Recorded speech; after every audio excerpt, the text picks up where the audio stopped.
anthrax, whatever. It occurred to me years ago that an even more efficient manner of delivery and quicker would be to load some virus on a satellite.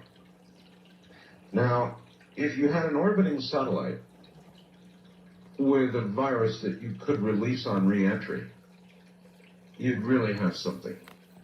Sure, or actually the way the technology now is done is they have these things known as Flettners. A biowarhead can be put into a missile, say, and the missile splits apart upon re-entry. And these devices called Flettners come out. They are little pods with vanes on them that spin. They spin like frisbees. And as they spin, they dispense bioparticles into the air. The particles then can drift downwind for 40, 50, 60 miles until they hit a human lung.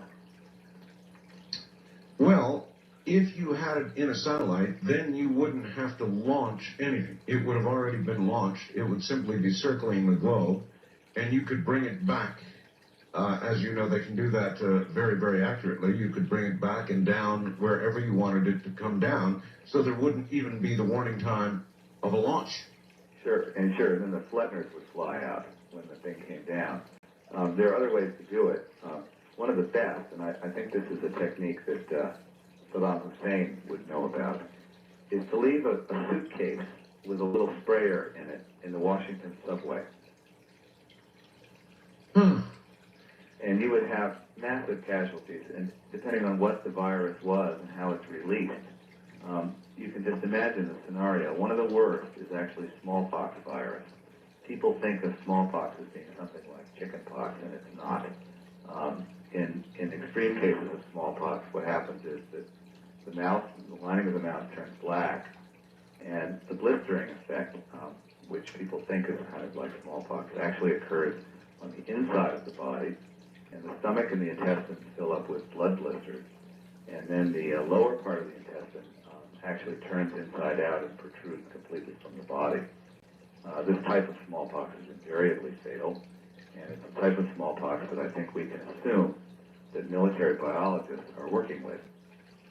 This is madness, absolute madness. And I suppose, even though the Cold War, is over, they're working on it. The Russians, I'm sure.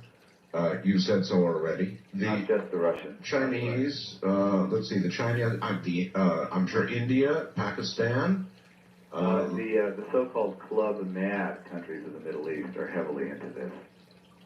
That would be Syria, Iran, Iraq, Libya, and possibly Israel. Why would anybody create something that they had no inoculation for, that they could not protect themselves against? Well, let me just point out that the smallpox is one of the worst, but there is a vaccine for it. And the Iraqis have a huge smallpox vaccine plant. They have the ability to inoculate their people overnight practically for smallpox. That should tell you something about Iraqi intentions in this area. If you go in with airstrikes, you'll recall Camisea, where we blew everything up. And now there's a big controversy about the Gulf War syndrome and all the rest of that. People exposed when we blew that series of plants, and boy, there was a lot they blew up there.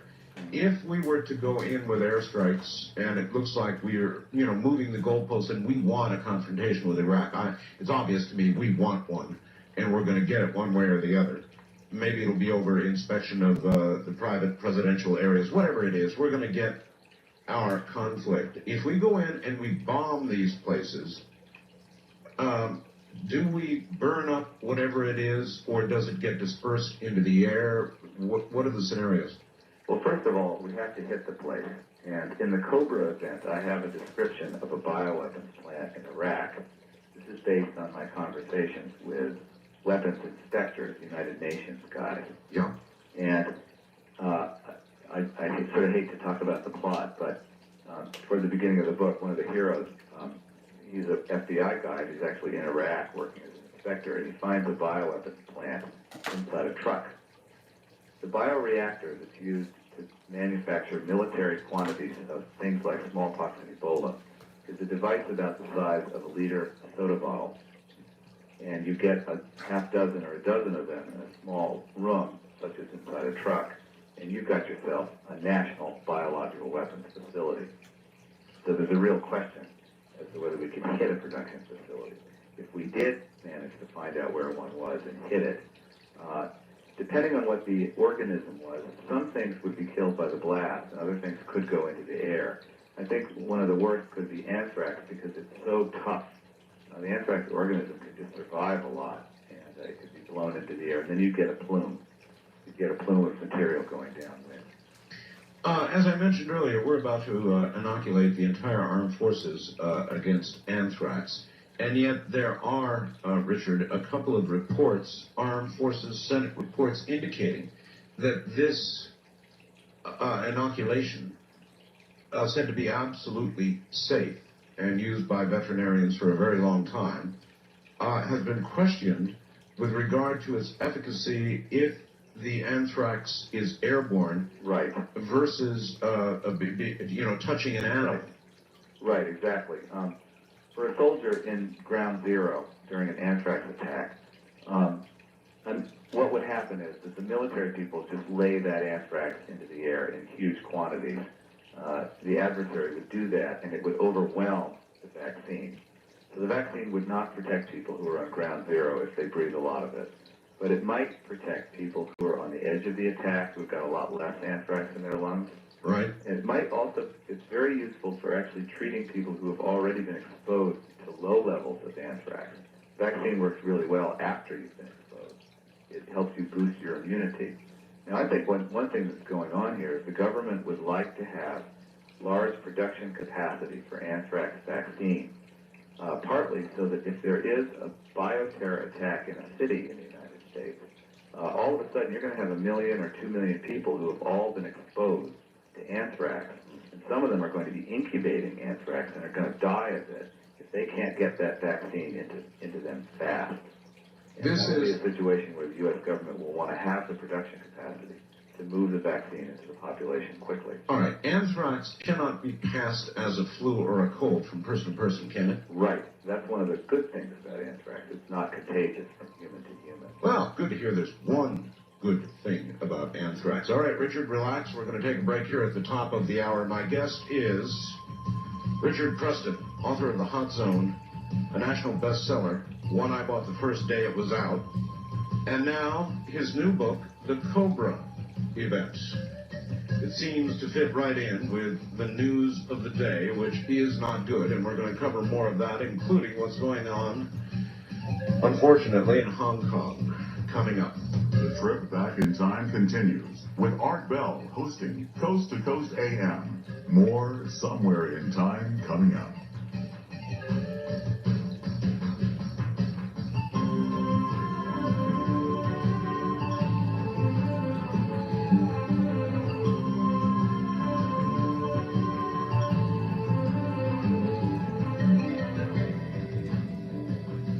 We'll get back to that in a moment.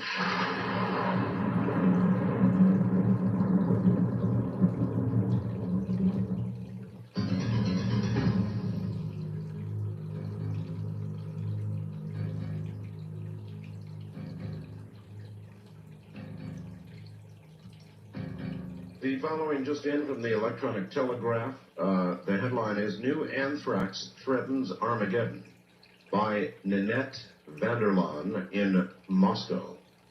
Russia has developed a new variant of the anthrax toxin that is, listen now, totally resistant to antibiotics and could cause a catastrophe, according to the defense publication Jane's. The well-respected Jane's Land-Based Air Defense 7798 edition, published on Thursday, said the Russian military had developed the toxin as well as 3 new nerve agents. It gave warning of the dangers should the toxin fall into the wrong hands, saying, quote, an Armageddon situation could occur whereby the only reliable retribution may well be overpowering nuclear response, end quote. Richard, welcome back. Hi, that's very interesting, Art, and it's also true.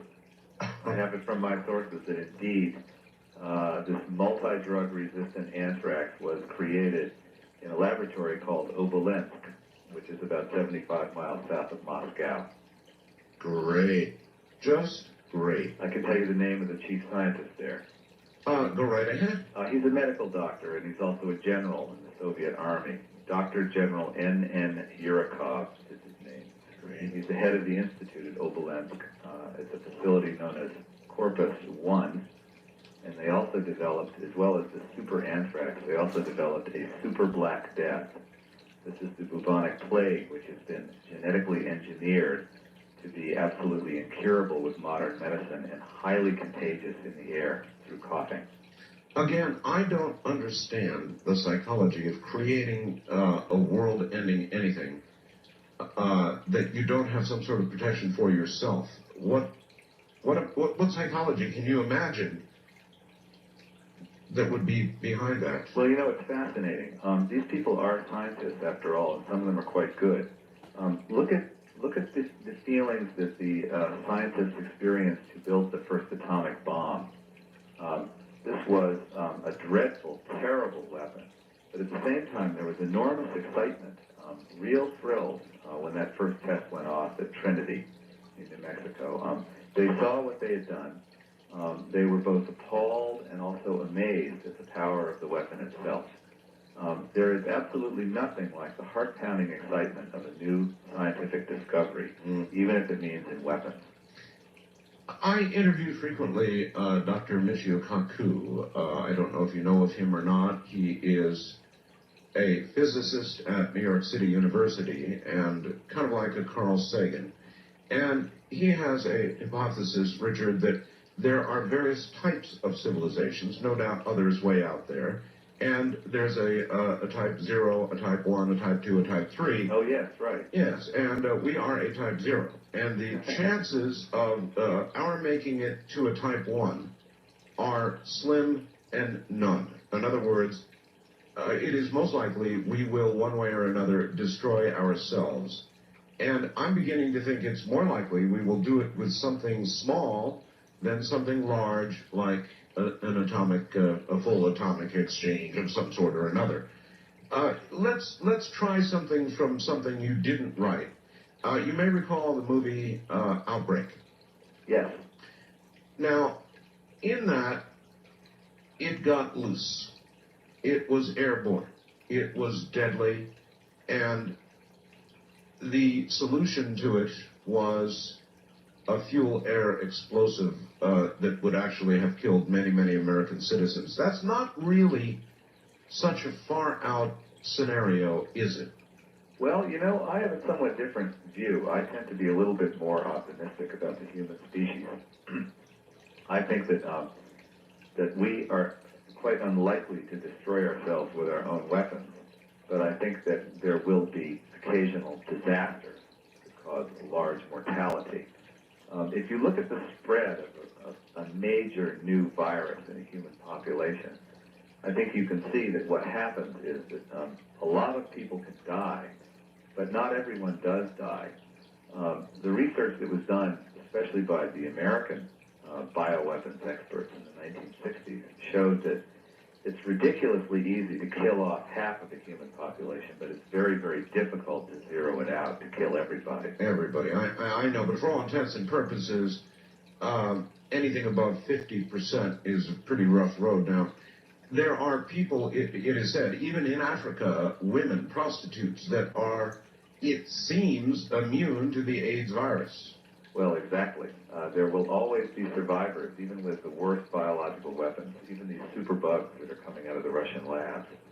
Yes, there will always be survivors, but I think we have to be very concerned about the prospects of a major biological accident originating in one of these labs, or indeed, terrorists getting a hold of a military virus developed in a military program. Well, there's something I'm missing here. The Russians are hot at it. The Chinese, I think we are too. I think everybody is developing all of these horrid little bugs. I thought that we were safe. The Cold War was over. And now it seems the danger is greater than during those standoff years. No, these biological weapons, these living organisms, are the weapons of the future. The interesting thing about a biological weapon now is that it's a living organism. It's alive. And it knows how to get in your body, and then it knows how to replicate and to spread from one person to another. Thus, bioweapons are the only weapons that can amplify themselves in a human population, can assume an independent life in the population. I've got another fact here. When I visit the cemeteries here in central Texas to pay respect to deceased relatives, I've always noticed the large percentage of tombstones that are inscribed with the final date of 1918. I'm told these deaths were due to a horrible pandemic of influenza that killed millions in 1918. Could this sort of thing occur today, particularly with regard to today's news about the bird flu that currently is underway in Hong Kong? The bird flu is a pretty scary thing. What is it? What do we know? But in the beginning, Richard, they said the bird flu. Well, not to worry, because we can clearly see now it is not transmissible from one human to another. What is the bird flu? Well, it's also technically it's known as the H5N1 flu. It comes out of birds, chickens, and it's a mutant. It's a new one. It is contagious in humans, absolutely is. But there's a big question as to just how contagious it really is, how easily it can spread. There have been a number of deaths now in Hong Kong, human deaths, because people have been catching it from birds. And what about the healthcare workers? And then, exactly, it spread in hospitals to healthcare workers who had treated some of these children. Apparently, it really hits children hard. The mortality rate is very high. I don't know, 1/3 or something of the kids who get it end up dying. That's the equivalent of, that's a medieval death rate is what that is. Now, if it were really highly contagious in humans, I think you probably would have seen a larger number of cases by now. I think it would be spreading like wildfire. A virus like that is 24 hours from every other city on Earth because of plane flights. People carry the virus very quickly around the world. So it would be very, very difficult to control.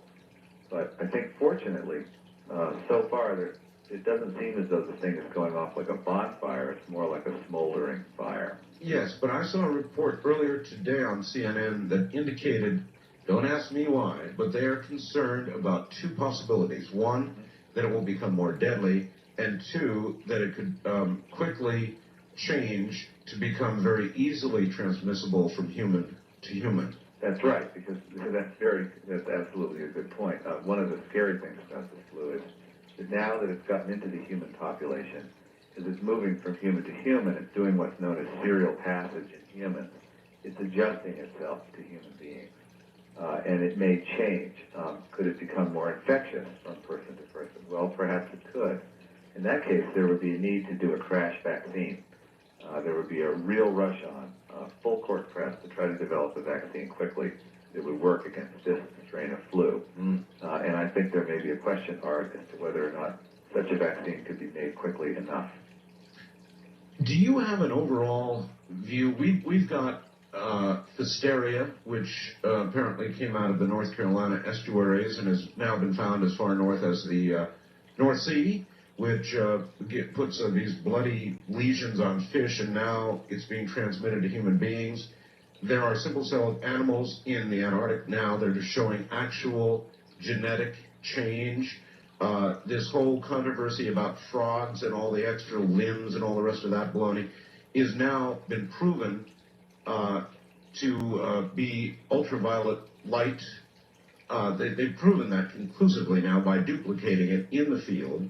And there's just an awful lot going on, new emerging viruses, and it's coming awfully quickly now. Do you have an overall view of what's going on aside from what we may do to ourselves?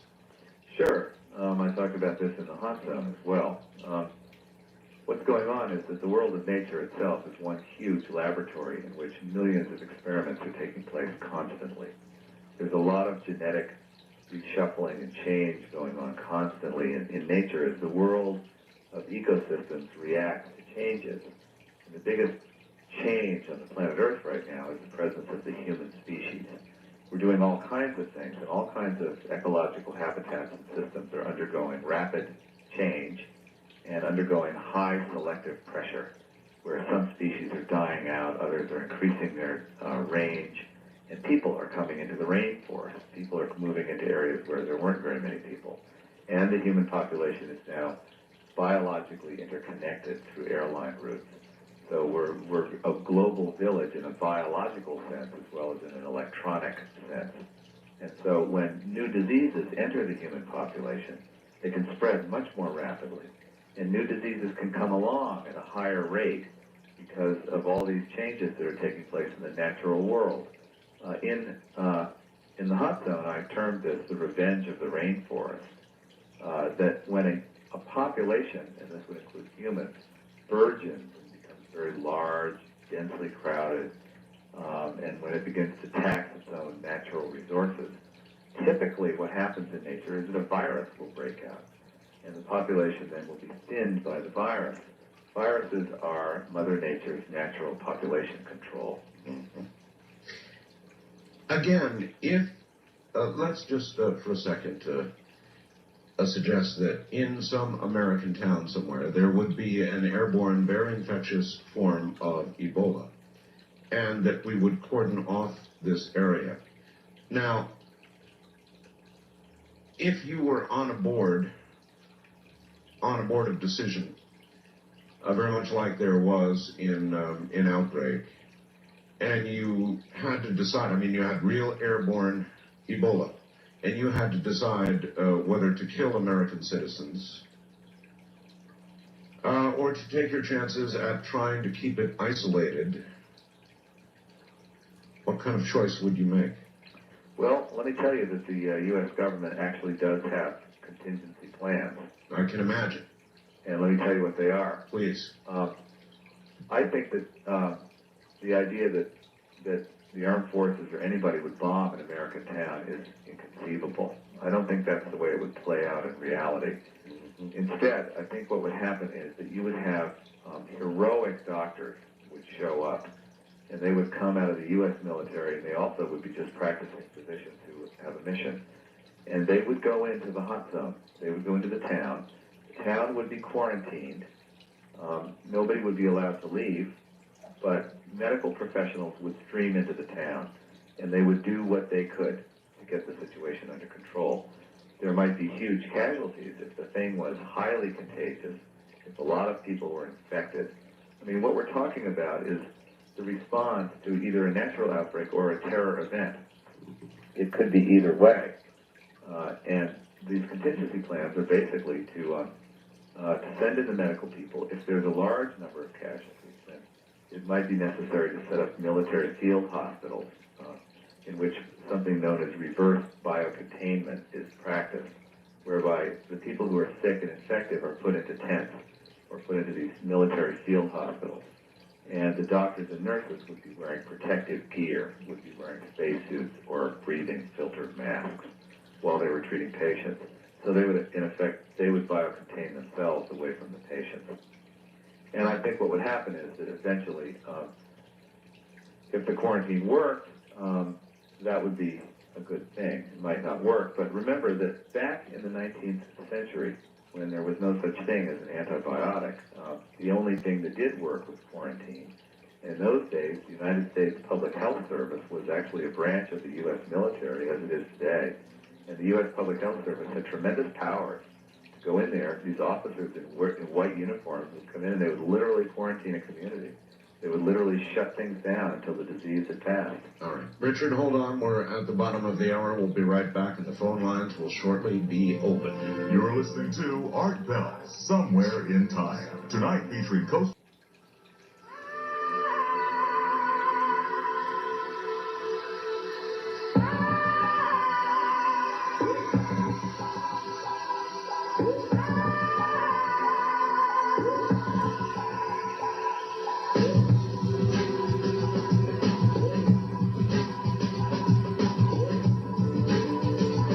Once again, here is Richard Preston, and this from the Associated Press, Richard, just out.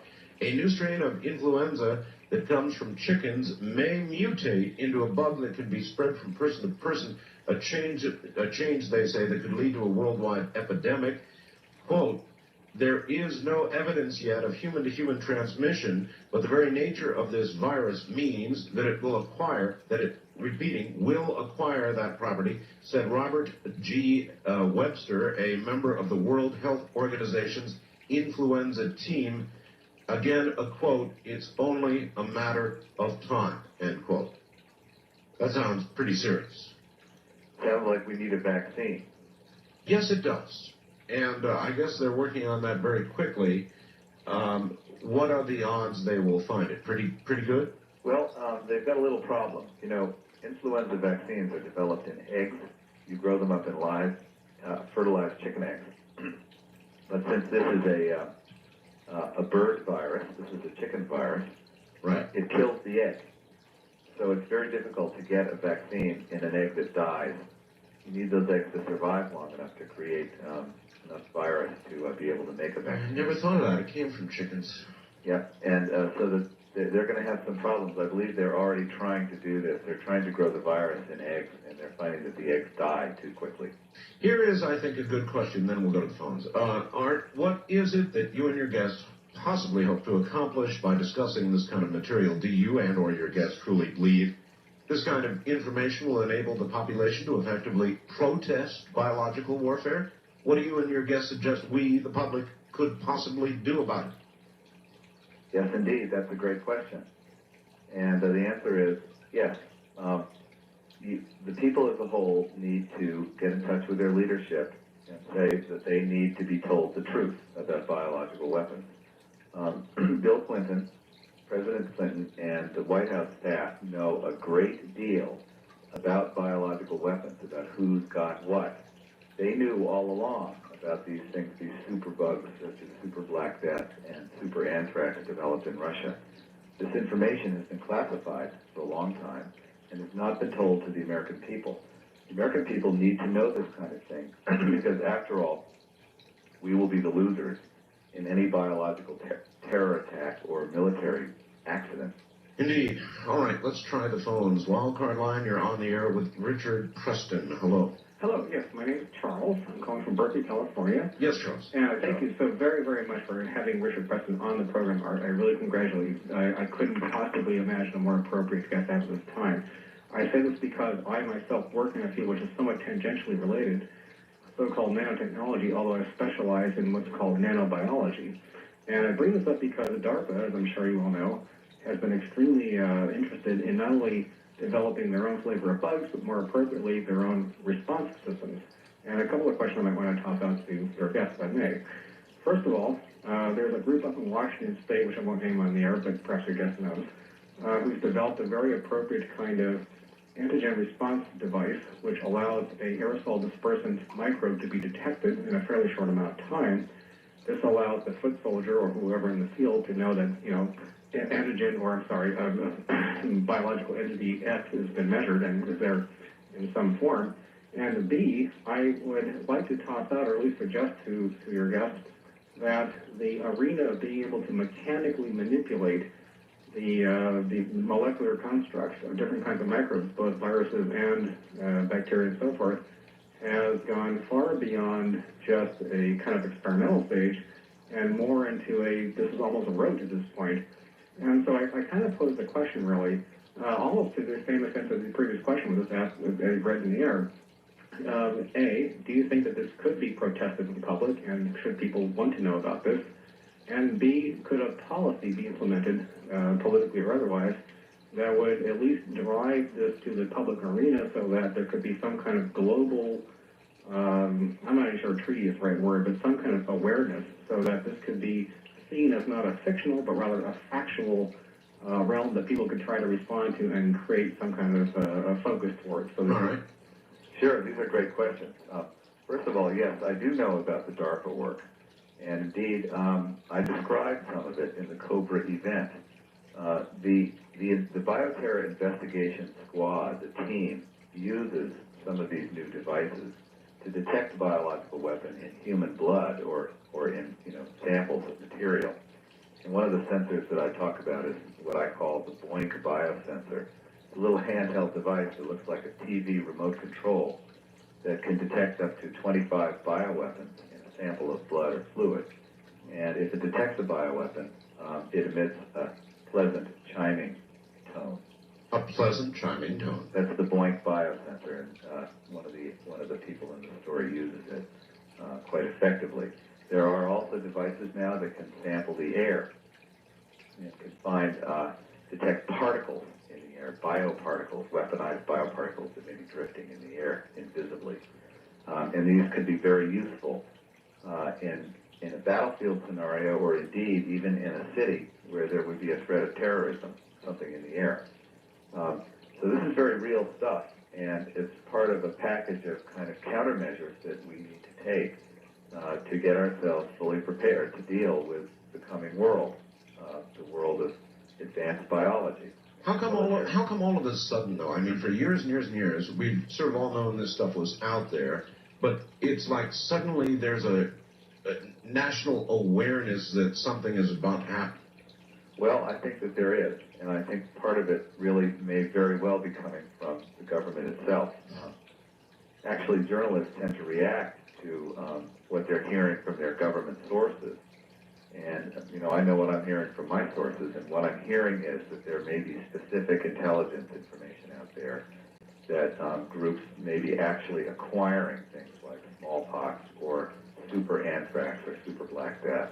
The true right-wing wackos say out loud that they believe that our own government will be spraying our streets and our cities.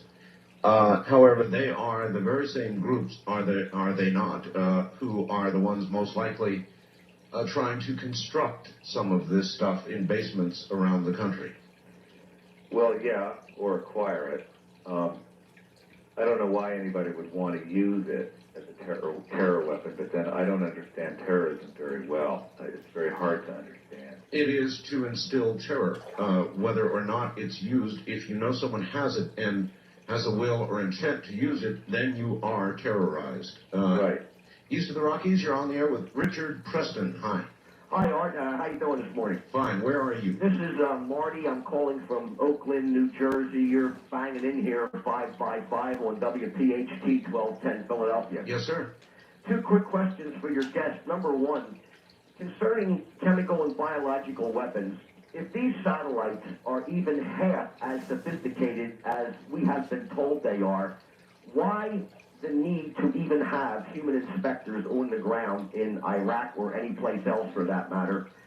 And number two, we keep hearing how intelligent these viruses are, and something that has always baffled me, how is it possibly in the interest of the virus to attack and kill the very host that is keeping the virus alive? Both good questions. All right. The inspectors on the ground. Is that a worthy endeavor? And if they want to hide these things, are they going to be able to do it successfully? Oh, you better believe it. Well, first of all, the only way to find a bioweapons plant is having inspectors on the ground. You can't see anything from the air. The National Security Agency found that out when they began photographing these biowarfare labs in Russia. And later, when the American inspection teams went in there, this is all described in the Cobra event, they found that the intelligence analysts had put all the circles and arrows on the wrong places on the photographs, and that the really scary equipment, the really scary facilities were not even identified by the photo analysts. So you need people on the ground. The problem is that a bioreactor, which grows virus, you can photograph the thing from the outside, but you don't know what's growing inside it. And what was the other question then? You know what?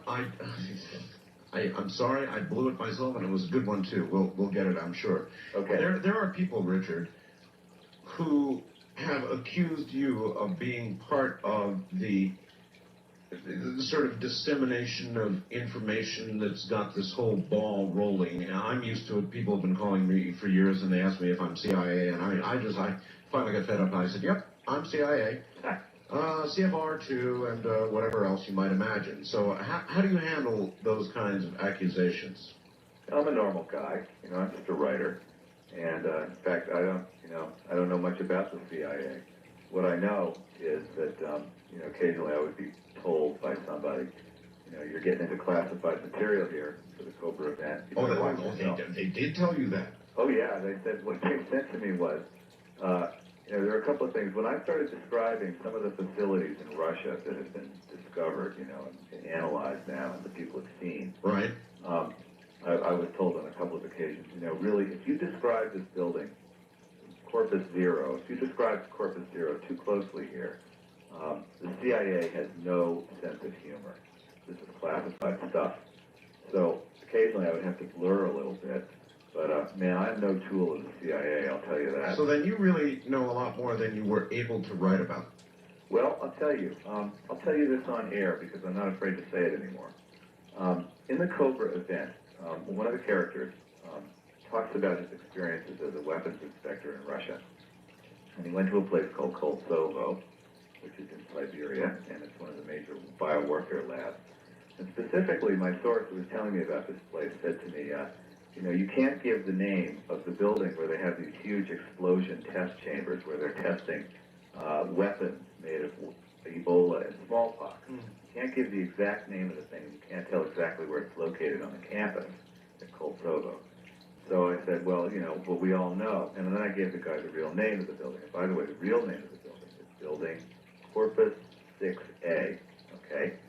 And Corpus 6A is the Ebola smallpox air test facility. And he said, you don't want to say Corpus 6A. You want to say, give it another name. So in the book, I called it Corpus Zero, which I thought was a nice poetic name anyway. But the real name of the building, we now know, is Corpus 6A. Well, so, if you know that, yeah, then other people know that, and now a lot the of thing people is know that everybody knows it. It's known to world leaders who are being briefed about this stuff. This biowarfare stuff is a dirty secret known to a number of world leaders, but being concealed from the general public because world leaders don't know how to talk about it, and they don't want to have to tell their people about these kinds of things. Well, we're great on treaties. I think we're just going into this global warming treaty.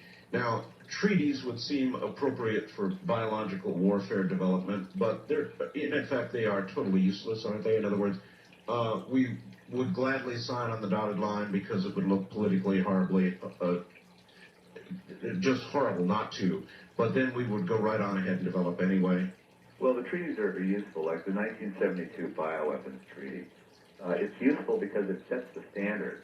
It defines what a violation is. It defines, what biowarfare is. So it says, here's the line in the sand, and the country that's gone over this line is in violation of the treaty.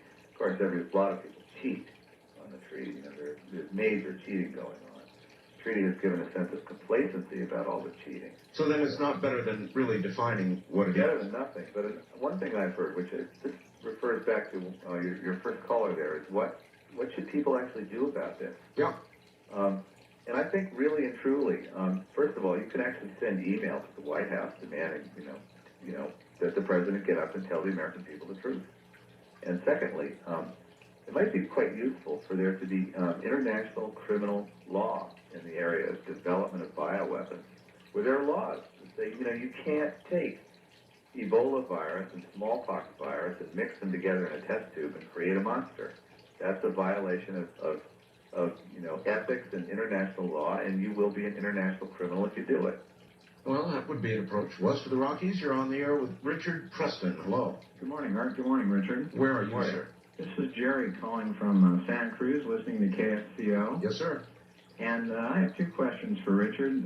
The first one is, don't you believe our greatest concern for problems with these biological weapons of mass destruction would come from either perhaps an accident like a biological Chernobyl, or perhaps even from an eco-terrorist group who doesn't believe that man is treating the earth properly, and so let's just get rid of as many of us as possible. Sort of a 12 monkey scenario. Yeah. Let me just say that you should go ahead and read the Cobra of that, because that's what it's about. Okay. And I'm excited about both your books. I'm going to go down tomorrow and see if I can find them.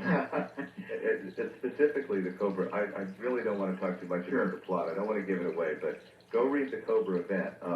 Readers who have read the book are telling me that it's keeping them up for 2 nights in a row. The first night you read the book and you can't stop reading it, and then the second night you're awake thinking about what you read. And then my next question has to do with what I call an aftermath scenario. Okay. Civilizations rise and fall, and I don't think we're going to be an exception. Then don't you think we have any responsibility towards future civilizations about somehow warning them of, like the pyramid, for instance? What if the pyramid was actually a containment for something that was deadly to humankind? We encased Chernobyl in a mass of concrete, Sure. and we have these hidden biological weapons rooms. 1,000, 2,000 years from now, we're so nosy, you think we should have some responsibility towards warning future generations of the dangers of these? Well, it's an interesting question. Bioweapons, the living organisms, don't last too long unless they're kept in special freezers. But I know that the Russians and other groups have been very interested in probing the permafrost, try to find old graves of places where people who died of unusual strains of smallpox and plague. Wonderful to bring it back. Unearthed. And in fact, this research into the bodies out of the permafrost is apparently one small element of the Russian biowarfare program.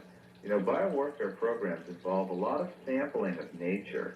You have people going out there in the field and people in emergency rooms taking blood samples and trying to find out, you know, what's out there in nature, what's good, and what could we use to make into a weapon here. AIDS, Richard, what is your take on AIDS? AIDS. Yeah, AIDS. In other words, a lot of people think and have made accusation that it was an engineered virus. As a matter of fact, there was congressional testimony, I'm sure you're well aware, questioning scientists and whether they could actually develop something that would destroy the human immune system. Now, you think it could have been made? Yeah, this is a very interesting question. If you had asked me a year ago, 3 years ago when I finished the hot zone, if you had asked me, is AIDS a weapon? I would have said, no, absolutely not. The evidence shows that it's an emerging natural virus from the rainforests of Central Africa. That's the consensus view. But now, knowing what I know now about the kinds of research that is going on in various places around the world, I have to kind of wonder. There's a little bit of doubt in the back of my mind. The origin of AIDS is unknown. Most likely it's natural. But since the origin is unknown, the possibility that it's something that leaked out of a laboratory cannot be ruled out. For example, I don't think that AIDS is probably genetically engineered. I don't think it's an artificial virus, but I think that it could be something that a military program was working with. There was an awful lot of research going on in the 50s, 60s, and 70s in these military labs. And one of the focuses was trying to find agents that will crush the human immune system. Maybe, you know, they were growing up, maybe the Russians or somebody were growing up the AIDS virus and testing it out in humans. And they found, hey, it doesn't work very well because, you know, it doesn't kill you. It just kind of depresses your immune system. But they failed to recognize the fact that it kills you 10 years later. And then it got out into the human population. And that's one possible scenario. That's highly speculative. That's only a hypothesis. But since the origin of AIDS is unknown, we can't rule these kinds of things out. And that's what the caller said, that there would be sort of a biological Chernobyl, that there could be, and maybe AIDS was. Right, in the Cobra event, I talked about this and about how there was a biological Chernobyl. It occurred on April 10th, 1979, in the city of Yekaterinburg in Russia, also known as Sverdlovsk. Really? When anthrax blew into the air. A machine blew up. Really? Yeah, I've heard it was a bioreactor that imploded, and I've also heard that it was a dust grinder machine that the filters failed on. And a plume of anthrax across the city. And afterwards, people began to die. This is what is known about the effect of anthrax on humans. The death toll reached about 66 or so. It wasn't a major thing, but there was a lot of death in the city. Richard, I have 1 more hour. Can you hold on? All right, we'll go for it. All right, good. All right, hang in there. We'll be right back. Richard Preston is my guest. The Hot Zone. And now, he's got a brand new one, the Cobra event. Courtesy of Premier Networks. Here I am, and my guest is Richard Preston, and we have pressed him for 1 more hour. Hey, listen, if you'll go to my website right now, which is up, incidentally, you will find, if you scroll down to Richard Preston's name, a link that will take you directly over to a page showing you an explosive and terrifying news story from the best-selling author of The Hot Zone, Richard Preston, and you will see the Cobra event. So if you want to know more, head up to my website.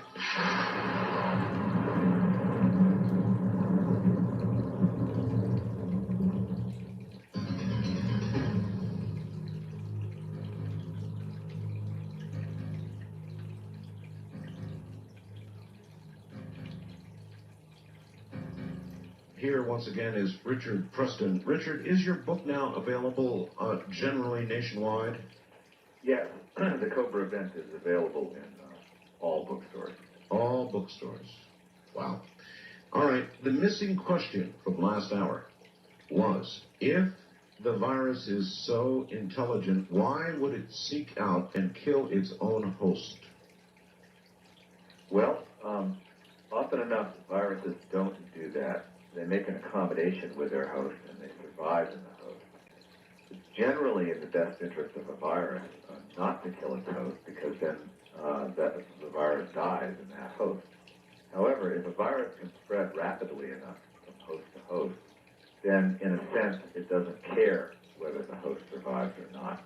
It propagates. It propagates, and the point of all life is to make more copies of itself. All right, here is I'm near Las Vegas, not far from Las Vegas, so this is a touchy question by fax for me, but here it is anyway. Question for Richard. A quarantine may be effective in most towns. What, though, would be the effect of a biological event on a place like Las Vegas, where you'd have potentially thousands, tens of thousands of visitors who have already been exposed, and then promptly carry this biological event to thousands of different places all over the U.S. and the world before being discovered? Well, this is a pretty bad scenario here. The problem nowadays is that people travel a lot, and they travel on airlines. They can spread something very rapidly through airline routes, so that a clever terrorist or an insidious terrorist would probably get a bigger effect if he did the release in an airport. Not necessarily in a city like Las Vegas, but in an airport. Transportation hub. Sure. And that's I deal with that issue in the Cobra event. Oh, you do? That was also the scenario in 12 Monkeys. What did you think of that movie? You know, I didn't see it, but I heard great things about it. I heard it was excellent. I do a lot of... Did you see it? Oh, yes, and it was excellent, and you definitely should go out and rent it and see it. I will. I do a lot of air travel. I have been to Europe any number of times, to Asia any number of times, down in the Caribbean, South America. I've been all over the place, 15-hour plane flights. And I have yet, despite all my precautions, I have yet to be able to survive one of these flights without coming down with something awful. I mean, every single time without fail. Same deal on cruise ships. There's almost no way, it seems like, to avoid it. And they will let anybody on an airplane. I mean, on the last trip I made to Europe, Richard, there was this woman and man about 2 seats in front of us, and she was just, they obviously had the flu. She was, it was horrible. It's gross to talk about, but she was covered in snot. Her husband, it was just spraying everywhere. Her husband had a fever, was burning up next to her. Why did they let people like this on airplanes? And that's the minor question compared to somebody, say, getting on an airplane somewhere in Africa and landing in New York.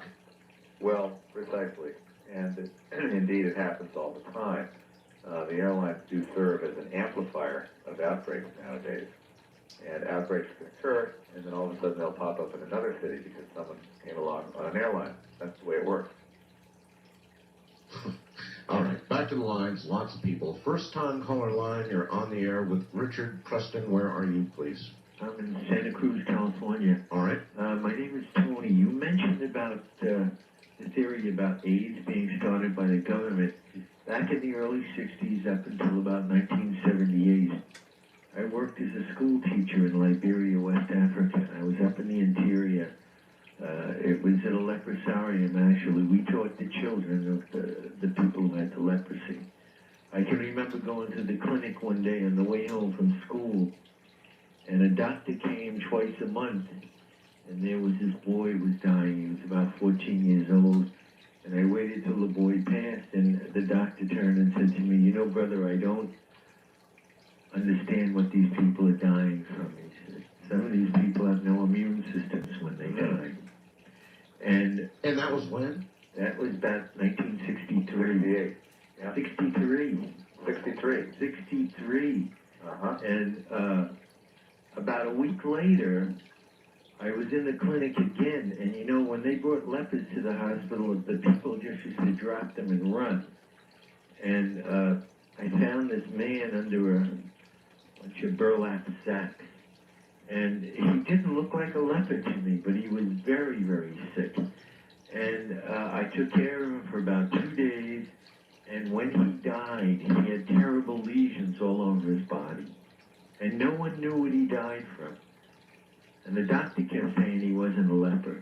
Then I never heard about it again. I came back to the States in the late 70s. I went home to Key West, Florida, and I started hearing it there in the 80s. Is it possible, you know, obviously what he's saying is... That's a great story. Yeah. I like to hear that. That's very, very interesting.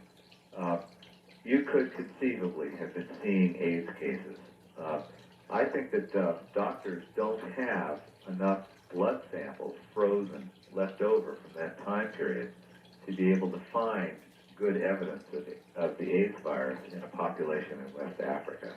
But that would be absolutely believable.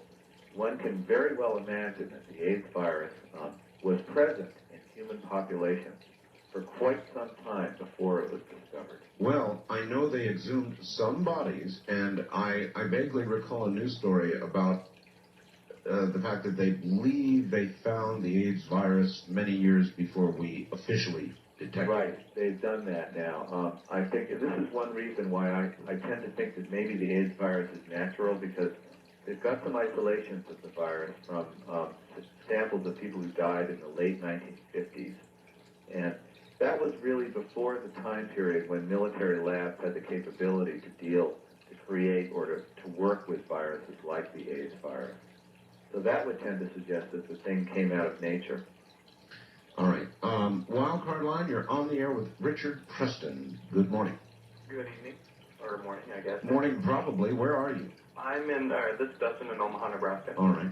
And I've got your book, and it's kind of like a finger flight stabbing through the mist of uncertainty as far as I'm concerned. And Cool. my question is it possible that the government is using, or they're just claiming the vaccines to be anthrax, but is it possible that they're piggybacking it with other vaccines against other agents? No, that's a good question. I think that they would have to disclose that to service people. I think troops would have to be told what vaccine they're actually getting. I think that's a requirement. But I think, you know, if they can start vaccinating for anthrax, I know they would probably like to develop more vaccines and give more and different kinds of vaccines to people in military service. All right, caller? All right, that does it. All right, thank you very much. You like the Cobra event, huh? No, are you still there? Yeah. You like that? Did you get his new book? Are you referring to the Cobra event or the... Oh, I'm talking about yours, Art. Oh, my books. Hey, all right. Yeah. All right, I'm all right. not quite done yet, but so far it's been fairly good, and it's like some of that stuff. I mean, it's just scary. Yeah. What I did, Richard, I'm sure you may not be aware of it. I've got a book called The Quickening, and a lot of your material, or material that you've written about, is in that book. But it basically contends that in nearly every aspect of human endeavor right now, from the environment to our economy, to our social behavior, to on and on and on, events seem to be moving faster and faster and faster towards some sort of Now, I am not a prophet, and I don't know what it is. I'm just an observer. I've been doing talk radio all my adult life. And I've seen these events beginning to quicken just as we're getting all these new viruses now. And I was challenged by my audience who would say, no, no, no, no. We're just hearing about it more because we have mass communications, and when there's bird flu in Hong Kong, we hear about it immediately. And I wanted to prove that that was not so, that in fact events were quickening, and so I wrote that book, and that's what he was referring to. That's neat, and I like the title too. Good title. Yeah, it's the quickening, I think, traditionally would be defined as the first movement of a child in a mother's womb. So it could be a beginning, it could be an end. I really don't know. I'm not a prophet, but I can see what's going on. East of the Rockies, you're on the air with Richard Preston. Hello. Yes, this is Jeff from Penson. Before I get to my comment, I'd like to wait. Jeff, hold on. Penson, you can't just say that. Where is Penson? Penson, Alabama. Okay. I'm sorry. First, I'd like to make just a very brief suggestion. There's a book out called Diseases from Space. It's by Fred Hoyle and Chandra Rick Ramasinghe. And with the release of information that Dr. Louis Frank has about the comets hitting Earth, and knowing that these things do have hydrocarbon compounds, it might be worth a look. On to my suggestion, or to my comment now. You know, I'm not particularly scared of Ebola. As you know, Dr. McCormick was in a hut full of this stuff. He didn't get it. He and his wife fought Lassa using ribavirin. They didn't get it. They didn't have to wear a lot of this spacesuit type stuff every step of the way. What I'm worried about is technophobia. When I am deathly scared, I know of 2 bugs right now. They have killed more people than Ebola and anthrax combined. It's called diarrhea and measles. In other countries, these things are on a rampage, and we think they're jokes because we live in a country with business and industry and science and technology. And people on the right want to talk about this Gulf War nonsense. They want to talk about this, all this fluoridated water. It's a communist plot. Don't take any of these vaccines and take this colloidal silver. And people on the left think if we would just cut off our opposable thumbs and give ourselves a collective lobotomy, go back into the caves along with Jeremy Riskin and Theodore Kaczynski, or back up to the trees with Tarzan and Cheetah, everything would be just fine. I think it's this fear, that's what's going to kill us in the end. All right, technophobia, what about that, Richard? Well, I'm no technophobe. I'm just the opposite. I'm a supporter of technology. And what's going to get us out of our problems with biological weapons is good defenses. And it's going to mean things like biosensor machines, good detection capability, very smart forensics. Forensic science is what the Cobra event's all about. It's about using forensic science to try to look at this trace evidence to find out who's really doing it and why. These are the, technology. We can't cut our thumbs off, and we're not going to do that. But we have to move forward with technology and make it work right for us. That's my belief about technology. And the other really good point you made was about what the major killers are. Right. The biggest killer in the world today in terms of infectious disease is the old one, malaria. Malaria kills millions of children every year. The death toll from malaria is far higher than from Ebola virus. People don't take malaria seriously in this country because we don't have malaria, but it's a very big problem in other countries. And there is right now a desperate need for a vaccine for malaria. Well, I thought his characterization of the far right and the far left was pretty much right on the money. Yeah. All right. West of the Rockies, you're on the air with Richard Preston. Hello. Hi. Hi, where are you? I'm in Tucson right now. Tucson, all right. And I wanted to know if Mr. Preston actually really thought that we were not still conducting offensive research in CBW and chemical biological weaponry. I think that's a good question. Richard, you seem to indicate that you thought we were not. Well, that's a good question, all right, and I think there are actually 2 answers to the question. I haven't found any evidence that we're actively engaged now in offensive biowarfare research. On the other hand, developing superbugs. But you probably wouldn't find it, though, would you? Well, a program could be hidden. Exactly. It could be hidden away, and it might be very hard to see it and to identify it as such. The other real part of the answer is that if the United States wanted to have such a program, the U.S. could have it very quickly because we have the very best biotechnology industry in the world.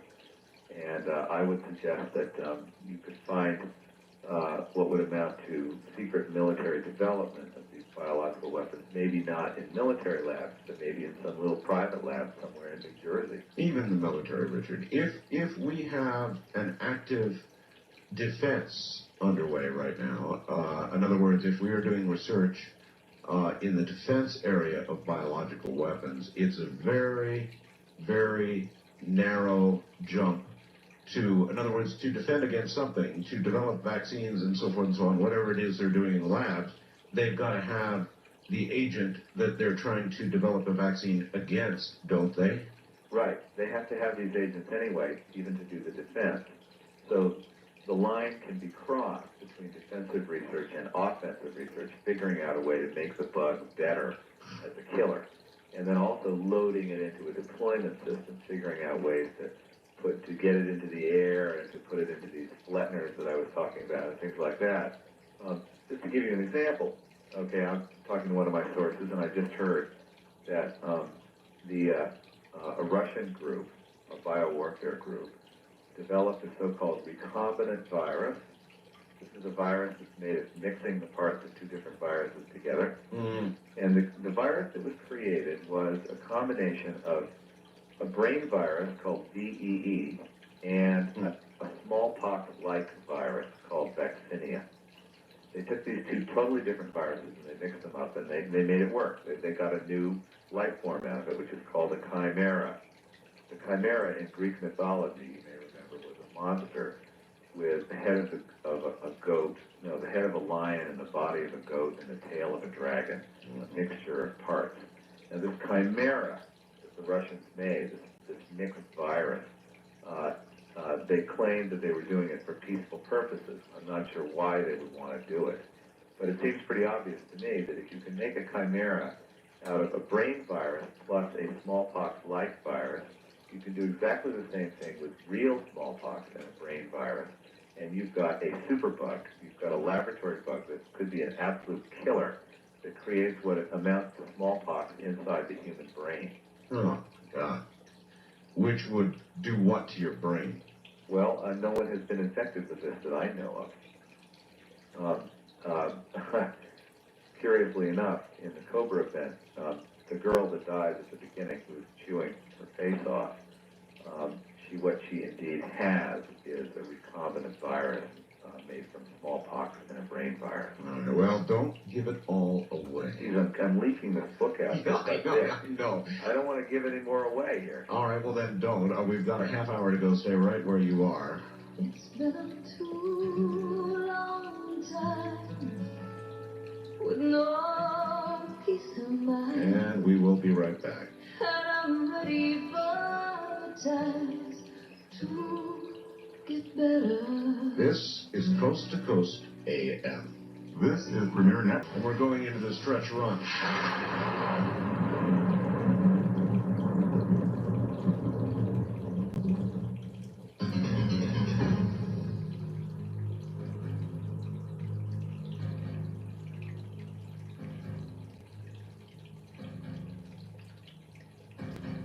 The Cobra event is Richard Preston's latest book. It's in the stores now. It's like The Hot Zone. If you read The Hot Zone, it's one of those you cannot put down. And as I said, I ran, now that I think about it, now that I've got Richard here. Richard, are you there? Yes. I've been signing books for zillions of books for people, and I rarely ask, but I would give some sort of right appendage to have an autographed copy of the Cobra event. You've got one, Art. Really? I'll tell you what you can do is you can send me email. Anybody can send me email. Yeah, right. What is your email address? It's Richard Preston, that's one word, right, at mailexcite.com. MAILEXCITE, mailexcite.com. Consider it to be on the way. Richard Preston, right? At mailexcite.com. Right. All right, it'll be on the way. I try to reply to all of my emails. It's hard, I know, and you just wait till tomorrow. All right, here's a question for you, and then back to phones. How long after a person dies would they be able to infect another person with the Ebola virus? Well, The Ebola virus can live. Experimenters in the U.S. Army, the guy that I was talking to, said that he took the Ebola virus, he put it in clean water at room temperature, and he left it on a tabletop for about 10 days. At the end of that time period, he took it and he was able to infect cells with it. It was alive and well after sitting in water for 10 days. These were little tiny Ebola virus particles just floating around in the water. Most viruses would die under such conditions. Ebola virus is a very tough, hardy virus, and so you can catch Ebola virus from a dead body. That's easy. Okay. First time caller line, you're on the air with Richard Preston. Hello. Hi, I'm calling from Grand Prairie, Alberta, Canada. All right. And I'm catching your program on Skip, and it's rather interesting. I read the hot song. I've got a question for Richard, if you'd like to just discuss it a bit. Go ahead. Dartmouth's book about the Ebola being affected in the lab monkeys in the States. I believe it was Washington. I can't remember exactly the year that he was discussing. Said that it happened.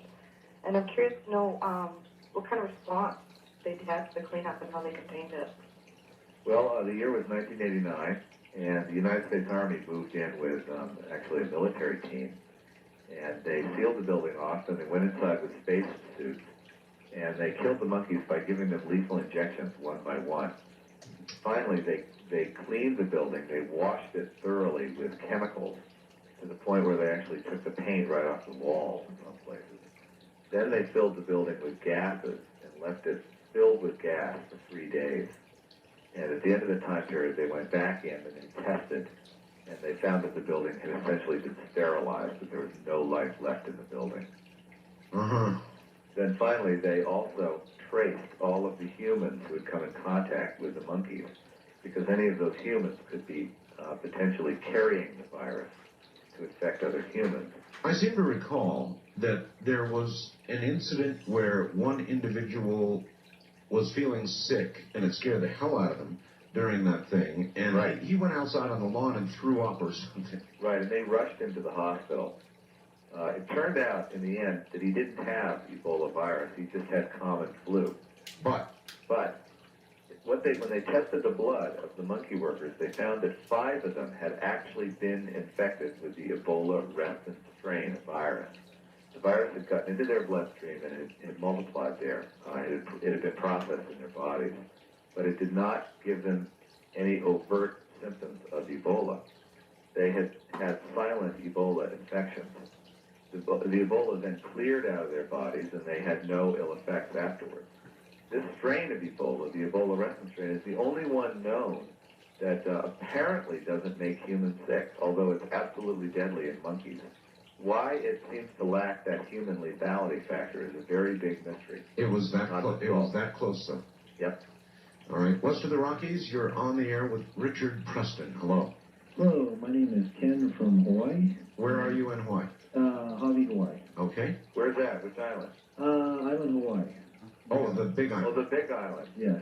That's a great place. I was there about a year ago. Yeah, it is. I have a two-part question. One is, are both of you aware that there was a strep A virus, flesh-eating virus, on Kauai?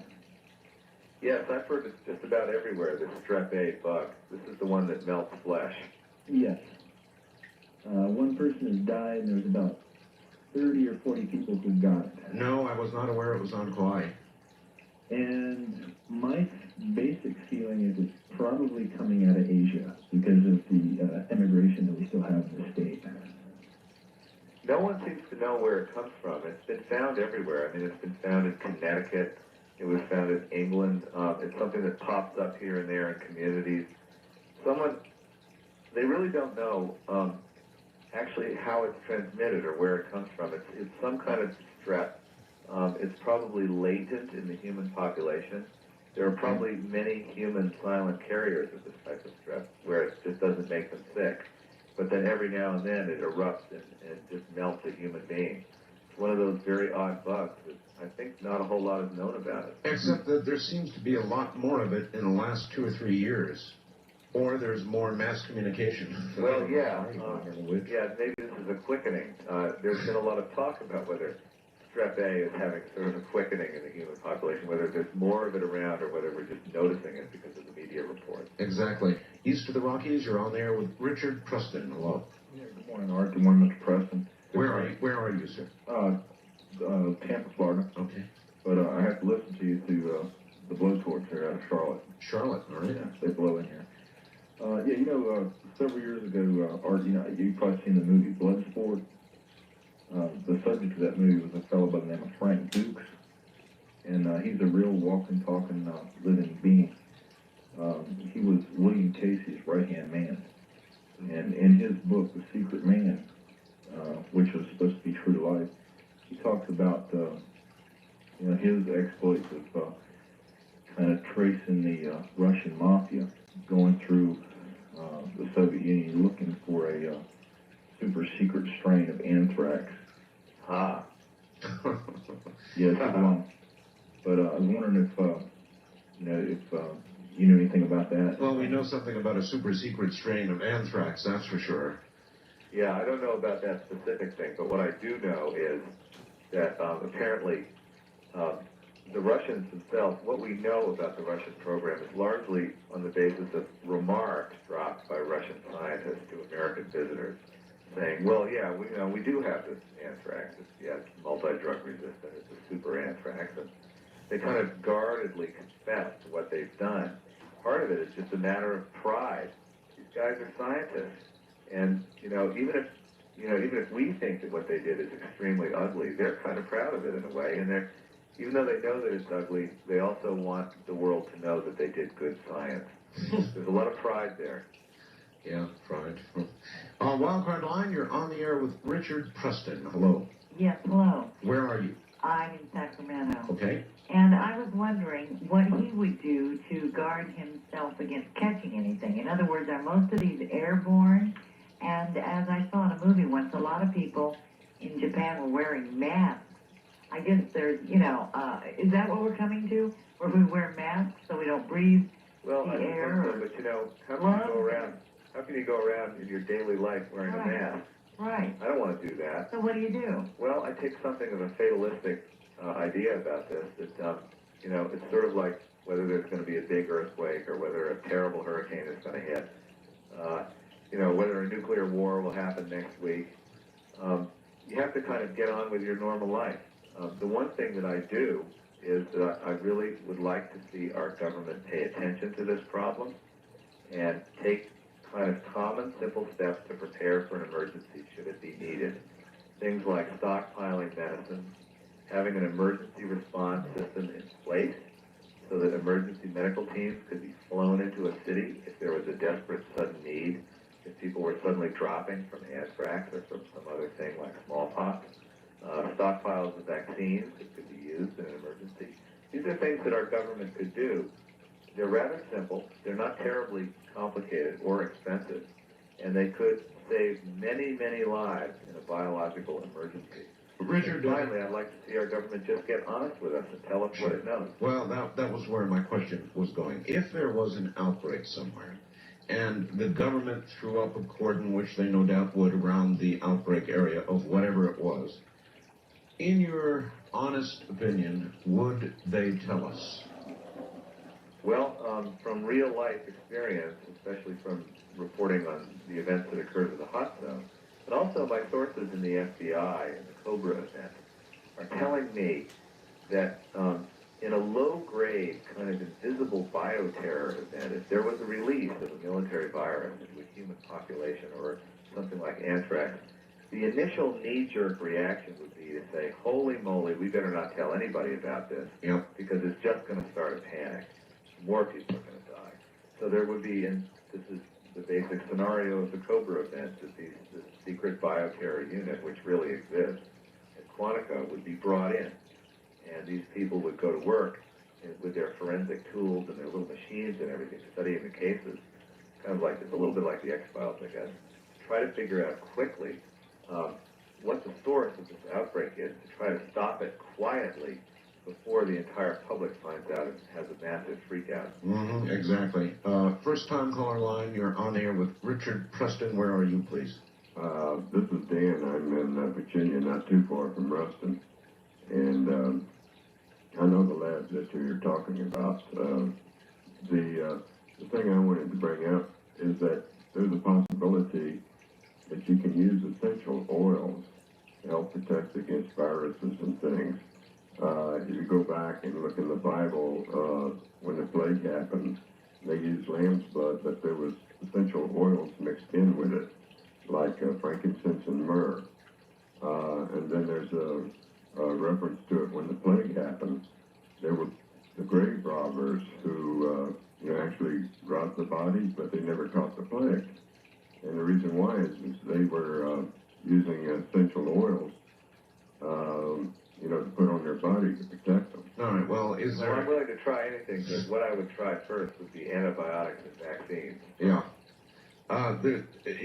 Does that sound more like a myth to you than it does reality? Essential oils? I don't know what they are. Well, they're not tested.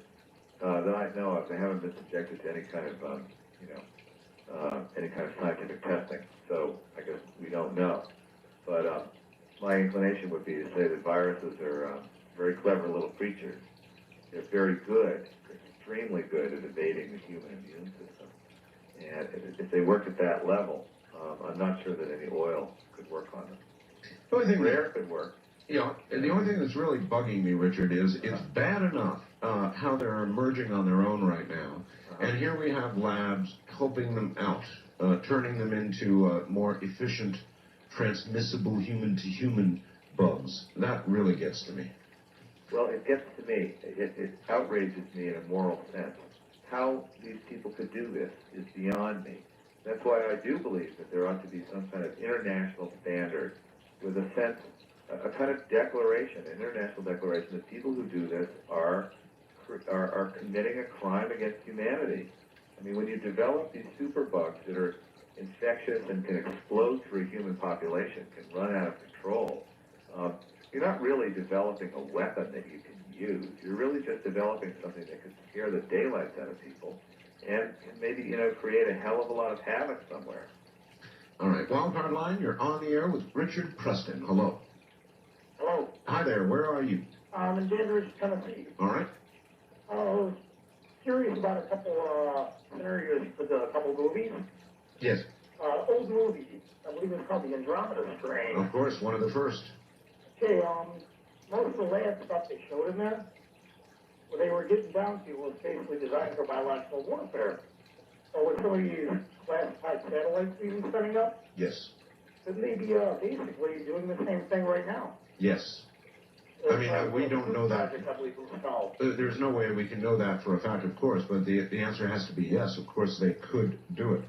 The Andromeda Strain, was that one of the very first? I believe it was, wasn't it, Richard?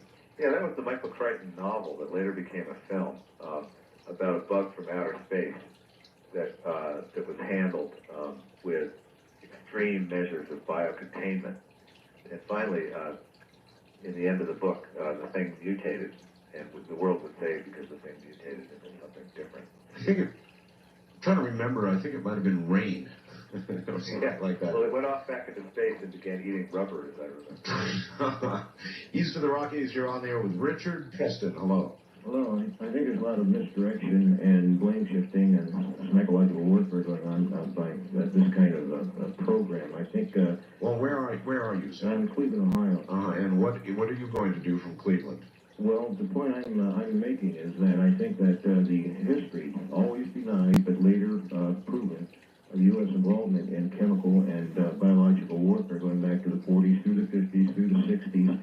They've always lied about this, that their production of Dietrich production of anthrax, the fact that they were spraying over Minneapolis, St. Louis, other cities, various biological warfare experiments on people. Some of those people died.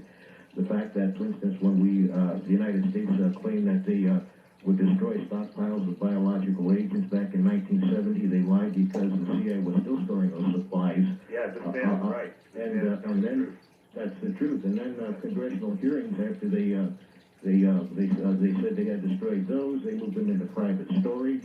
I'm reading an article in The Nation where this kind of hypocrisy that we're using to strangle and crush bloody Iraq on the basis of him not allowing these weapons inspections, we, in our own protocol, are even more extreme in allowing less inspections according to the Chemical Inspection Treaty.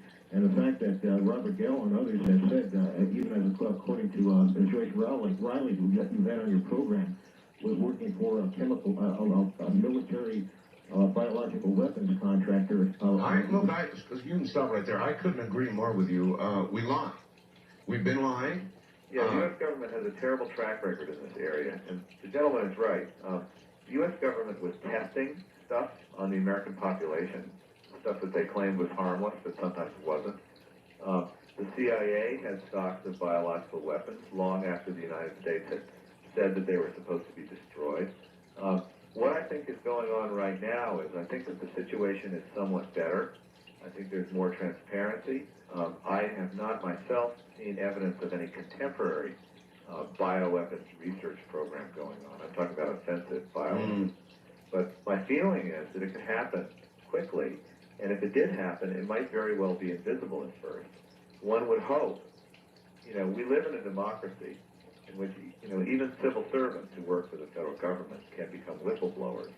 And my sense of it is that if we did have a major bioweapons program, the news of it would get out. People would talk about it, and you'd find out about it in the news media, essentially.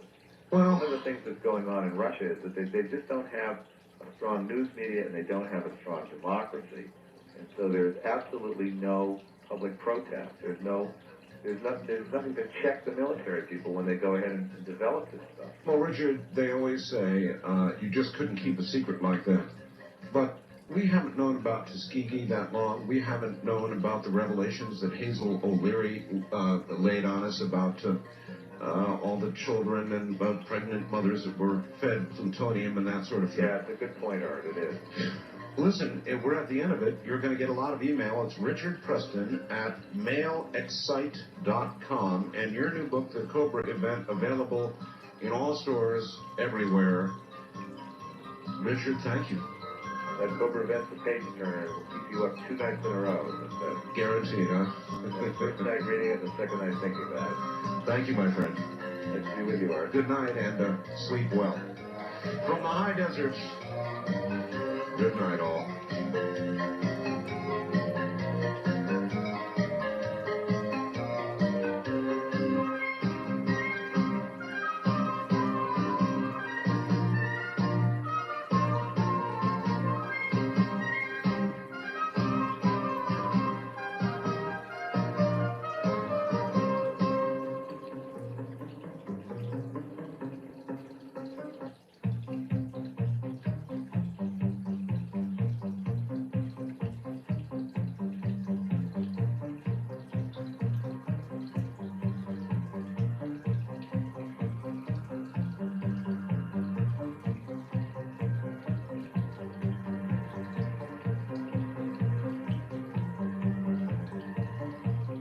Welcome to Art Bell, Somewhere in Time. Tonight featuring Coast to Coast AM from May 13th, 1998. From the high desert and the great American Southwest, I bid you all good evening, good morning, as the case may be across this great land of ours, from the Tahitian and Hawaiian island chains. In the west, eastward to the Caribbean and the U.S. Virgin Islands, south into South America, north all the way to the pole, and worldwide on the internet. This is Coast to Coast AM. I'm Martel. It's great to be here. In the next hour comes Barry Tapp. Dr. Barry Tapp. He is a world-renowned parapsychologist. In case you have forgotten, he is the guy who did the actual work on the movie The Entity, starring Barbara Hershey. I wonder if you remember that. He's got a new book out. We'll tell you all about that next hour. And he's got a lot of goodies for you, including some audio tapes that I think will put a chill down your spine if it wasn't chilled last night. And all the news today puts a chill down my spine. A defiant India basically set off 2 more underground nuclear explosions today, saying they are the last in the series, but nobody believes them. And NBC did a very, very long piece about how the world once again is facing the possibility, I say again, facing the possibility of nuclear war. That it could happen. That there are a number of scenarios you might imagine, one in which Pakistan tests its own nuclear bomb, and Korea follows, and by the way, if you want something to chill you out a little, Korea today suggested that it may well abandon the promise to get rid of this old nuclear reactor so that it can continue to make bomb-grade plutonium. They said that today in reaction. China is likely going to be nervous. They've got several hundred nukes stored up. And so they did a big piece on all of a sudden, here it is again, ladies and gentlemen, welcome to the possibility of nuclear holocaust. And I told you when I heard that the repercussions of that would be very, very serious, and so they are, and they are still only but beginning. So I guess maybe it's time for kids to have nightmares again. I don't know, maybe the world has to relearn lessons every so often, no matter what. We dropped the bomb, and the world was horrified. Remember? The world was absolutely horrified that we would do that. It ended the Second World War, and frankly, memories of it, I think, have kept us from nuclear war all this time, but I wonder how long the memory really is lasting.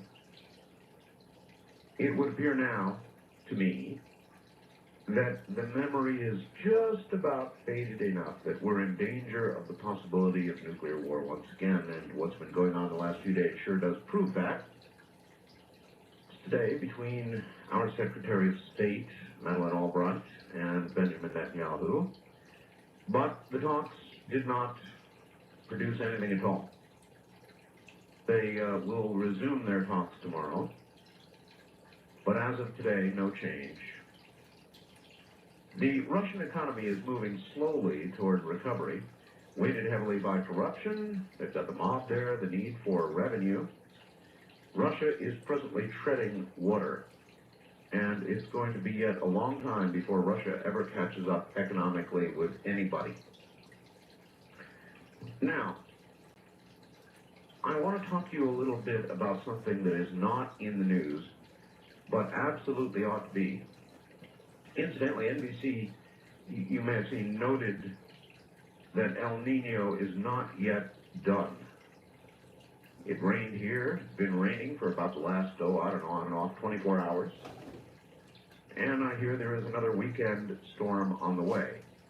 The temperature here in the desert, which should be very high right now, we should be well into our summer, is in the 40s and low 50s at best.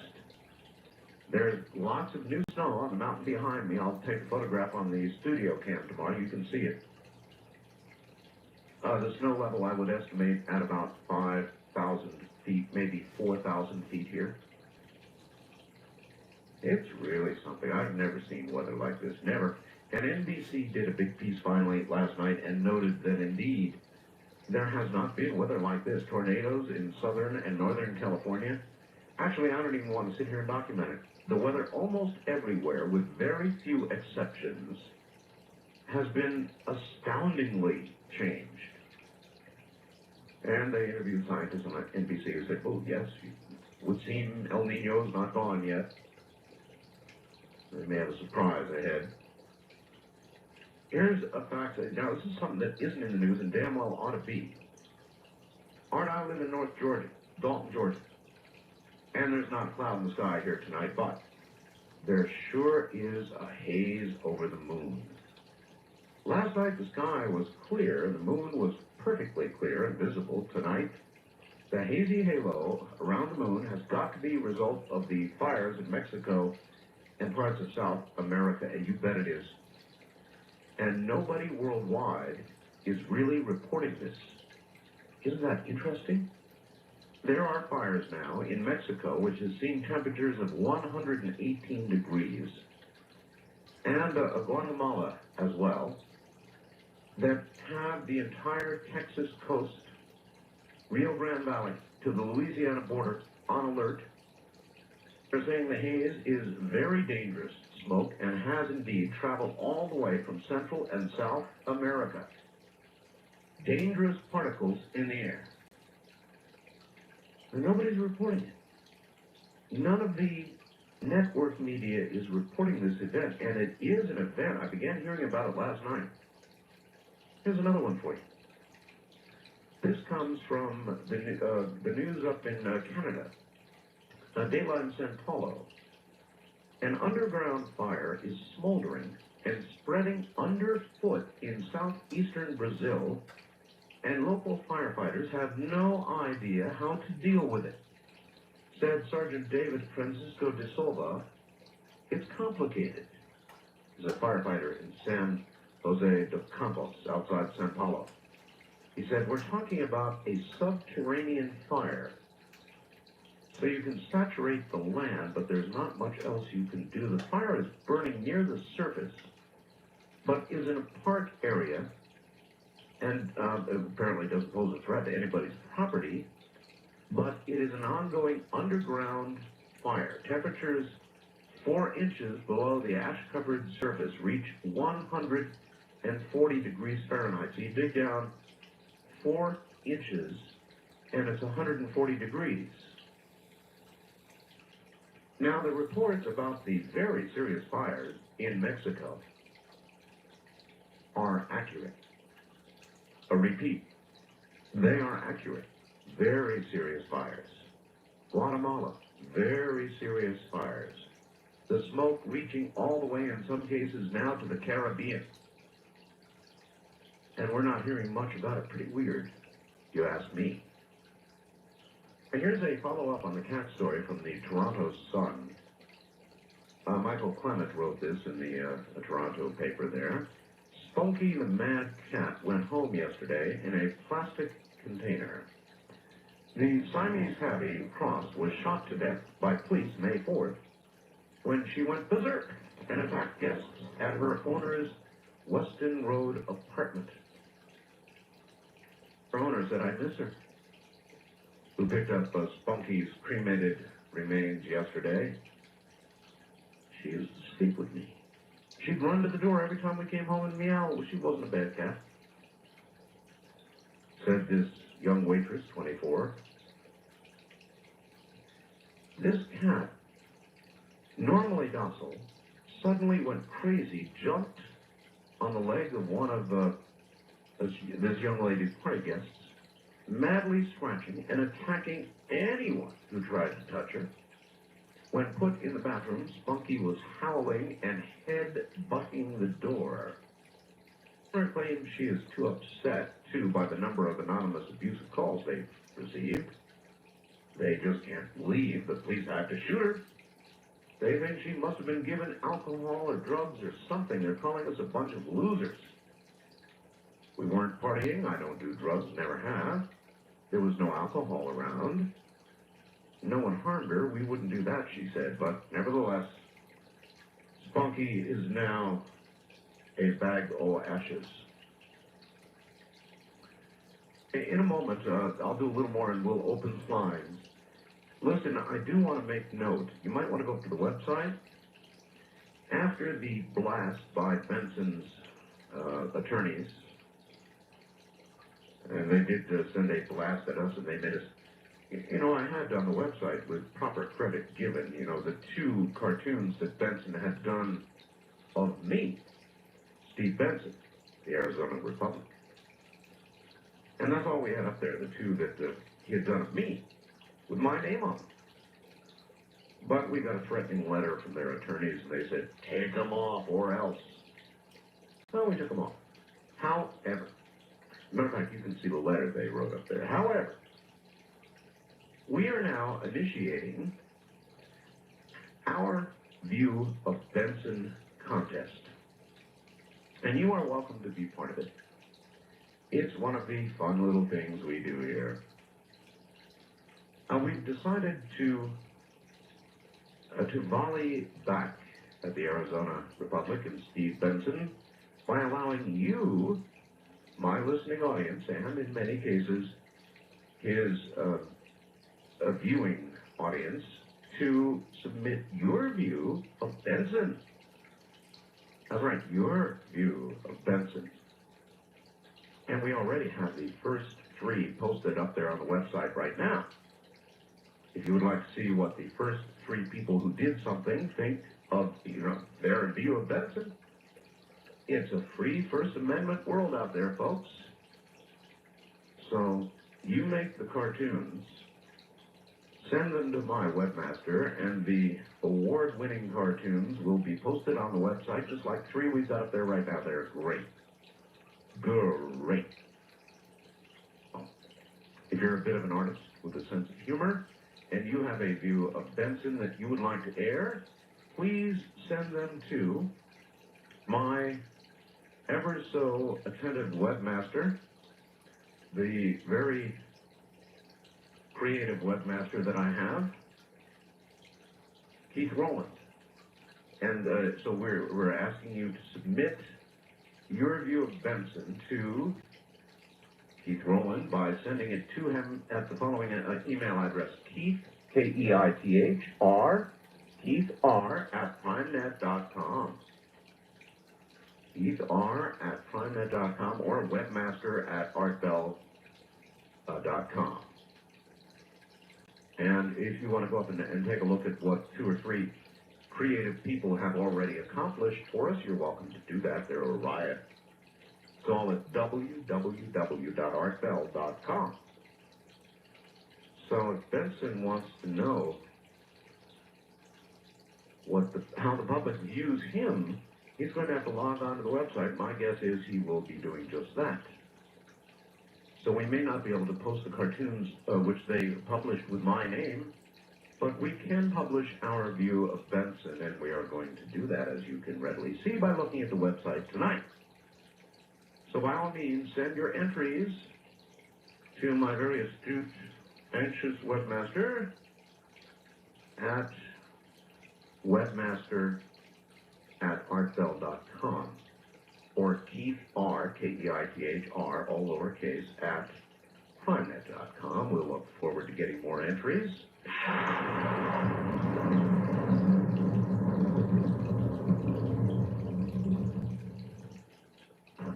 Coast to Coast AM is happy to announce that our website is now optimized for mobile device users, specifically for the iPhone and Android platforms. Now, you'll be able to connect to most of the offerings of the Coast website on your phone in a quick and streamlined fashion. And if you're a Coast insider, you'll have our great subscriber features right on your phone, including the ability to listen to live programs and stream previous shows.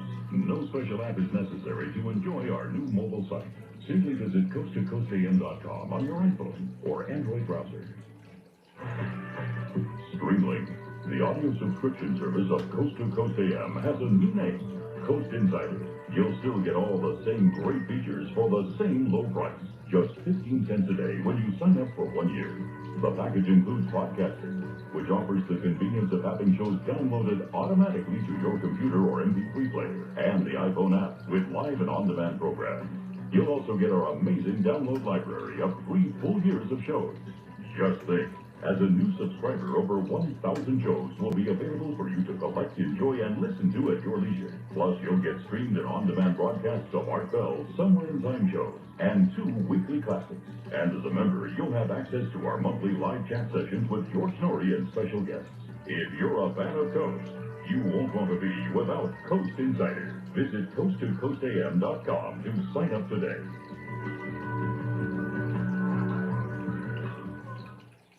Looking for the truth? You'll find it on Coast to Coast AM with George Norrie. I can't think of a time where also the world was in total chaos. You know, people are weirded out, and I'm beginning to wonder if there's something on this planet that's affecting people's brains. I believe that we are in uncharted, tenuous, tumultuous, unprecedented times. You know, wake up. Something is happening globally to this planet, and it's not normal. It's just not business as usual. Now, we take you back to the night of May 13th, 1998, on Art Bell, Somewhere in Time.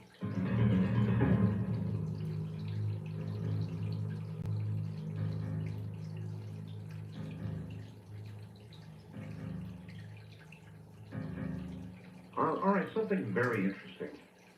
I can tell you partly about it, a little bit about it. The other night, I told the story of an acquaintance of mine, and a lot of people in the UFO science community know this man very well. His name is Robert Bigelow, Bob Bigelow, and he's a multi-gazillionaire. Got a lot of money. And he funds grants into areas of interest with regard to the afterlife, with regard to anomalous objects that fly in our skies, that sort of thing. And we had a long, very interesting conversation, a kind of a what's next conversation earlier today, and it's odd that I would hear from him because I had just spoken of him the other morning on the air. I think something very productive may come of this. And I wonder how he's going to react to my idea. This is Mr. Behind-the-scenes kind of guy, you know. And it hit me as I was contemplating our conversation earlier today that maybe I ought to have him on the air. Maybe that's what I ought to do. Maybe that's what I'm going to do. Doesn't hurt to ask anyway. But the man has a lot of very, very interesting, intriguing, in fact, ideas and abilities, and because of his resources, he can get the scientists that really matter to do the kind of research that he would like them to do with grant money. I mean, you know, money talks and everything else marches away at some slower speed. So maybe the thing to do is have Bob Bigelow on the air. Maybe I'll do that next week. By the way, coming up tomorrow night is Michio Kaku, Dr. Kaku, Professor Kaku. And he'll be talking about this incredible explosion. Absolutely an incredible explosion. Coming up next Tuesday, we'll just call him a general. He's a general, okay? And he knows things that he wants to talk about, but we'll call him General A. And he's going to come here with a voice changer and at the behest of Dr. Roger Lear. And he's got a lot he wants to say publicly for the first time. That's going to be a shocker. That'll be Tuesday.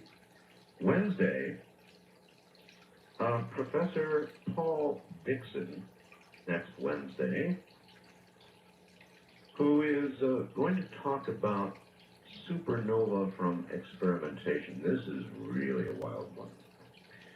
So there's an awful lot coming up, an awful lot I'm thinking of doing and thinking about. As you know, come this Friday, at about 3 in the afternoon, I guess, I am going to be in Ketchikan, Alaska, where I will board the Satindam on my way toward Vancouver, British Columbia. And I guess I'll be in BC Columbia, British Columbia, I don't know, something like about 9 o'clock in the morning, I believe. About 9 o'clock in the morning. And then Sunday, we're going to do Dreamland. I'll be there Sunday at 9 o'clock. And then Sunday night, we'll do Dreamland from Seafun in Vancouver. And my guest is going to be live with me, just off the cruise, Daniel Brinkley. So all of that lies immediately ahead. I'm Art Bell. This is Coast to Coast AM. You're listening to Art Bell, Somewhere in Time on Premier Radio Networks. Tonight, absolutely amazing. Now, talk about the world of coincidence. I'm going to be arriving in Vancouver, assuming everything runs correctly, and I'm sure it will. Holland America Lines is really good about that sort of thing. I'll be in Vancouver 9 o'clock Sunday morning. We'll do Dreamland from Seafun, my affiliate there, in Vancouver, which would be a blast, with Daniel Brinkley Sunday night. And then Synchronicity of Coast to Coast AM has a new name, Coast Insider. You'll still get all the same great features for the same low price. The package includes podcasting, which automatically downloads shows for you, and the iPhone app. You'll also get our amazing download library of 3 full years of shows. That's over 1,000 shows for you to collect and enjoy. If you're a fan of Coast, you won't want to be without Coast Insider. Visit coasttocoastam.com to sign up. Now, we take you back to the night of May 13th, 1998, on Art Bell, Somewhere in Time.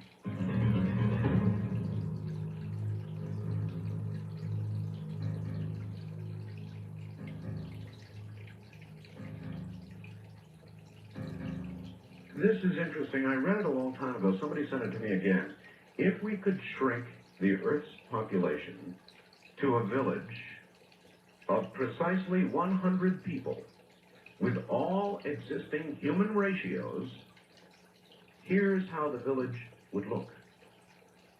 There would be, among this 100, there'd be 57 Asians, 21 Europeans, 14 from the Western Hemisphere, North and South, and 8 Africans. 51 would be female, 49 male, 70 would be non-white, 30 would be white, 70 would be non-Christian, 30 would be Christian. Wow. 50% of the entire world's wealth would be in the hands of only 6 people, and all 6 would be citizens of the United States. 80 would live in substandard housing. 70 would be unable to read. 50 would suffer malnutrition. That's half. 1 would be near death. 1 near birth. Only 1 would have a college education. Nobody would own a computer. Imagine that. If you took the world as a whole and reduced it down to 100 people, that's the village you would get. And I don't think it would do what the First Lady imagines the village would do. What do you think? East of the Rockies, you're on the air. Good morning.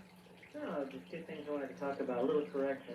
A lot of people who talk about spiritual things, Yes. about extra-dimensional beings, Yes. I would probably say that'd be wrong. It'd be more like exo-dimensional, because it'd be more like something outside time, space, and all the dimensions that any physicist would be able to describe. Well, it's certainly possible. It's as possible as anything else. I just thought that would be better.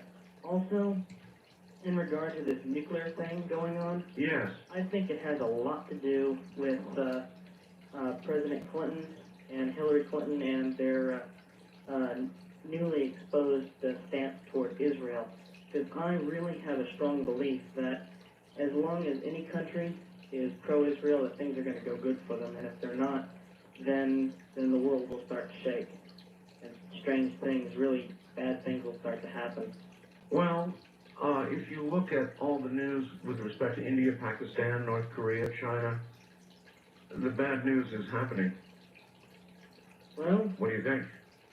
Well, I think that we'll be in a huge financial crisis the very moment that we take any funding away from Israel. So, if we stop that, we're pretty much going to be screwed. Why? Well, if you believe what's in the Bible, you'll think... Oh, I see. You mean we will then set our removing that $3 billion or however much it is a year from Israel would set the world on a collision course with the end. Well, no, just the United States. All right. I appreciate your call, sir. Thank you. And I'm not suggesting that we do that. I would never suggest that we do that. Can you imagine that? Stopping the aid to Israel would be, I know a lot of people just would salivate at the very prospect of doing that. But if you have been to Israel, you will understand why we give aid. I mean, if you've ever been to Israel and understand what they have in common with us, as in U.S., despite some friction we've had with them, and you look around what's around Israel, you would understand why we give aid to Israel. Oh, there you are. West of the Rockies, you're on the air. Hi. Hello. Hey, how's it going? It's going. Hey, I heard your son smashed up your Geo Metro. Smashed it good. Yeah, wow. Rolled it. It's like anybody, I think, who gets a new teenage boy gets a license, driver's license. Mm-hmm. Been there, done that. Yeah. Do the wild thing at 702-727-1295. Pretty lucky. Yeah. But I wanted to ask you, what kind of car did you get that you pushed off the Metro on him? Pushed off? Well, sold or... I gave it to him. Or gave or whatever. Maybe that was my mistake, Uh-huh. I don't know. I've got a Trans Am Firebird. How about that? Wow, one of the new ones? Yeah. Midnight blue, dark dark blue, kind of between blue and black. It's the damnedest color you've ever seen. Wow, we know who's going to be getting some speeding tickets now, don't we? Well, let us not make presumptions. Okay, we shall not. Precipitous presumptions. But yeah, the answer is probably yeah. I had a request for a guest for you to interview. I saw that movie, the new one, the Deep Impact movie. Yes. And at the beginning they had like an astronomer and he was punching in all this stuff with the telescope. And I know you've had some astronomers you interviewed before, but it never really got down into detail on how that stuff works. And I don't know, I kind of... You like to see an astronomer on the show? Well, all right, I'll do that, and I see what you're saying. I just read a very good book about Mount Palomar Observatory. A really good book. East of the Rockies, you're on the air. Hello. Hi, Art. Hello. Oh, I heard your son rolled your Geo-Metro. Well, he rolled his Geo-Metro. Yeah. I've got a 19-year-old son. He drives a 77 Chevy Impala. I've got him in a tank, so he'll be protected if anything happens. Well, you know, you could see it coming. I mean, he was nailing stationary objects right and left. Yeah. A fence here, you know, a thing on the bumper there, a missing mirror over there because it scraped a tree. And so it was like, you know, there's no way this is going to be avoided. And of course, it wasn't. Yeah. Was he hurt? Not even a scratch. He's very fortunate there. He had a seatbelt on. I insist that my son use his seatbelt. Mm-hmm. Of course, what he does when he's away from me, God only knows. But I wanted to give you an idea. You might want to get him a tank. A tank? Well, 77 kids. I might want to put him in a tank. All right. Well, listen. Thank you very much. I appreciate the call. I think that he can contemplate for a while driving before he actually gets to drive again. And it's really a shame too, because when he got the car, when I gave him the car, you know, it was like Christmas, of course. I mean, here he is of an age to drive, and so I gave him the car. And he was so in love with it that he would go out in the driveway and he'd sit in the car for hours. Just sit there. Dreaming the dream. This was before he got his license and I gave him the car. And he would sit in the car, literally for hours, just enjoying his own space. And he was so in love with that car. And now, look at it. Dent City. Crushed City. First time caller line, you're on the air. Hello. Yes, Art. This is Jeff. I've been trying to get a hold of you for some time now. Okay, Jeff, here I am. Got a couple things for you real quick. Yes. I've been working with some photos from the MGS. MGS? Yes. What's that? Mars Global Surveyor. Ah, thank you. All right, you've been looking at the Mars photos, and? Yes, I've been looking in areas outside of Sidonia, and came across several things. I've been sending you some faxes on the JLM region. So what is it you see? I see lots of things that shouldn't be there. Like what? Geometric shapes, structures, buildings. Buildings? Yes. Well, there are a lot of people who think they see buildings in the photographs that we now have. Richard Hoagland certainly does. Many others who have looked at the photographs do. And even I, when I look at some of them, I'll be damned if it doesn't look like buildings that, in some cases, have no roof or part of a wall. Otherwise, yeah, they look like buildings. Yeah, this ruins. Yeah, this goes way beyond that.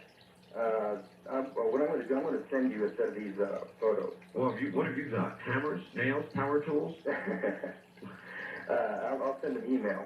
All right, email them to me. I'll look forward to them, whatever it is. No jokes, please. Everybody thinks it's so funny I could put a really weird thing on Mars. Look what I can do with Photoshop, Ma. And, you know, so I end up with all kinds of things like Abrams tanks on Mars and that kind of thing. People send me photographs of all that sort of thing. Trying to display their talent for morphing. Wildcard Line, you're on the air. Hello. Oh, I'm on. It would appear so. Hey, I've got a suggestion for a guest. Do you? Well, where are you? I'm in Sacramento Valley. Okay. I wanted to commend you first about the kind of show you have. I'm glad there's somebody willing to step outside of the kind of restricted, yeah, that's me. sanitized, stereotypical boring show that you hear all the time. I know, they're all the same. It's like they came out of some little cookie cutter thing and somebody said, you know, here's what you got to do on talk radio. Well, better do that. That's your road to success.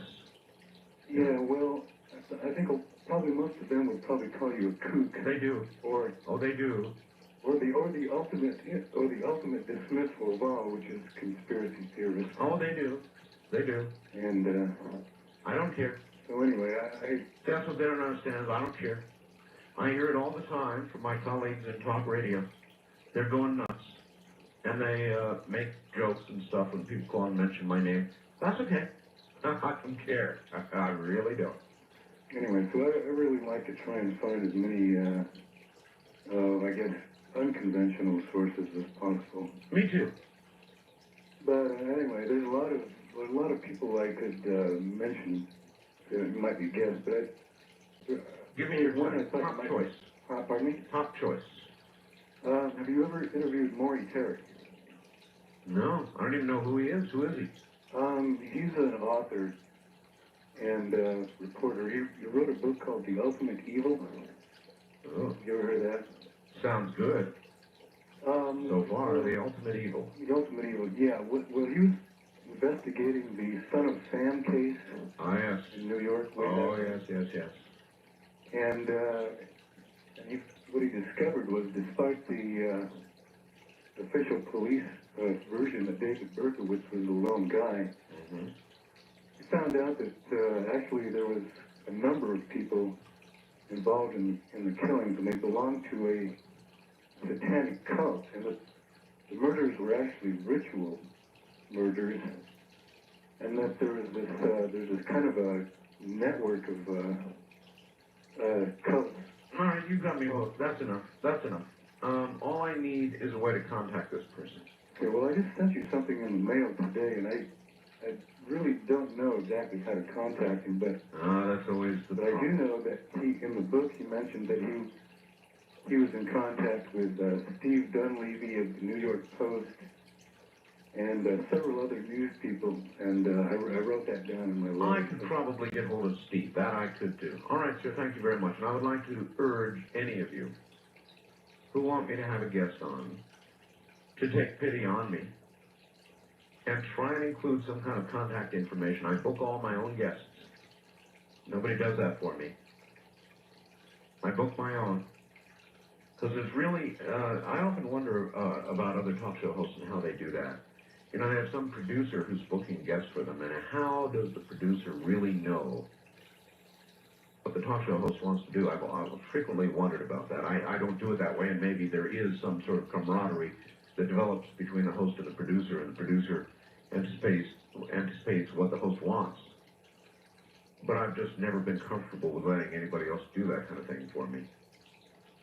So I usually talk to my guests beforehand and see if they're the kind of people that you would enjoy.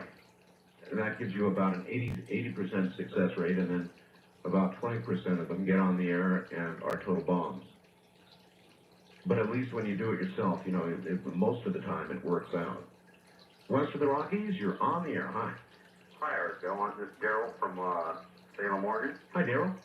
I wanted to tell you I had sent you a tape here a while ago, and it basically it tells about a theory of Mars used to be not actually in our orbit, but used to fly by on a 54-year flyby. Really?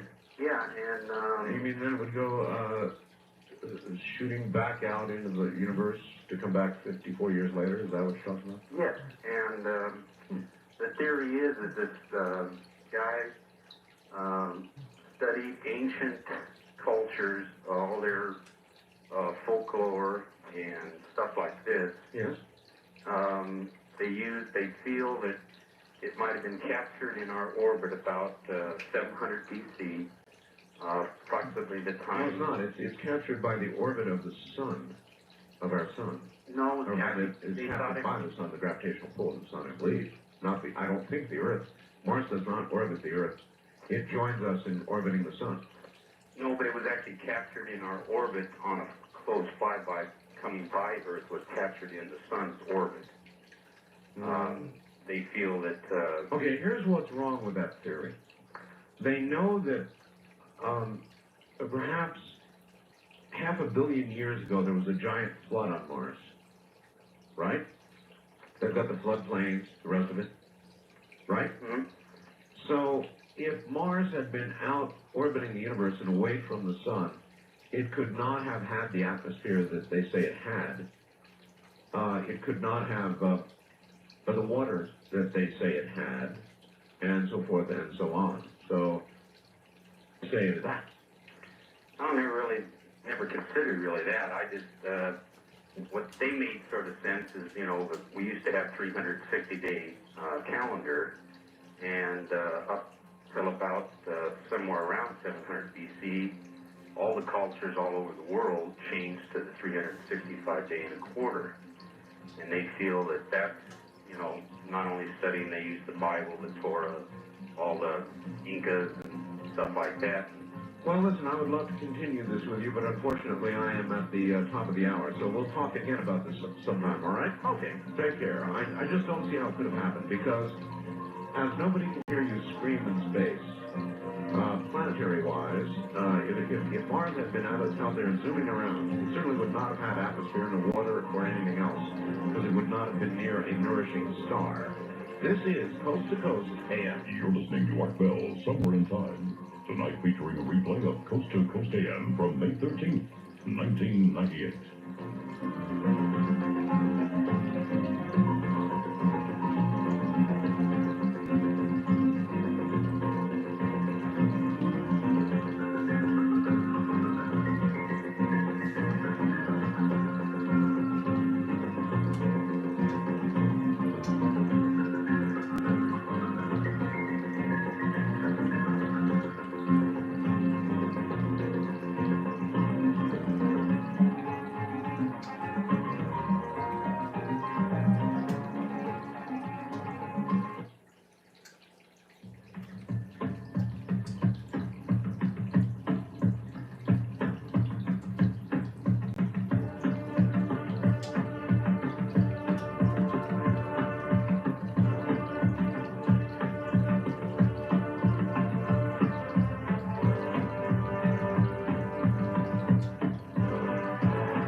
Presents Art Bell, Somewhere in Time. Tonight's program originally aired May 13th, 1998. In a moment, coming up, we've got a serious heavyweight. And I mean heavyweight, Dr. Barry Chapp. Wait till you hear about this fellow. Well, I'll read the bio in a moment. It's absolutely amazing what he's done.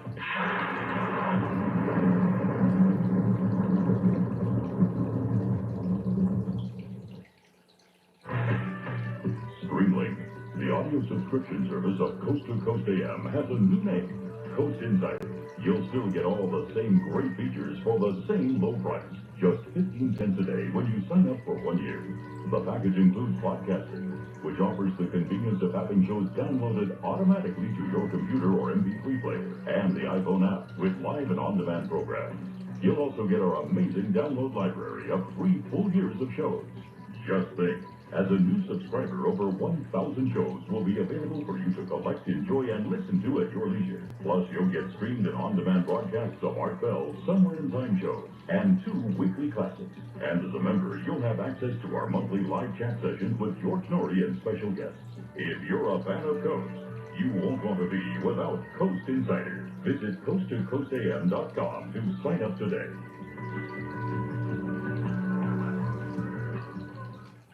Weird stories on the radio? Must be Coast to Coast AM with George Norrie.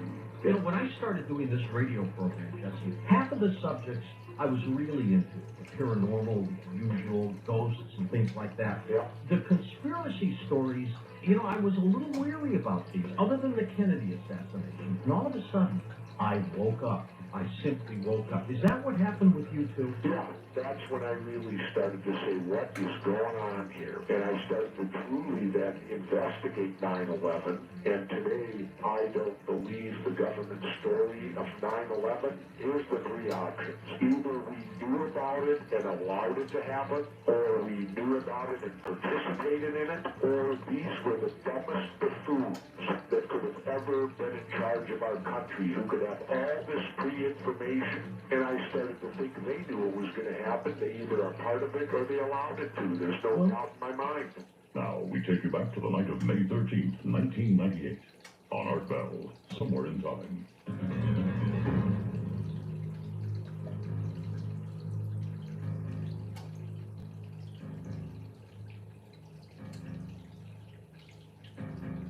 Listen to this. Dr. Barry Tapp is a world-renowned parapsychologist who worked out of UCLA's former parapsychology laboratory from 1969 through 1978 as a research associate.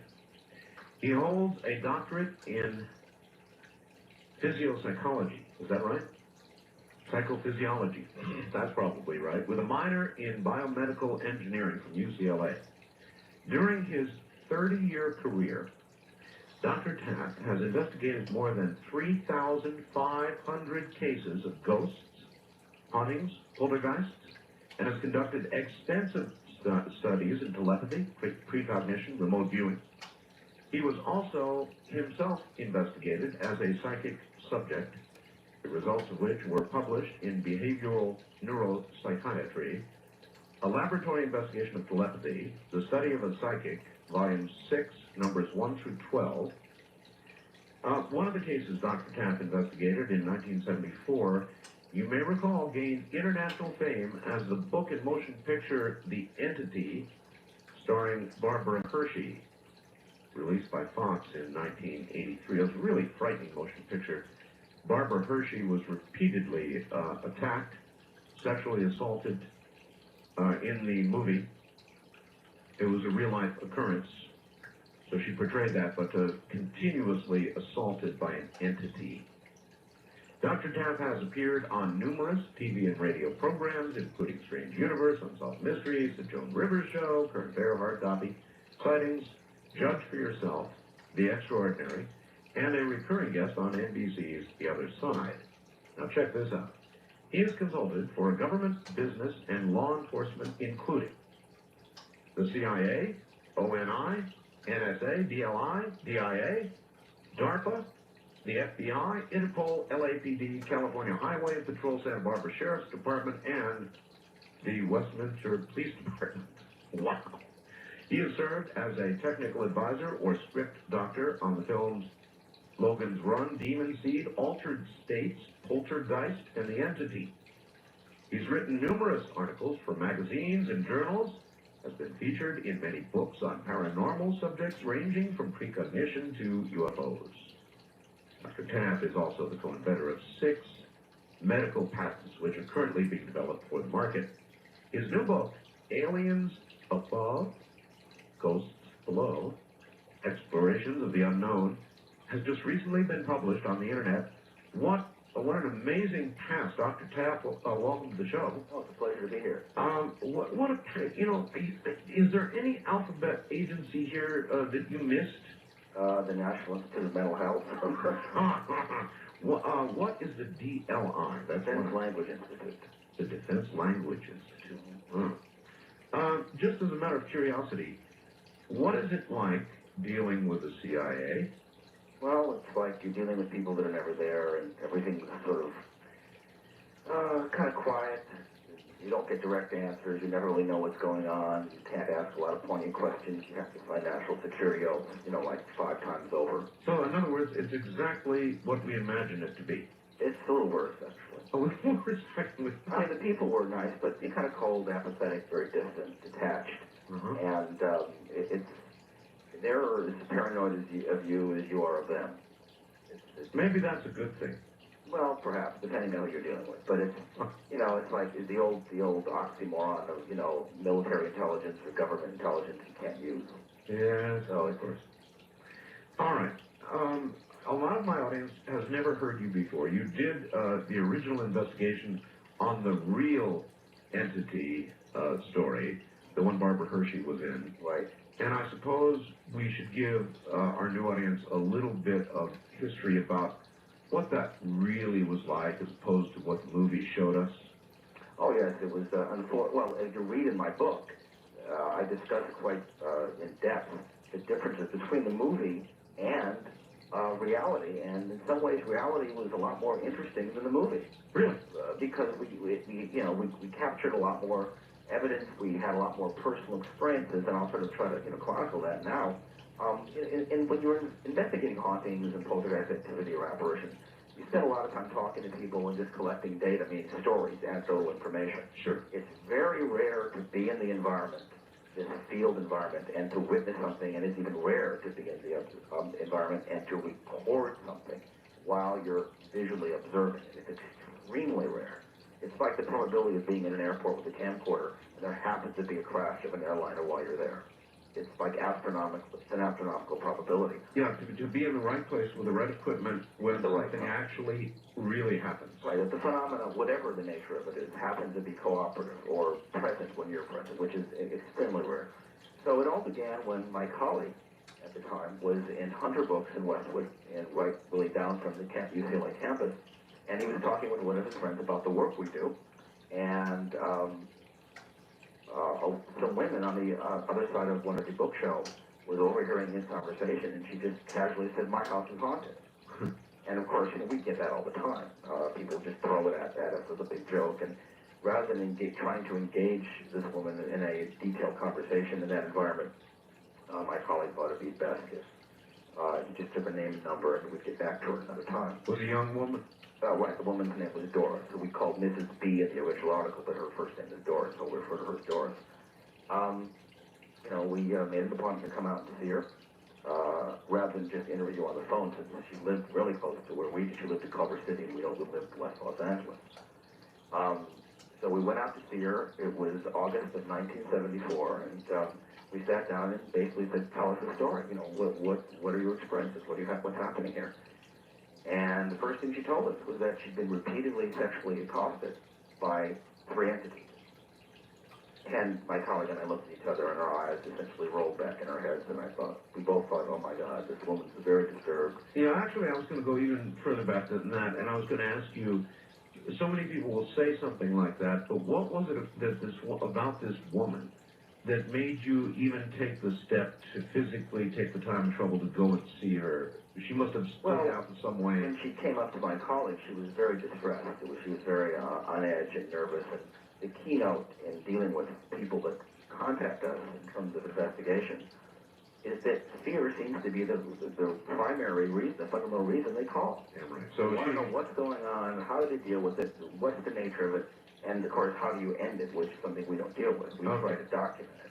Okay, I understand. Yeah, that's very reasonable, and I now understand. She was genuinely, obviously fearful. Right, and that's in when you're dealing with, a simple poltergeist manifestation or an abduction, the keynote, the operative word seems to be fear. Even so, you get to her house and she starts talking about the attacks and you're rolling your eyes. Right. The minute she said that, I thought, oh my God.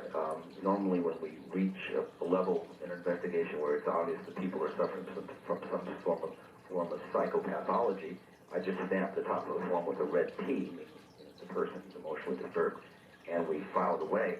But we listened to her story. We thought we were there, might as well hear what she's got to say. And she said that there were 3 male entities, 2 would hold her down, and 1 would attack her. And she described seeing various objects move and strange apparitions of this, like an Asian or Oriental type of a being. And that her children, some of her children actually witnessed this. She was being sexually attacked. Not the sexual, but it was her being thrown around or bounced around the house like a rag doll. We took it all down and we made some audio recordings and took a lot of notes, asked her a lot of questions about it, but we didn't really think it was worth pursuing because it seemed like she basically needed psychiatric evaluation. So you put the P there. And we thought, thank you very much for the interview, and if anything further happens, please feel free to call us. Here's our phone number at the lab. Mm-hmm. That was it. She called. We thought that was the end of it. And about a week later, we heard from her, and she said that now her neighbor had witnessed it as well. Well, that took on a whole different dimension. I understand. All of a sudden, let's go talk to the neighbor. Well, you see, these types of investigations, you're dealing with what we call corroborative testimony, that other people have seen the same thing Of course. at other times, or multiple witnesses. Without that, and or your own observations and recording, it's the big fish story. Yeah, I know, but once you've got that, it's all up 2 or 3 notches. So. Right, so we went back a week later, and this is interesting. It was August, it was still August, and it was very, very warm and muggy that evening, and yet the house was uniquely cold. It was distinctively cold. You'd walk in and it was like a shiver. And the bedroom, where it seemed to be the loci of the phenomenon, was particularly cold. Yet there was no draft, there was no breeze, there was no, air conditioning out of the house. We talked to her some more. She described, seeing strange things. And we listened. We talked to the neighbor independently of her. She told us, pretty much reinforced what Doris had said. But we still felt it could be a case of, hysterical, contamination. That people are just on edge and they're sharing stories. Okay, Doctor, the first thing I've got to ask is, if I walked into a room where I suspected an entity and it was cold, I'd whip out a thermometer so fast. Oh, we did. We brought some, and whatever the presence was in terms of the reduction in temperature did not register on any thermometer we had. But you felt? Oh, it was very distinctive physically. I mean, it was like you'd walk in and you felt like, there was Gotcha. The AC was on full. All right. Anyway, this progressed. Now, my colleague was interviewing her in the kitchen, Doris, and, well, during the interview, this is one of many who walked around the house talking with her, a lower cabinet door swung open and a skillet flew out, taking a parabolic course across the kitchen, landing on the floor with a thud. It didn't fall. It arced out. It flew under its own power. Now, your colleague saw this? Yes. I was in another room at the time taking some control photographs, and he saw this and he yelled, "Kurt!" I ran back in the kitchen. Yeah. And we checked, made sure there were no wires or springs or people hidden in the lower cabinets, and of course there weren't. And it was rather astonishing, and it progressed on from that point to where we began witnessing little things moving around the house, small objects moving.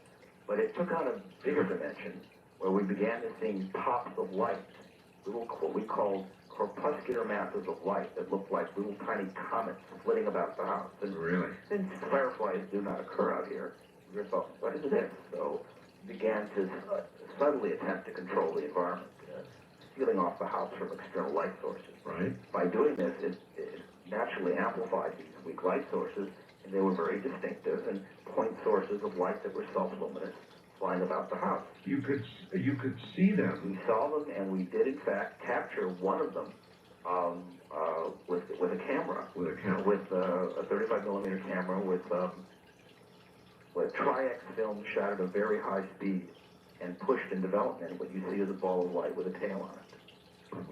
And this depicted almost precisely what we were seeing. Is that on your website? Yes. All right. These pictures are contained in the book, and they're also on the site. All right, we've got a link to your site tonight so people can go up and take a look. Right. Well, right. Now, what's intriguing is that we began to, these lights were always greenish yellow, like a lime green. Why, I don't know, but they were distinctively colored in that way. I don't know why, we don't know what it meant. We began to see this. And there was also two other physical aspects of this, the early onset of the case. One was a distinctive odor, a pervasive stench of decomposing or rotting organic matter. Oh, great. And it was so profuse that a couple of people that came with us, assistants to help us, got very sick and had to leave the house. Mm-hmm. And this has happened, but we've had this prior to this and since then in many other cases.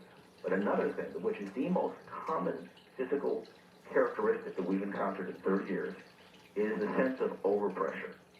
And the way I describe this is what you feel if you go in a deep pool at about 10, 12 feet where you feel tremendous pressure on your ears. Of course. But we get this at, basically at room temperature at sea level in these environments, and sometimes it's so severe that people go to grab their ears and hold their nose and blow to equalize the pressure of the station. Again, this I assume cannot be measured with the barometric pressure. No, we tried that, and it's nothing, but it seemed to affect people, but it didn't affect instruments. Gotcha. And this was quite intense, and it was very disturbing because everybody would kept holding their nose and blowing, and nothing happened. And the case evolved. It evolved further to where to see more brilliant balls of light that seemed to be responsive to our verbal commands, like we'd ask things and things would, show up in response to our questions or comments. And the son, her 16-year-old son, who had, by the way, witnessed one instance where Doris was bounced around like a rag doll. He went try to go to her aid. Something picked him up and threw him in the wall, flipped him over, and almost broke his back. Good Lord. And this, of course, terrified the son, and they tried to stay away from home as much as possible. We did see and record some more lights. But the lights we saw, what we recorded on 35-millimeter film, did not resemble what we saw. We saw balls of light flying about the room like comets. What we caught seemed to be time lapses, these arcs. One of the arcs frames Doris perfectly, as if it's like somehow related to her. And we didn't see this, but maybe our film speed or the shutter speed was too low. So it'd be like if you had a camera and trying to photograph stars, you didn't have a moving platform, you'd get a streak. This might be the same thing we're getting at times. Oh, I understand. And it was very impressive that some of the arcs demonstrate dimensionality in the sense that behind them, the walls meet at a 9-degree angle, yet these arcs are in free space, indicating that they're not projected against the wall. You would immediately, I suppose, begin, if you could, experimenting with different speeds of film. Yes. Probably trying to speed it up. Yes, and it didn't make any difference. We shot as fast as we could go, both in film and shutter speed, and we still got the same thing.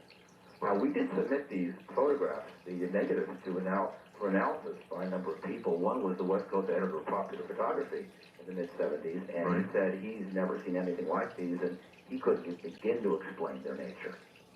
In fact, in some of the pictures, the arcs are at almost 90-degree angles to each other, and the woman, Doris, is not even in the room, as if the phenomenon is present when she's not physically in that space. Well, apparently it was. Right. Apparently it was. And she was, how frequently was this woman actually being attacked? It's hard to say, because we weren't there every night, but it was occurring like probably every couple of weeks or every couple of days at times, but what we saw was just quite phenomenal. Now, one evening... All right, hold it right there. We're at the bottom of the hour. It's a great hook. We're talking about The Entity. They made a movie about it, starring Barbara Hershey, but this is the real story. This is really what happened. And if you've heard this before, we're going to finish telling this story, and then we're going to move into new areas.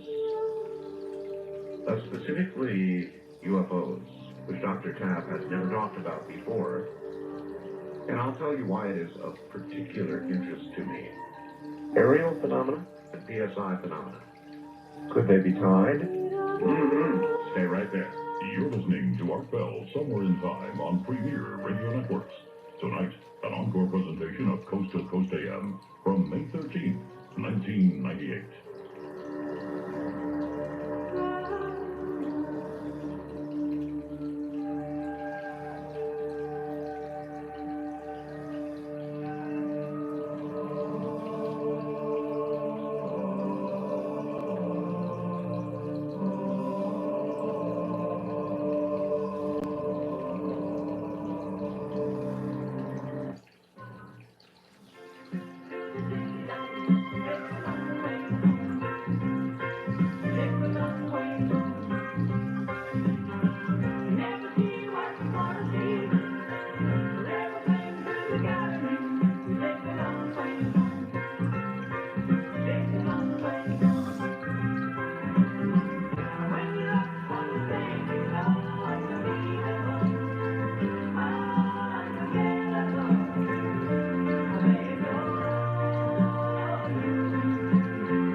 Art Bell Somewhere in Time on Premier Radio Networks.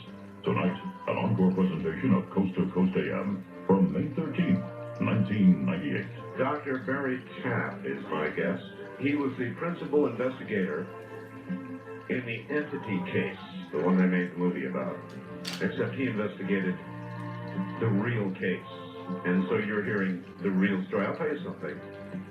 The moment a kitchen cabinet opened and a frying pan took a parabolic arc across the room, I'd be beating a real straight line right for the door. Man, I would be out of there. Anyway, we'll get back to Dr. Tapp in a moment.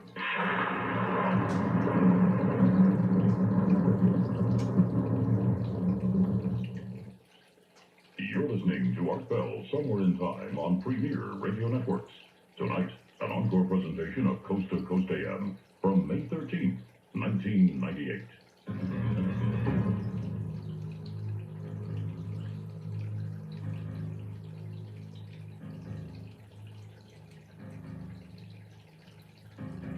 Back now to Dr. Tapp. Dr. Tapp, welcome back. We were in the middle of this story about the lights and the flying stuff and all the rest of this, and this poor woman. This was in California? This was in Culver City, California. Culver City, all right. 1970, summer of 1974. So it continues. Well, today, no. No, that's the story. Right, from when we left off. See, we obtained some photographs, and the lights were very interesting, but we couldn't tell how big they were. We couldn't tell the speed at which they were traveling, because we had no reference. So we covered her bedroom walls and ceiling with black poster board, used duct tape to stick them on the ceiling and the wall. And unfortunately, whatever the phenomenon was, it again demonstrated its uncooperativeness or lack of cooperativeness, and it began tearing off the poster boards. And we got a frantic call at midnight. Doris ran back down there. It tore off the poster boards, tore off the paint and the plaster with them. Wow. And now, obviously, she could have done it, but she was a very small, diminutive woman, and I don't think she would go to this extreme to prove anything to us. But at the same time, the fuse box was torn out of the wall and thrown at her, some candelabras were thrown at her, but we still were suspicious. But beyond that, the investigation continued. Her son said there were some records that he put on. There were some heavy rock albums that dealt with weird, demonic garbage. He said if these particular records were on, the phenomenon would peak and, always occur. So just to see if anything would happen, we put the records on and we tolerated this insufferable music. And sure enough, when the records reached their peak, their crescendo, the sun lights appeared. Well, they drove Noriega out with it, Right. And at one point, a full apparition formed. A full body, a half-bodied apparition from the waist up. You see large upper torso, arms, shoulders, neck, head of a very large bodied man, but you could make out no salient characteristics of the face. You saw this? We all saw this. You all fired off hundreds and hundreds of frames of film. So this is before there were portable video clips, so we didn't have that. Might a person ask how the hell he managed to stand there with an apparition right in front of you? And now I understand that you're professionals, but even at that, how do you stand your ground? I'd be going. Well, your heart rate increases, but again, if this is what you're looking for, this is why you're there, it would, be kind of foolish to, vacate the premises if what you're looking for finally makes an appearance. Yeah, you're right. Now, at the same time, I should mention we had a couple of assistants who basically hit the floor when this happened. We heard thuds. We thought something flew off the walls, and it was my assistants basically losing consciousness based on what they saw. Yeah, that would have been me. And it was quite amazing. Again, the apparitions, the luminous apparitions, were that same lime green color. Mm-hmm. And it was the corner of the bedroom. And it was quite astounding. I mean, I don't know precisely how long it lasted, maybe a few seconds, but we found hundreds of frames of film, yet film came back and there was nothing on it, which made us really wonder. So we took everyone's account independently. We all generally had a high degree of convergence on what we saw. So what is it? The phenomena kept going, kept occurring, more things happened, more poster boards were torn down. We began to suspect this was more of a poltergeist manifestation because it seemed to be occurring around doors more than anything else. And as the case went on, I think we did bring in some film equipment because there wasn't portable video then, nothing we could bring in. And sure. That's when Frank DiFelitta came in, who ended up writing the book. And he saw a couple, beads of light and some flashes and arcs, but nothing as spectacular as what we'd seen earlier. And the last night we were at her house, this was on Halloween of 1974. It happened to be a full moon. Great. And nothing happened. It was just dead. I mean, literally, might as well be a normal environment. Very disappointing, but these things, tend to occur. This phenomenon tends to be evasive and transient. The woman moved shortly after that, and we lost touch with her. She surfaced again a few months later with Frank DeFelida's help, and we found her in Carson, which is a little south of Culver City, 15, 20 miles south. I know where it is. And the phenomenon was back again. Now, what's more impressive than just the fact that it returned was the fact that people living on both sides of her who knew nothing about her horrible experiences and encounters began experiencing poltergeist phenomena shortly after she moved in, as if it was a proximity effect. Wow. And this is extraordinary because, these things are very rare to document, let alone experience. And so we were there, we saw the lights again, some objects were thrown about the room, and, she again moved after that. She moved from Carson to Culver City, to San Bernardino, from San Bernardino to Texas. And we haven't heard from her for many years, actually, until the movie came out, which was in February of 1983. And by that time, it pretty much flamed. It was all but, gone. So whatever it was seemed to be linked to Doris, not to the house, because we'd been back to the house, and no one that had lived there reported anything unusual going on. So whatever this was related to Doris, not to the house, which again suggests more psychokinetic activity. But again, manifestation of an apparition which was collectively observed, the balls of light which were photographed, the stench, the overpressure, what's going on. Now, what do you think it was?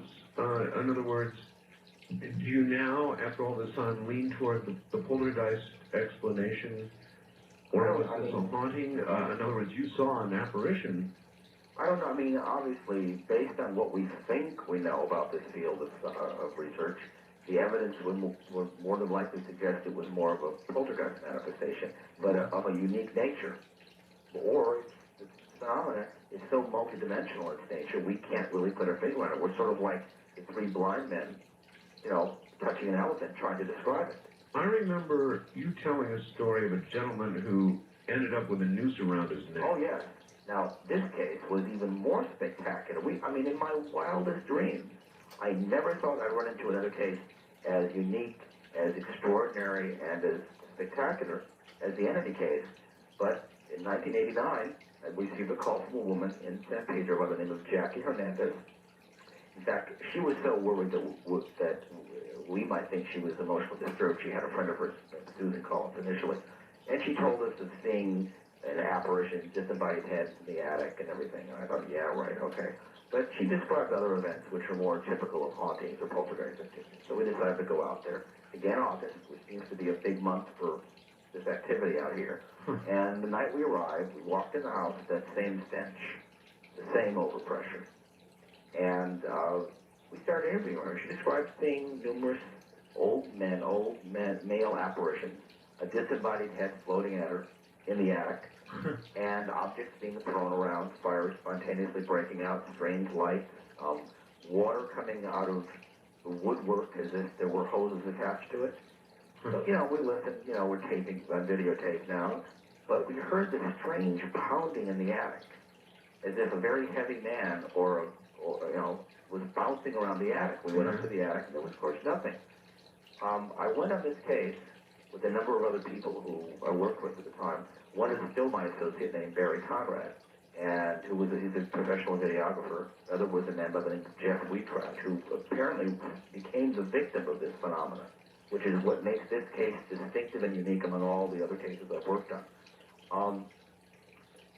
He goes up in the attic, takes some pictures, and before he finishes the last roll, his camera is violently pulled out of his hands. It's dislodged, it's yanked out of his hands, and he comes out of the attic, he's shaking, and he's white as a sheet, and he's hyperventilating. He told us what happened. We went up to the attic, we found the camera. The body had been separated from the lens, and they were on different sides of the attic, and yet they were totally unscathed. but they were in pristine condition, no damage. Well, what did it? We went back up there, and as we're looking around the attic to see what could have done this, we see Jeff being pushed across the attic as if some large invisible hand was shoving his back, and we see his back arch, and he goes lunging across the attic. Again, Doctor, you saw this person. Yes, we were there when this happened. And, we thought, well, whatever, we didn't see anything other than his body being pushed. But this is the tip of the iceberg. That night, I should say all this is documented on video, and it is currently available. This case is currently available on a video. Okay. Which I'll give your audience the way they can get hold of it. And I want to tell my audience again, listen to me, folks. All the photographs things you've just heard about are up on the net, including this latest photograph you're about to hear about. All you've got to do is go on my webpage, go down to Dr. Taft's name, click on it, and you will see the entity photos right away. They are astounding. Astounding. Seeing is believing. Anyway, continue to. So the case, that particular night, there was some strange viscous liquid dripping inside the cupboard and near the kitchen, and it smelled horrible. It was a horrible stench.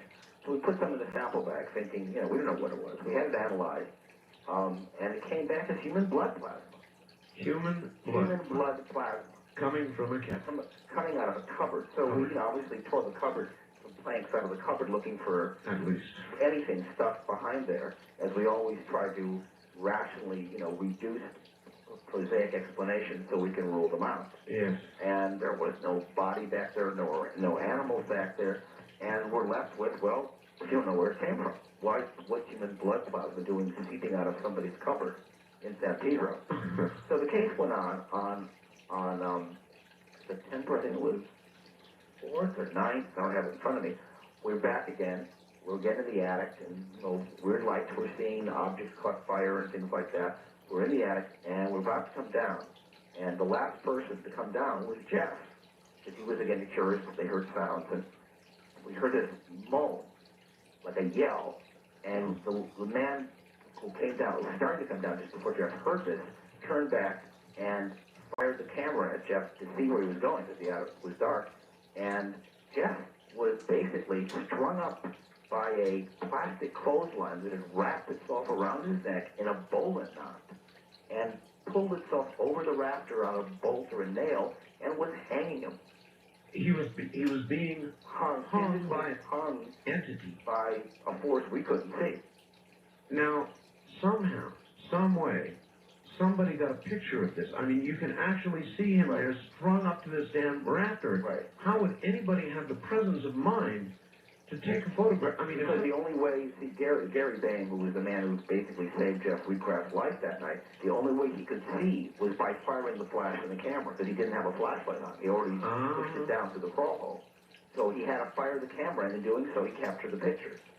He would have fallen on his face if he tried to navigate that distance without a flash. So we have these pictures. Jeff, there were deep rope burns in his neck. And to say he was traumatized would be an understatement. Yet all he remembers is walking, suddenly blacking out, and then feeling like choking, and then Gary came to his rescue. Well, what's happened to him? I mean, somebody who goes through this, I've got to tell you, professional or not only would I be out of there, but I think I'd be traumatized for the rest of my life. But see, this wasn't the piece de resistance. This was only the beginning. That would be plenty for me. Apparently, Jackie Hernandez finally moved out of there many months later. She moved up to Weldon, California, which is, I think it's Bakersfield or something. Yes. And, Barry and Jeff followed her. I couldn't because I had other things in my life going on at the time. And while in her little trailer house, Jeff was again attacked in view of at least 5 other people. The chairs and table began to shake. The room got icy cold. He was picked up, levitated with the chair. The chair dropped down. He was thrown up in an arc, hitting the wall where it met the ceiling and knocked out. Now, this was viewed by 5 other people. Time to retire. And we thought, they thought it was dead. Yeah. Basically, because he was unconscious, and he hit the wall with a resounding crack. And this is psychokinesis. This is the granddaddy of all psychokinetic manifestations. Now, they were using a Ouija board because they were playing around with it and began to say that the reason this thing was was attacking Jeff was because he resembled the person's killer. Now, all of this is detailed in my book in great depth, and it is available in a video called An Unknown Encounter from Barcon Video Productions. Now, this is an 81-minute documentary with we have our own special soundtrack. It's sort of like a mini feature. Right. And almost everything that we experienced and we documented is in this video. And even more of this story is contained in the chapter in my book, chapter 3 called The Hazardous Haunting. Now, this case is unique because it's very rare for this phenomenon to attack people. It's even rarer for this phenomenon to attack those people investigating. So this is unprecedented. And poor Jeff, his life has been turned inside down, and upside down, inside out. He's basically demonstrated symptoms of post-traumatic stress disorder. Of course. And he's sort of withdrawn and become a mean, bitter, kind of distant person. And he's not doing this work No, anymore. he resigned after this, which certainly I don't blame him for. But I should say that, beyond what happened to Jeff, which was horribly traumatic. How did that not happen to you? I mean, whether you're there to witness it or you're the one assaulted or whatever, how did that not happen to you? I mean, at some point, fine, you're an investigator, you're a scientist, but still in all. Well, for some reason, in this particular case, whatever the phenomenon we were dealing with, it seemed to take a particular interest in Jeff Wheatcrest. It attacked him probably 4 to 5, maybe 6 times during the course of this investigation. And again, if you believe anything coming out of a Ouija board, whether it's just psychic on the part of the people, manipulating the planchette, or it's something discarnate, who knows? It said, information came out that a man named Herman Hendrickson apparently had been drowned in 1930 in San Pedro Bay. And the Ouija board said it was Herman Hendrickson. And that his killer looked just like Jeff. His murderer looked like Jeff, and that's why he was after him. All right, that implies, obviously, that there is, it goes to the whole nature of what is a soul and what is a ghost. What do you think a ghost is? There are really, in your opinion, there are real ghosts or just poltergeist activity? Oh, no, I, for one, I'd say that the vast majority of the cases I've investigated and that I know about, I'd say fall under the heading of poltergeist or, psychokinetic manifestations. But then we have those that are clear-cut hauntings. And I could discuss those later on this evening, but what we thought this case was a poltergeist manifestation. And we thought the reason the phenomenon was attacking Jeff is that Jackie Hernandez was very attracted to my associate Barry Conrad, who looks a little bit like Elvis Presley. And she felt that Jeff, his best friend and associate in his work, was an impediment to her going closer. And she thought if he was out of the way, she'd have a clear path to getting closer to Barry. Therefore, motive for the attacks. Right, and that's great psychology, great psychoanalysis, but it doesn't explain it. It's theory, but that's it. But what makes this case even more of a conundrum is the fact that in 1996, a crew from Strange Universe went back to Jackie's original house in San Pedro. Yes. And she'd been gone from there for more than 6 years. And they went in the house with their equipment, which works very well. It's very reliable Betacam equipment. They don't experience problems with it. While in the house, it just shut off. It shut off. It just stopped. They come back out of the house, it mysteriously comes back on again. Well, they now go back in, it turns off again. They come back out, it turns on again. Okay, that argues, thank you very much, against poltergeist activity. Exactly, which makes us think that we don't know what's going on, that we're babes in the woods, and it suggests that there may be something in certain environments that may infect susceptible people, like a psychovirus, and alters them energetically, that they can leave and carry some of it with them. All right, on that note, stay right there. Dr. Barry Tapp is my guest. We'll be right back. You're listening to Art Bell, Somewhere in Time. Tonight featuring a replay of Coast to Coast AM from May 13th, 1998.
13th, 1998. Good morning from the Kingdom of Nye.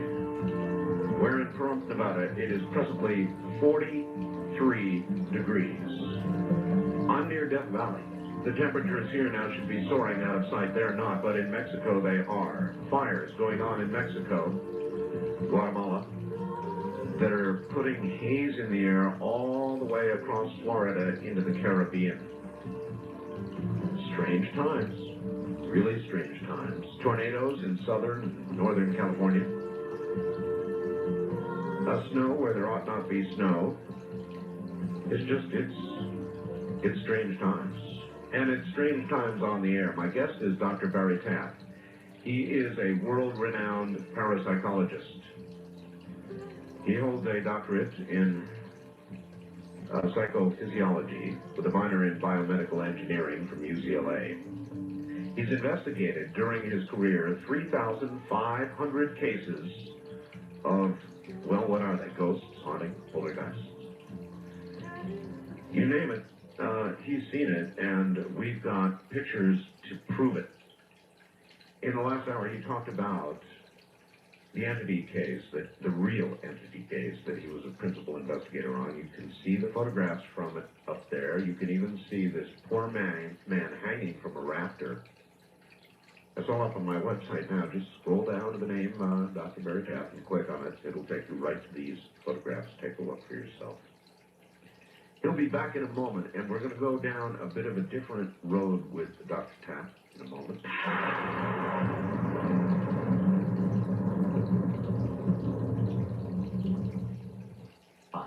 Coast to Coast AM is happy to announce that our website is now optimized for mobile device users, specifically for the iPhone and Android platforms. Now, you'll be able to connect to most of the offerings of the Coast website on your phone in a quick and streamlined fashion. And if you're a Coast insider, you'll have our great subscriber features right on your phone, including the ability to listen to live programs and stream previous shows.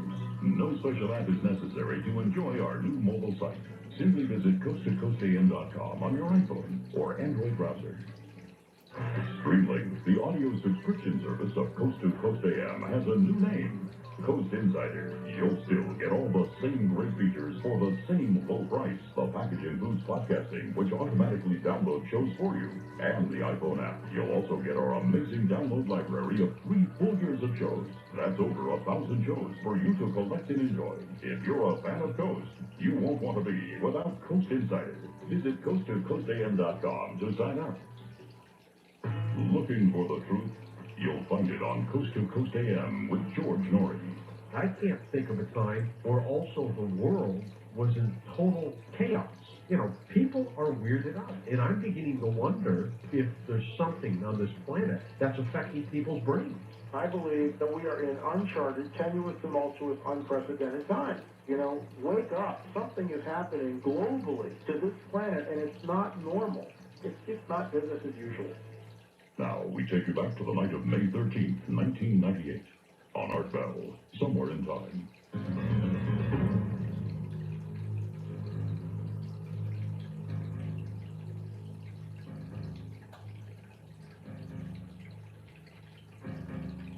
All right, back now to Dr. Barry Taff. Dr. Taff, we were talking about the nature of whatever these things are. One of my favorite movies of all time happens to be Altered States. God, I thought that was a good movie. That was exceptional. Now, in a sensory, it was all about a sensory deprivation chamber. And I've often wondered about these chambers. You're lowered into, I guess, some probably body temperature water or something, and they close this thing like a giant casket over you. And here you are with nothing to hear, nothing to see, nothing to feel, nothing to taste, nothing at all. All your senses are deprived. What can occur? I saw the movie, of course, but what really can occur? Well, it seems that when normal sensory cognition is suppressed or inhibited, a subtler form of communication takes over. And regarding the paranormal in general, one of the best techniques for eliciting or provoking mental psi in people is called Gonfeld, which is not as dramatic as sensory deprivation tanks, but it's similar in the sense it's like half ping pong balls over the eyes and sitting in front of a red safety light, and then white noise pumped through headphones into your ears.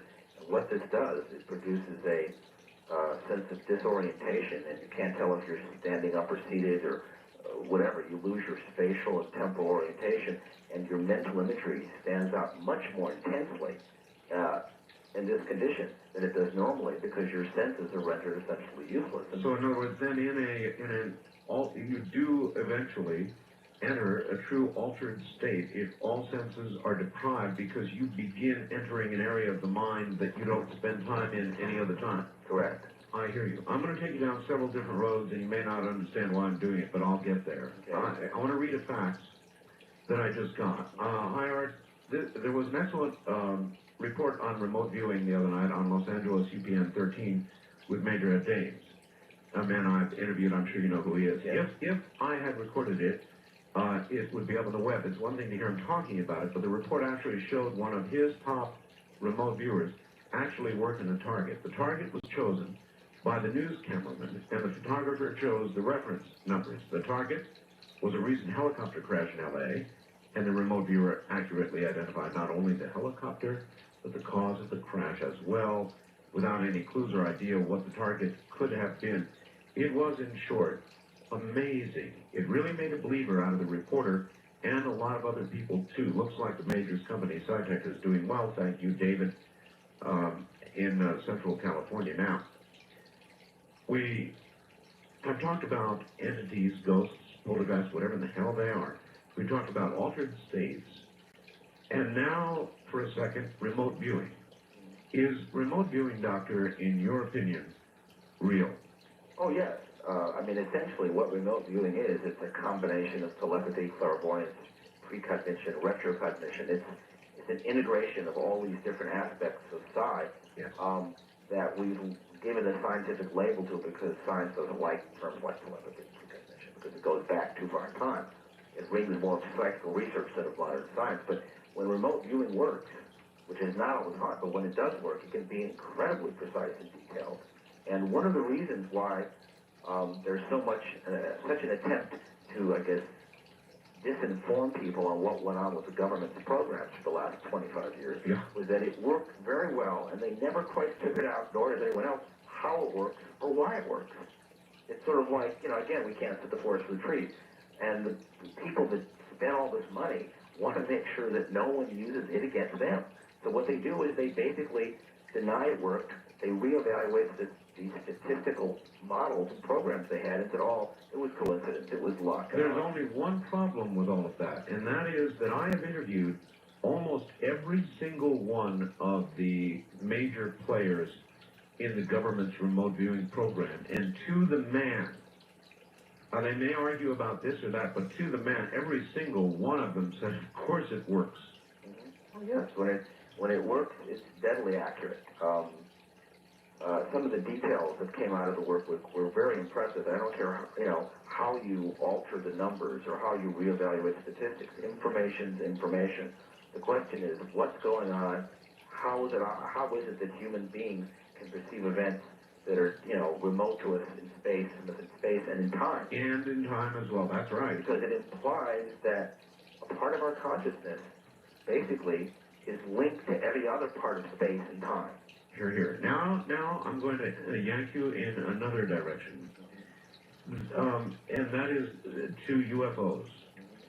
And your recent book, Aliens Above, Ghosts Below, Explorations of the Unknown, obviously begins to deal, if it talks about aliens, it has to deal in some way with UFOs.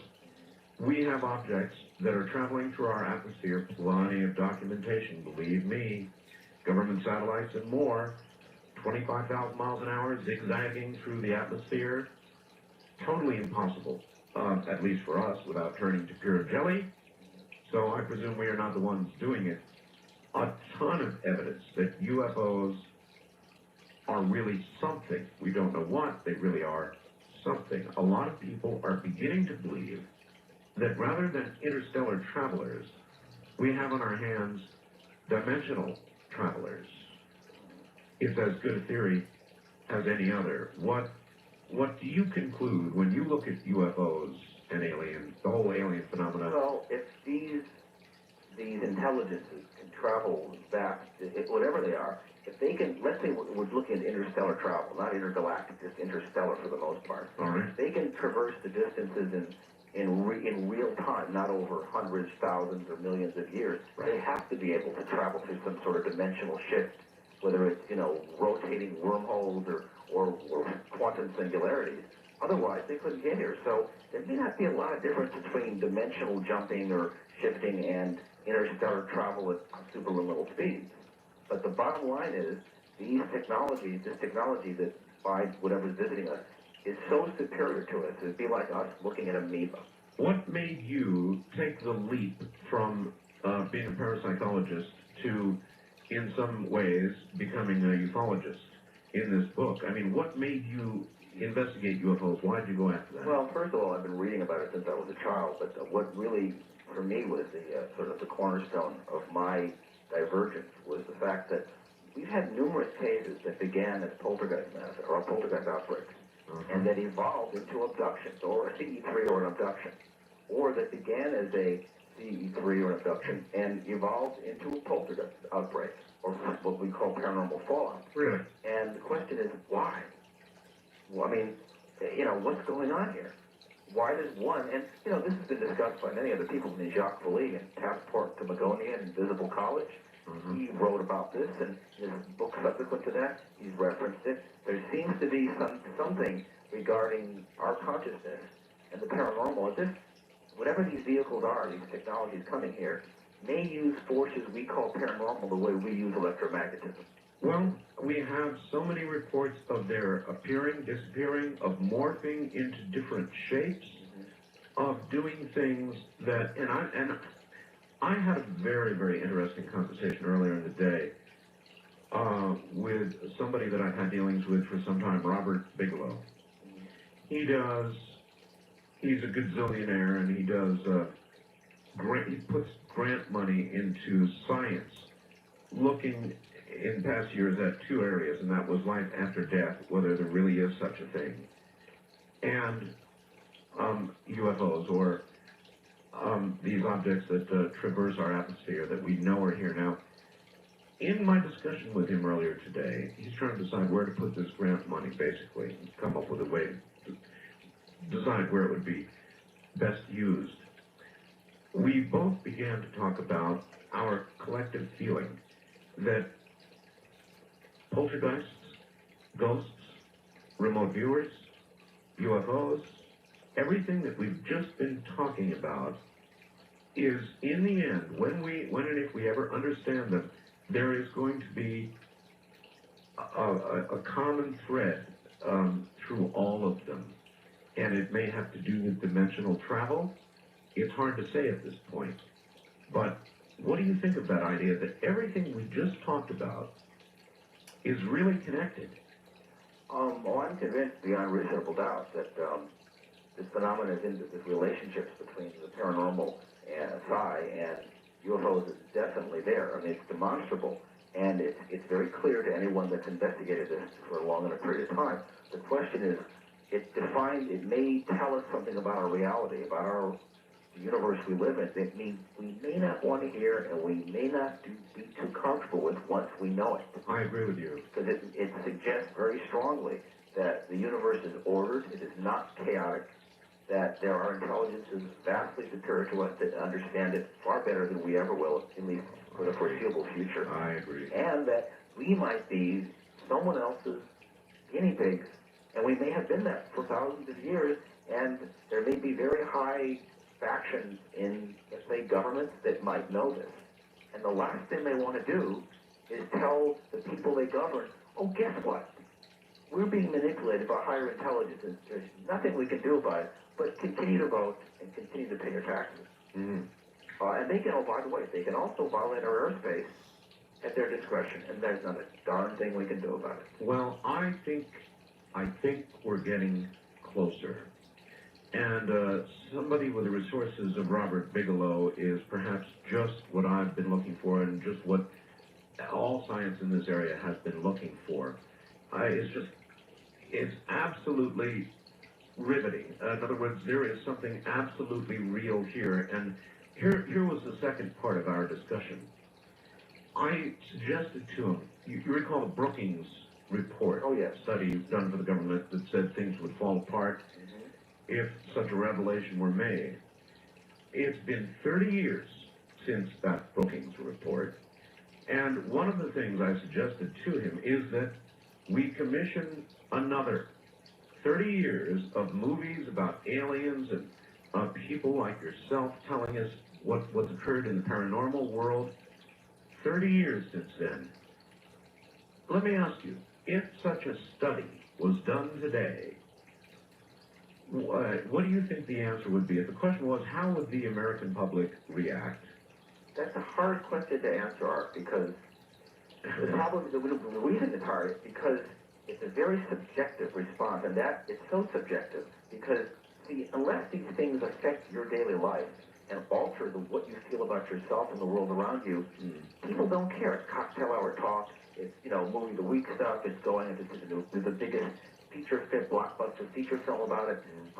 But when it affects your life, what you believe about where you come from, where you're going, what your family does, if you should pay taxes, if you should believe and trust your government, that's when and also the biggest thing is it shatters your belief in your Godhead, in religion, and that's a real big thing for Western society. My guess, and that's all it is because we'd have to do the study and maybe we're going to, but my guess would be that Brookings would be every bit as true today as it was 30 years ago. I'd almost be willing to lay money on it. I think it'd be more true today, because when I lectured about this subject matter over the last, let's say, 25 to 30 years, and I bring this up, especially around Christmas or Easter, the reaction is almost knee-jerk in response.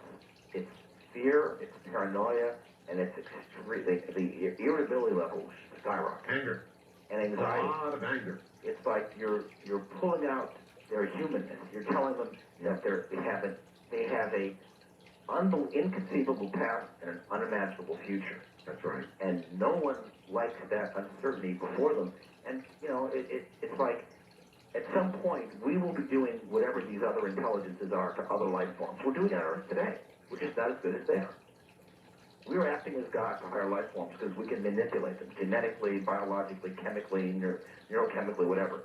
These things can seem to be able to do it at a much more discreetly than we do, and they're better at it. They've been around longer, maybe. Well, in your new book, what did you look at? When you looked at UFOs, what did you look at? Well, the first thing was Chapter 7. It's called Anatomy of an EBE. And I made a very clear connection with the fact that a model for the dinosaur, for what it would have evolved into, called the dinosauroid, it was talked about in Omni in 1980. Right. That image is almost exactly what people describe when they're abducted. Now, is that coincidence? Or are we seeing a species that evolved from reptile into a humanoid reptile and is coming here and is playing God with us? Or is maybe as I said in Chapter 10, UFOs the bottom line, maybe these beings know something about our future we don't. And maybe we're being hybridized, as people like Bob Hopkins and Dr. David Jacobs say, because maybe they know we won't be here very long. Or maybe there'll be a catastrophe. Or maybe they're trying to populate a star in another system and recreate what they did here with a little minor alteration. And we're basically, if we're being used as guinea pigs in genetic source material, that's not something you divulge to your population. I mean, look at Bud Hopkins' last book, Witness. It's an exceptional book, and assuming it's all as it appears to be, it's one of the most extraordinary cases on record. Undeniable.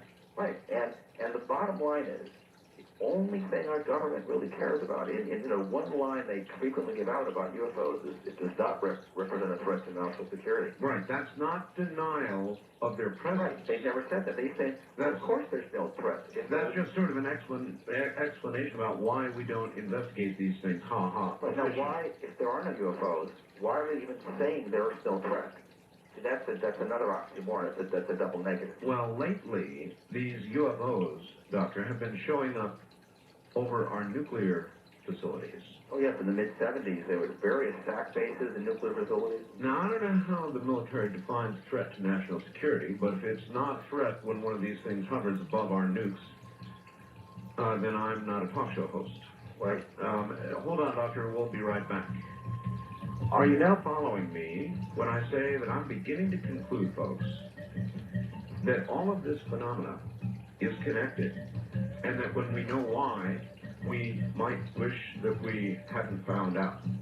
This is Coast to Coast AM. You're listening to Art Bell Somewhere in Time on Premier Radio Networks. Tonight, an encore presentation of Coast to Coast AM from May 13th, 1998.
Premier Radio Networks presents Art Bell Somewhere in Time.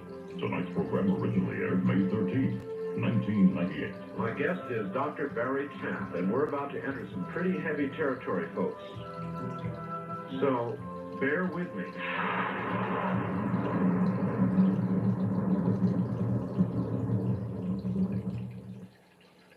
Coast to Coast AM is happy to announce that our website is now optimized for mobile device users, specifically for the iPhone and Android platforms. Now, you'll be able to connect to most of the offerings of the Coast website on your phone in a quick and streamlined fashion. And if you're a Coast insider, you'll have our great subscriber features right on your phone, including the ability to listen to live programs and stream previous shows.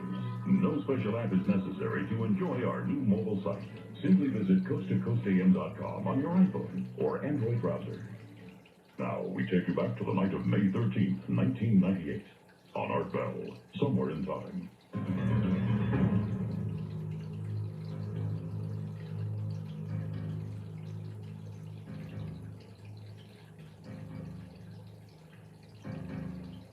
Dr. Tapp, welcome back. Let's get you back. All right. Now, here we go. There are a lot of people that call my show.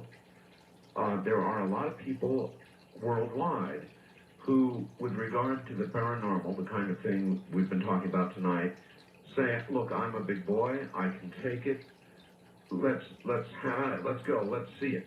There are a lot of people that call my show with regard to UFOs who say, I'm an adult, trust me, I can handle this information, I can handle it, tell me, I want to know.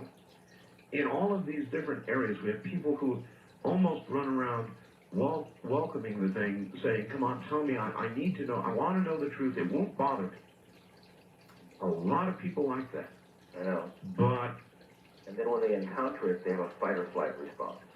Boy, are you right on the money. And I believe, that if another study is done, it will find that if there's a kind of revelation about all of this sort of stuff that we're talking about, UFOs, the whole parapsychological phenomenon area, that there will be some giant truth regarding where we came from, who we are, where we're going, what our future might be, whether we're under control of others, all that kind of thing. And if that is laid on the public, the reaction would range roughly from most people wouldn't go to work the next day to anarchy, with murders, with all sorts of out-of-control behavior. You'd have the paradigm shift would result in total abject apathy. You got total, and your self-esteem and self-image would be forever shattered. Belief systems up in smoke. And the other problem is your belief in any authority would be forever destroyed. And would you dare write a check to the IRS? Science, physics, all up in smoke. Well, no, I think that. Refiguring, they'd have to do a lot of recalculating. All this would do is just expanding the various venues of different disciplines of science would be expand to incorporate new technology and new awareness, just as it has over, hundreds of years. But the main thing, it would shatter our understanding of people and on a very personal level. It's a very personal thing. It's, for most people, it's like no big deal. But for the average person, like I said, if it doesn't affect their daily life, they don't care. But if it suddenly makes you question who you are and where you come from, and why are you working and beating your brains out, to what end? So then, suppose you had in your hands the Holy Grail of proof. Now, how hard would you think before you let the world know about it? Before you said, all right, here it is? Well, put it this way. Given the response that I've seen in teaching over the last 25 to 30 years, yes, the response I've seen from articles I've written, talk shows I've done, yes, I say that if the government has any real substantial facts regarding, let's say, UFOs, and the can of worms is immense, and it's not just they're coming here and we know it, but let's say they have influenced our past. Let's say they know. Right. I think it'd possibly be the worst mistake our government has made in its history. Completely irresponsible to release that information. They know darn well. This may be the first good thing the government's done in a long time. I mean, they may be protecting us from our own worst enemy, which is ourselves. No one's here to invade us. No one's here to conquer us. No one's here to subjugate us. The whole concept is, the idea that every time an inferior culture meets up with a superior one, the inferior one is destroyed or assimilated. Oh, yeah. I don't think that's applicable in this sense, because if it was applicable, we'd have already seen some indication of it. I just think that the government is looking at history repeat itself, and they're going to make darn sure they don't basically, shoot themselves in the foot. Right. So the answer then, I guess, is if you really had the Holy Grail of proof, you would not necessarily release it? I would not, from what I've seen. I don't think I would either. Unless, I'm being honest here, and people, what do you mean you wouldn't? I think that it's so serious that I wouldn't even need a visit from a couple guys in suits. I would intellectualize it in my own mind, and I would come to grips with the fact that this information couldn't be released. Well, there are those academicians and scientists and philosophers and truth seekers who would obviously benefit, and probably their lives would be a lot better off from knowing the truth. But public in general, I think, would in no way directly or indirectly benefit from this information, because it wouldn't make people's lives be better. It would make it worse. So to what end would you release this information and basically destroy the infrastructure, the socioeconomic infrastructure of our society? Why? So would you then conclude to keep this secret forevermore, or would you begin a slow program of indoctrination? Well, or desensitization. That's correct. But it's hard to say. It depends on how we evolve as a species, how the human. Because a lot of people think that's going on right now. Well, people think that all these movies we're seeing are part of some big, vast, black program, covert program to indoctrinate. Hollywood makes movies like this because they make money. If they didn't, that's right. You're exactly right. And good or bad, if they make money, they work. They just keep making more. If they don't, they fail. Sci-fi has the last more than 25 years been a really big draw at the box office.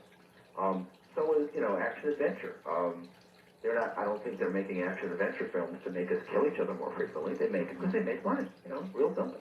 But I think the course the government takes is going to be determined by how the public responds. But also, another thing is the media. The media, unfortunately, has been very irresponsible in the way they've dealt with this subject matter for the last 30 years. They always have their ridicule factor. I know. And it gets to the point of such absurdity where, like, there was a flap in Michigan back in 1995, 94. I have a tape, yeah. And people were seeing these huge glowing discs over their home, and the media's response was, quite typically, oh, it's the moon or Venus. Oh, well, it wasn't, though. And I thought, the obvious response is, if the average person growing up in America can't differentiate a dot of light in the sky, which they know is Venus, and the moon, which they've seen all their life, from the big glowing disc over their house, they need to be institutionalized. Doctor, I've got a tape here with the radar operator at the National Weather Service calling these objects out as he sees them, sitting there going, oh my God, I don't believe this, over Michigan. So, that was absolutely real. Right, but the media, they're saying ridicule factor. It's like, I think the reason, and you have to give some credit to the media at the same time. They've been exposed to such a quandary of garbage and disinformationists and quacks and people out to just make a quick buck and liars and frauds and mentalists and whatever and lunatic fringes that you can't really blame them at some level for what they're doing, but at the other level, the news, let's say the media, is embellished, it's exaggerated, it's distorted, and it's hyped to get ratings. And if they know that the news that they're promoting or selling is, in essence, not real, not true, why should they believe anything anyone says? All right. It's pretty simple. Let's assume for a second that all of this phenomenon does have some commonality. If that's true, even though we both agree that exposure of the ultimate news would probably be impossible right now, if you wanted to fund some science work that would begin to try to lay their hands on what's going on by looking at all of these things and looking for a commonality and trying to find something with science as we know it, how would you proceed? Well, the first thing you have to determine what it is you're going after. I mean, if you're going after UFOs, the problem with different phenomena manifests itself in different ways. I know. As far as the UFOs, you don't know where they'll be. So you have to sort of be very mobile in order to get there. When you deal with hauntings or, apparitions, they're sort of locked into space, so they're in a semi-controlled, finite environment. You could go there, and it all comes down to instrumentation. The only thing people are going to believe in is instrumented recordings, is optical or acoustic recordings or imaging systems that show us information that we can pretty well determine can't be explained prosaically. Okay, before I let it go, and I don't want to do that, I know that you've got a recording or two. You mentioned that to me before the program. Mm-hmm. What do you have? Okay, this is part of one of our archival tapes. This is from 1976. And this is a man, I should sort of set this up. This is a man who claimed that he was sort of abducted, and there were strange lights around him, strange sounds. Yes. We ducked him on his bed once, and we saw a ring of fire burst around him and shoot up in the air, but there was no accelerant on the bed. His kid kept disappearing and reappearing, and anyway, at one point, my colleague and I were at his house, and he collapsed. He passed out. He started making these really weird sounds. Most of them are just rubbish and gibberish. Yes.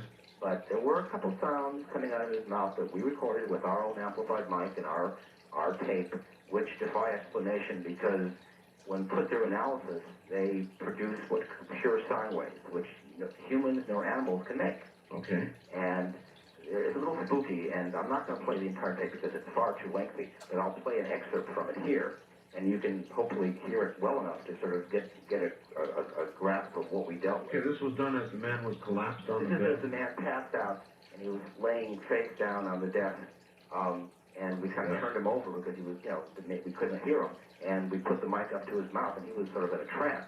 Okay. And this is the sounds that we recorded. Okay? All right, fire away.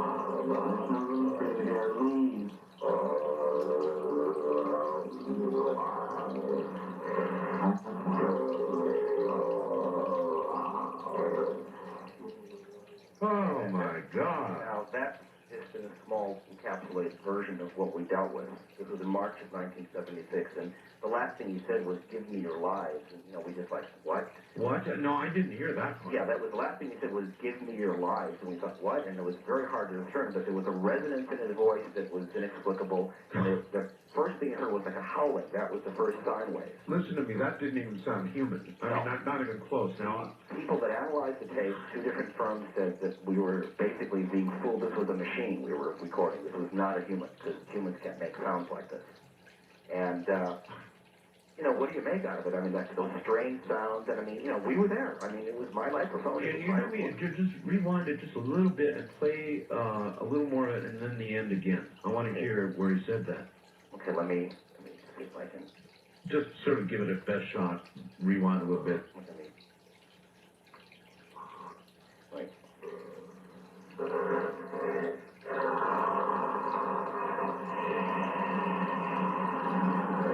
Check the source. There's no room for you here. Leave. There's no room for you here. Leave.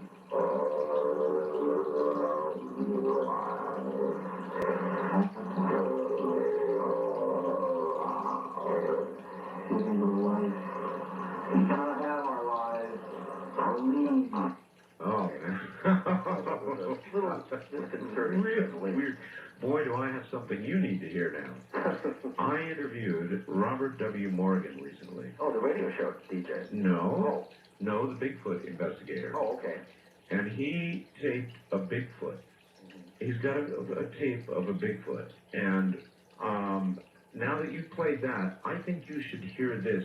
A lot of science was done on the recording you're about to hear, and it also was confirmed that it definitely was not a human voice. It'll take a little listening. Listen to this.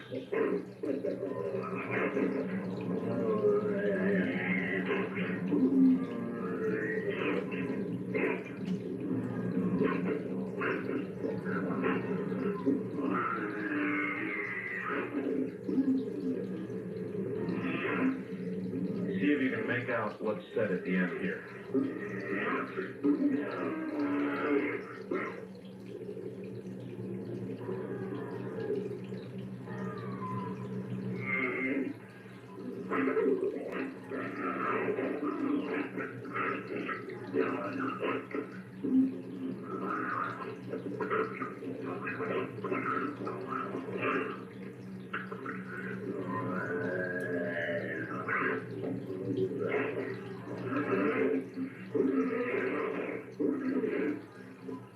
Now listen.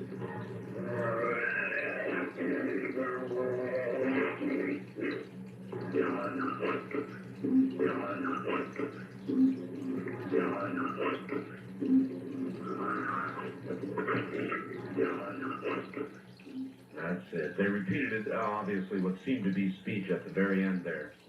What'd you think of that? Well, it's pretty intriguing, to say the least. It was, I think I've heard clips of that elsewhere, but it doesn't sound very human. No, it doesn't sound very human. And the voices that you played, the voice you played, definitely didn't sound human. How in heaven's name does such a sound come from a human mouth? I don't know. I mean, the case didn't involve in anything we could really sink our teeth into, but after a certain point, due to the distress and the trauma the man was experiencing, this was in Anaheim in 1976, his hair turned like white literally within a matter of days, and he was in his mid-30s.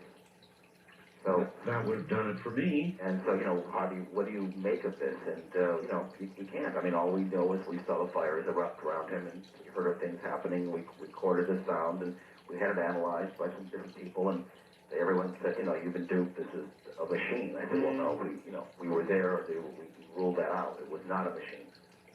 So, I'll tell you, I've lost more friends and acquaintances from discussing these types of matters and playing tapes like this. There's one woman I knew back in '93. She was dying to go to a haunting we had. We brought her out to one in Beverly Hills, and even though nothing happened, she knew enough about what had transpired prior to her coming to the case that she broke out in a cold sweat, ran out of the house screaming. Yeah. And she goes, I can't deal with this. I just can't imagine these things happening and being around. She goes, I'd probably have a heart attack. Now, Well, I'm in that category. I'm so absolutely fascinated by all this, but let me tell you something. During a program I did, I can't remember when it was, a few months ago, my audience knows, all of a sudden, there was this gigantic, it's like 200 pounds hit my door, studio door. And I just about came out of my skin, and I opened the door quickly. Nothing there, nothing. I go into the other room, my wife's asleep, 3 cats asleep on the bed with her. That's it. Nobody else in the house. Now, I didn't see the door at the time, but there's no way that door could not have almost come off its hinges. I still have absolutely no explanation for that, but I'm saying this to illustrate, I mean, I almost became incontinent. I'm saying this to simply illustrate the difference between talking about it, hearing a tape, and having it happen to you. I almost came apart. Yeah, I've seen, novice researchers run into things with a case in '92 where part of a room began to violently shake as if there was a localized quake under part of a room in a house. And one of our novice researchers just ran out. He couldn't take it. I said, why were you scared? He says, the room was shaking. There was nothing making it shake, but I saw you people shaking, but we weren't. And yet the wall was shaking. And he said, how do you explain it? I said, I don't, but that's why we're here. Right. And it's luck. Right. That's to me, listen.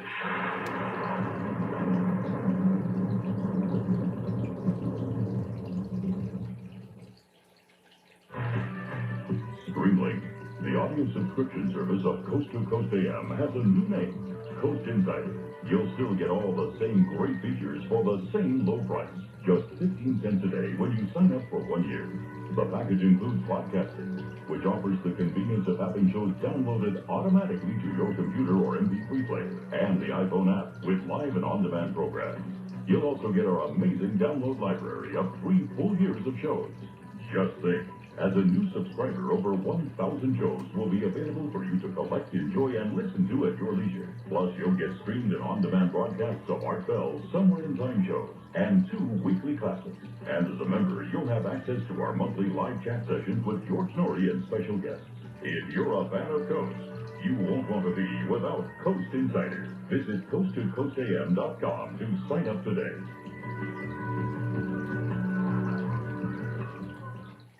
Weird stories on the radio? Must be Coast to Coast AM with George Norrie. When I started doing this radio program, Jesse, half of the subjects I was really into. The paranormal, usual, ghosts, and things like that. Yeah. The conspiracy stories, I was a little wary about these, other than the Kennedy assassination. And all of a sudden, I woke up. I simply woke up. Is that what happened with you two? Yeah, that's when I really started to say, what is going on here? And I started to truly then investigate 9/11. And today, I don't believe the government story of 9/11. Here's the 3 options. Either we knew about it and allowed it to happen, or we knew about it and participated in it, or these were the dumbest buffoons that could have ever been in charge of our country, who could have all this pre-information. And I started to think they knew it was going to happen. They either are part of it or they allowed it to. There's no doubt in my mind. You're listening to Art Bell Somewhere in Time on Premier Radio Networks. Tonight, an encore presentation of Coast to Coast AM from May 13th, 1998.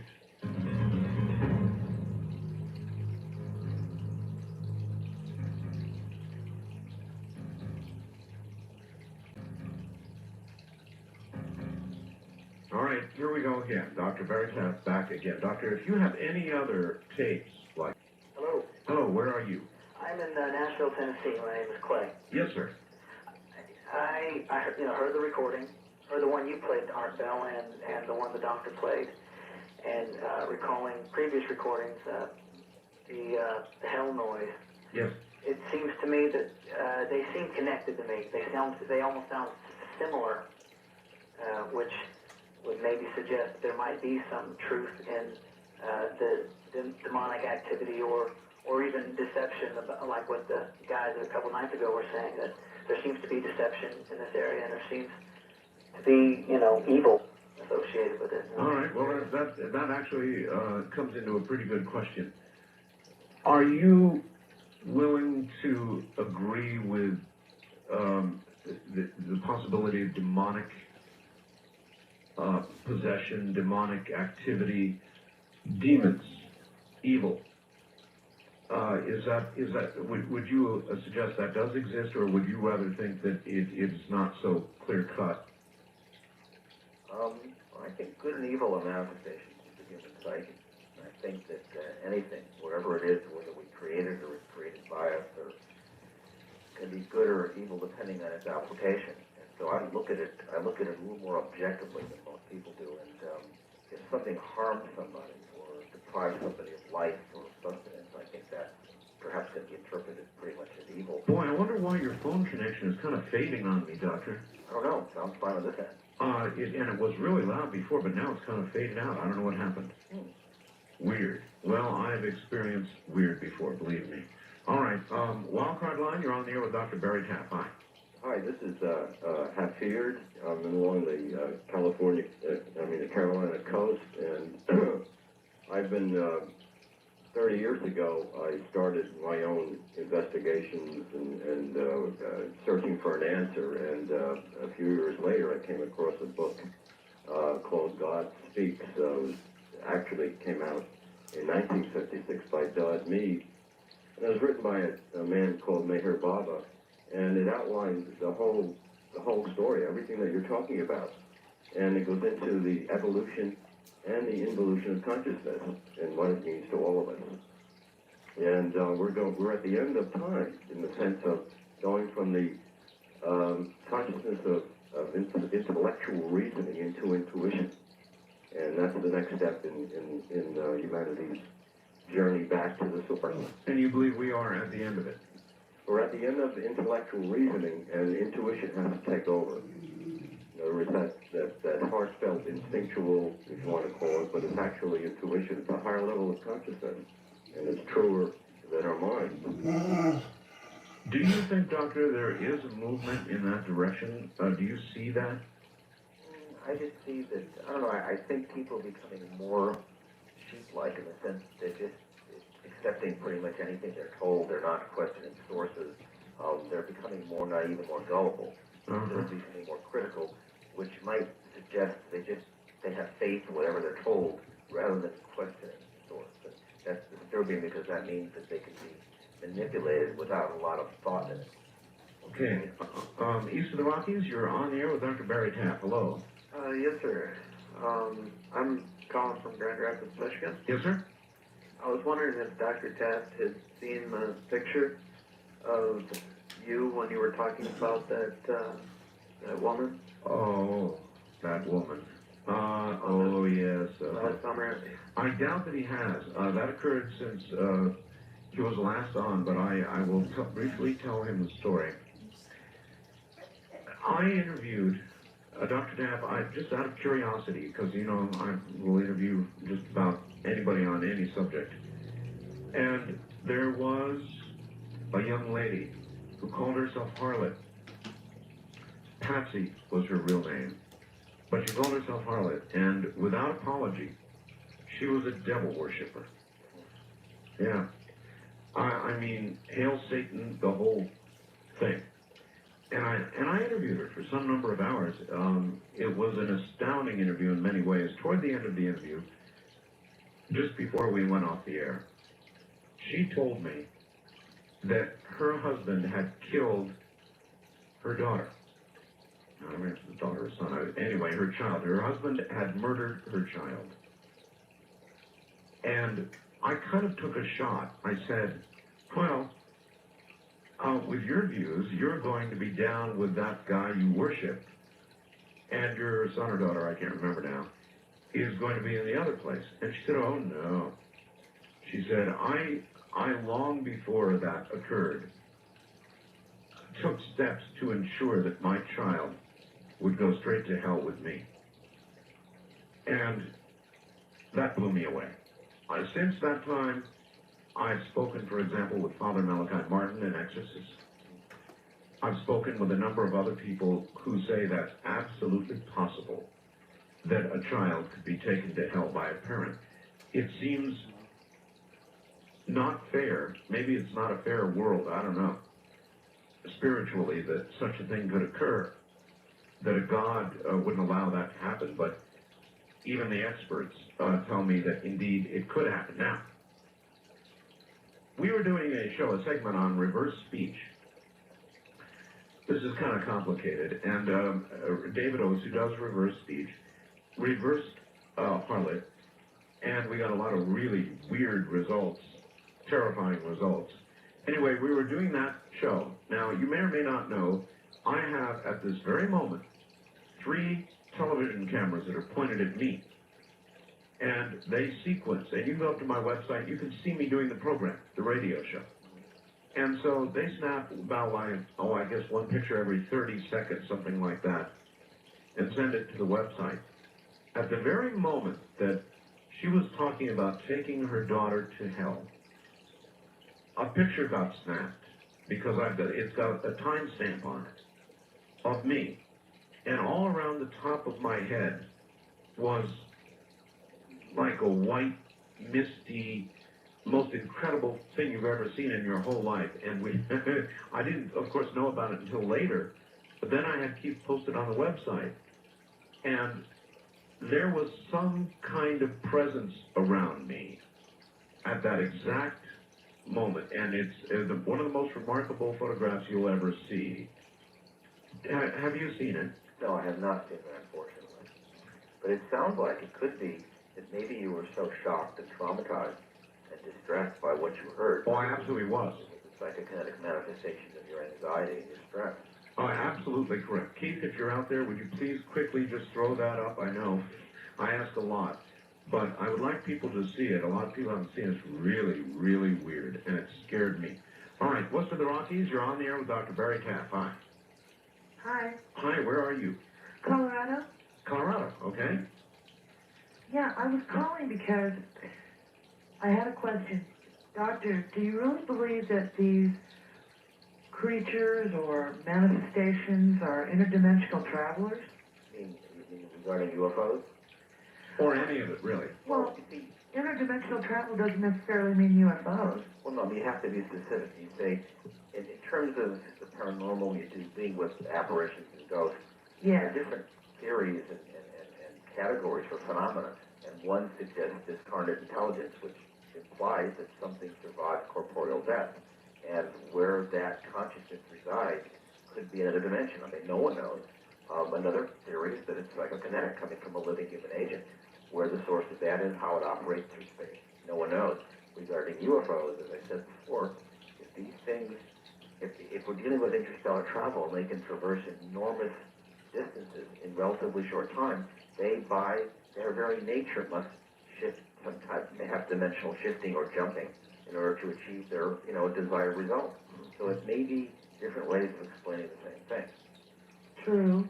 And I mean, when you talk about different dimensions, they're like, 9 or 11 dimensions, but they're like infinite variations on a common theme, and most of them, physical objects as we know them, could not exist in. All right, tomorrow night I'm going to have a guest, a theoretical physicist named Michio Kaku, Dr. Kaku, who teaches at New York City University, and he is completely convinced there are a minimum of 10 dimensions. I mean, the best minds in our nation right now are beginning to conclude that there are many dimensions. So this is beginning to be conventional thinking in a lot of circles, not really fringy stuff. And I guess that's why I'm moving toward beginning to conclude whether it's UFOs or a lot of the activity you're talking about. We are talking about dimensional either travelers or little portals that occasionally open that account for all these weird things, or that are intentionally open. Who knows? Those portals could be opened intentionally and unintentionally. I mean, anything is possible. I just know that a lot of this phenomenon is very transient in its nature. Yep. And it's hard to I've seen them. I've seen them open, and I've seen them close, and I've seen what comes through. And it's just... Try to document any of this with video or film? Or... Well, it's happened in times when you weren't prepared. We weren't really prepared for it. and this is going to sound so crazy. I come from a long line of people with heightened sensibilities, I guess you might call it. And I have seen things and heard things and felt things that are just, you know, like that tape that you had with the voice and the fire and everything. It's like, I'm shaking thinking about it. Yep. But I've seen things like that. All right. Well, thank you, ma'am. Should we proceed to try and scientifically get a grasp on all of this, Dr. Taft? Do you believe? Well, I think, as I said, one of the questions earlier was about people being relying more on intuition. If we don't objectify this and put a handle on it and scientifically deal with it, we're going to be basically roaming around in the dark. And the problem is, critical judgment is, to me, we're at a low ebb right now in society.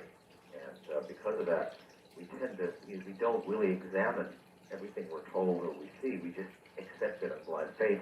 That has some good qualities at a human level, but at a science level, it's disastrous because we can be fooled by our own stupidity and ignorance. And I think the only way we're going to resolve any of this is with science, because without science, we wouldn't be talking right now. You wouldn't have a website. We wouldn't have planes. We wouldn't have furniture. We wouldn't have anything. Every bit of that is true. Every bit of it's true. I just wonder the best way.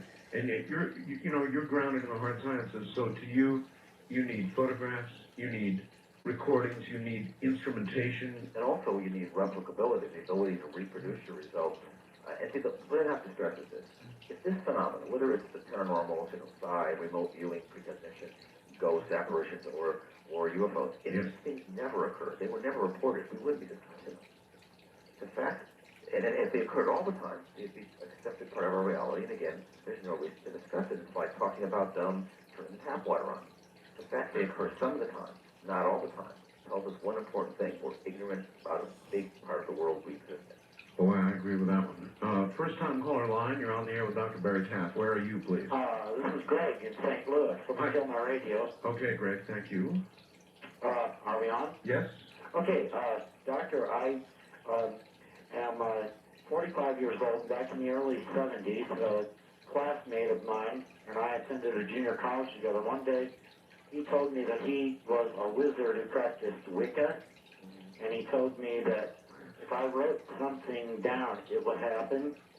Have you ever heard of anything like that? Well, I mean, people like that. The concept of white magic or magic, and yeah, I mean, I wrote something down involving high-level politicians in the state of Illinois, and within 3 months, they were all under investigation and later indicted. And I was wondering also if you've ever heard of this term called temporal anomalies on the surface of the Earth, like the Devil's Triangle and that. Oh, yes. What do you know about that, Doctor? Temporal anomalies. Well, with regard to the Bermuda Triangle, unfortunately, that's not one of the better areas to really focus on, because a lot of investigation has demonstrated that a high percentage of the cases that have been reported there aren't what they appear to be. There's been a lot of exaggeration and, distortion and embellishment. But there are those small number of cases that suggest there is some type of an anomaly there that affects instruments and affects human perception. Exactly. But it's not responsible for all the planes and all the boats. I think there are also other locations of the Earth that have the same type of anomaly, but not as pronounced. And with regard to the first question he asked, as far as... Is there usually electromagnetic anomaly involved? Sometimes. Sometimes it's gravitational, sometimes it's electromagnetic. But again, it's so transient. See, anytime you have a place where a lot of planes and boats traffic in and out of, you're going to have an extraordinarily high percentage of cases due to storms and other natural events. Of course. People crash in planes, or storms come up and their boats capsized and it's lost at sea. And there's nothing mysterious about that other than the fact that it's sudden. So it's you have to take a lot of what's said with a grain of salt, because otherwise you just believe that every time a boat vanishes or a plane goes down, there's some paranormal reason, where it might be something pilot error, mechanical failure. But there are some pretty good examples of, for example, haunted aircraft. Oh, yes, up at Ristad Castle Air Force Base had an aircraft, an old bomber from World War II that was very haunted, according to reports that I've heard. Well, I know a commercial airline person who told me that one day he will come on and tell the story of the haunting of a commercial aircraft because of a crash, I believe, down in Florida. By Eastern Airlines, right? You know about it, huh? It used to be serviced out of, I think, American out here. We actually got wind of it on occasion, but the airlines would not let us go on board it. I'm sure they wouldn't, and actually, it's still going on. And there was a TV movie made about it. Yep. With the reform bank. That's a fact. Doctor, hold on. We'll be right back to you. It is the bottom of the hour. I'm Art Bell, and this is Coast to Coast. Or is that Ghost to Ghost AM? You're listening to Art Bell Somewhere in Time on Premier Radio Networks. Tonight, an encore presentation of Coast to Coast AM from May 13th, 1998.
Somewhere in Time. Tonight featuring a replay of Coast to Coast AM from May 13th, 1998. My guest is Dr. Barry Taft. And we'll get back to him in a moment. And we're talking about all kinds of things. Very wide-ranging, actually. But you know what? I am convinced it's all connected.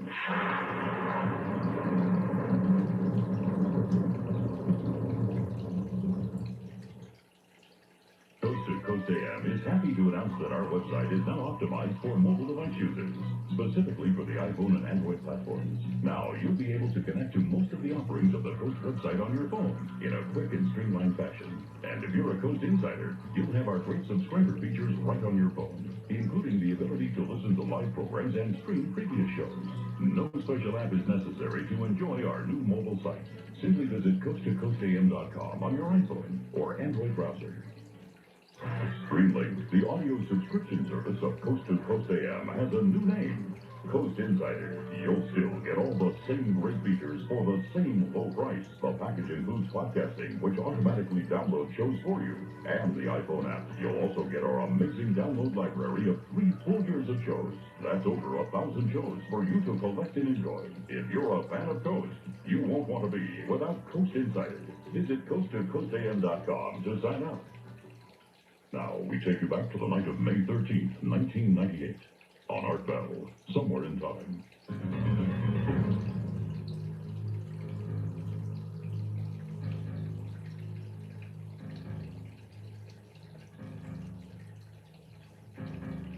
Well, you heard me describe a little while ago a photograph that was taken on the air, one of, I don't know, since I've had the cameras, I guess, one of probably tens of or hundreds of thousands of pictures.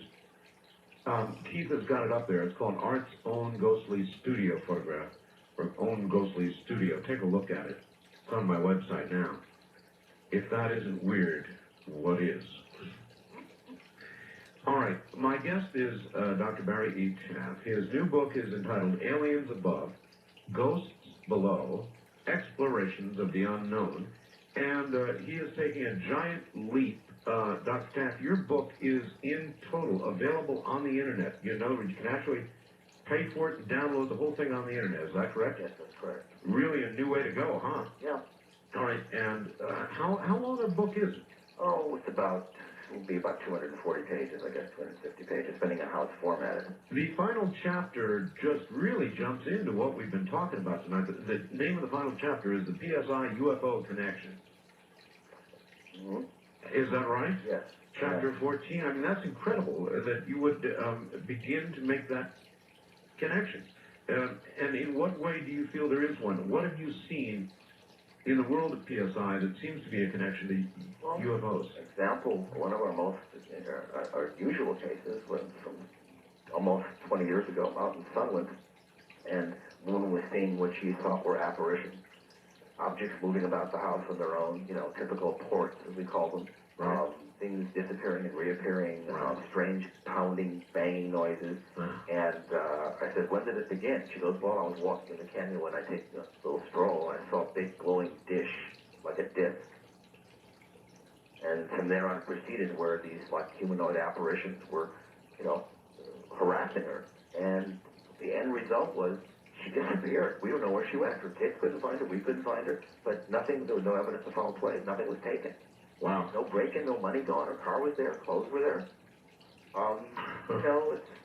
It's things like that. And an executive at a local television station had a poltergeist outbreak. We didn't experience it, but we interviewed the people. We felt it was a good case. And many months later, he was taking a vacation up north of California. They saw what they thought was a meteorite about to hit the ground. They followed it, and they saw a UFO landing, and they were abducted. But it began with a poltergeist. It began with a poltergeist, yeah. Now, what is going on? And what does this tell us about the nature of the phenomena? Is having an encounter with one, like having an encounter with UFOs suddenly make you more likely to be psychic or very sensitive? Or if you're psychically sensitive, does that increase your probability of running into a UFO? Well, I say the answer is yes. And I say it is all interconnected. Oh, yes. And I say when we discover this interconnection, if we do, it's really going to be a shocker. What if we found out that the future in some form already exists? That the information that makes it up can be accessed anywhere, anytime. And that the future is as much fixed as the past is fixed. It's just that we can't see it. I don't even think we could handle that. Right. Because that would mean that we were all sort of marionettes walking around on a stage.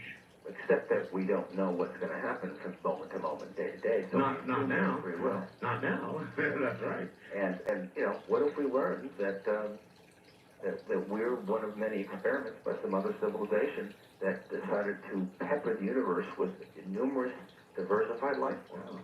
That free will is just a joke on us. That power, money and power simply gives one the illusion of control. Oh, here. All right, west of the Rockies, you're on the air with Dr. Barry Shtuff. Hi. Hello there. Going once. Going twice. Gone. East of the Rockies, you're on the air with Dr. Barry Shtuff. Hi. Am I not pushing the right?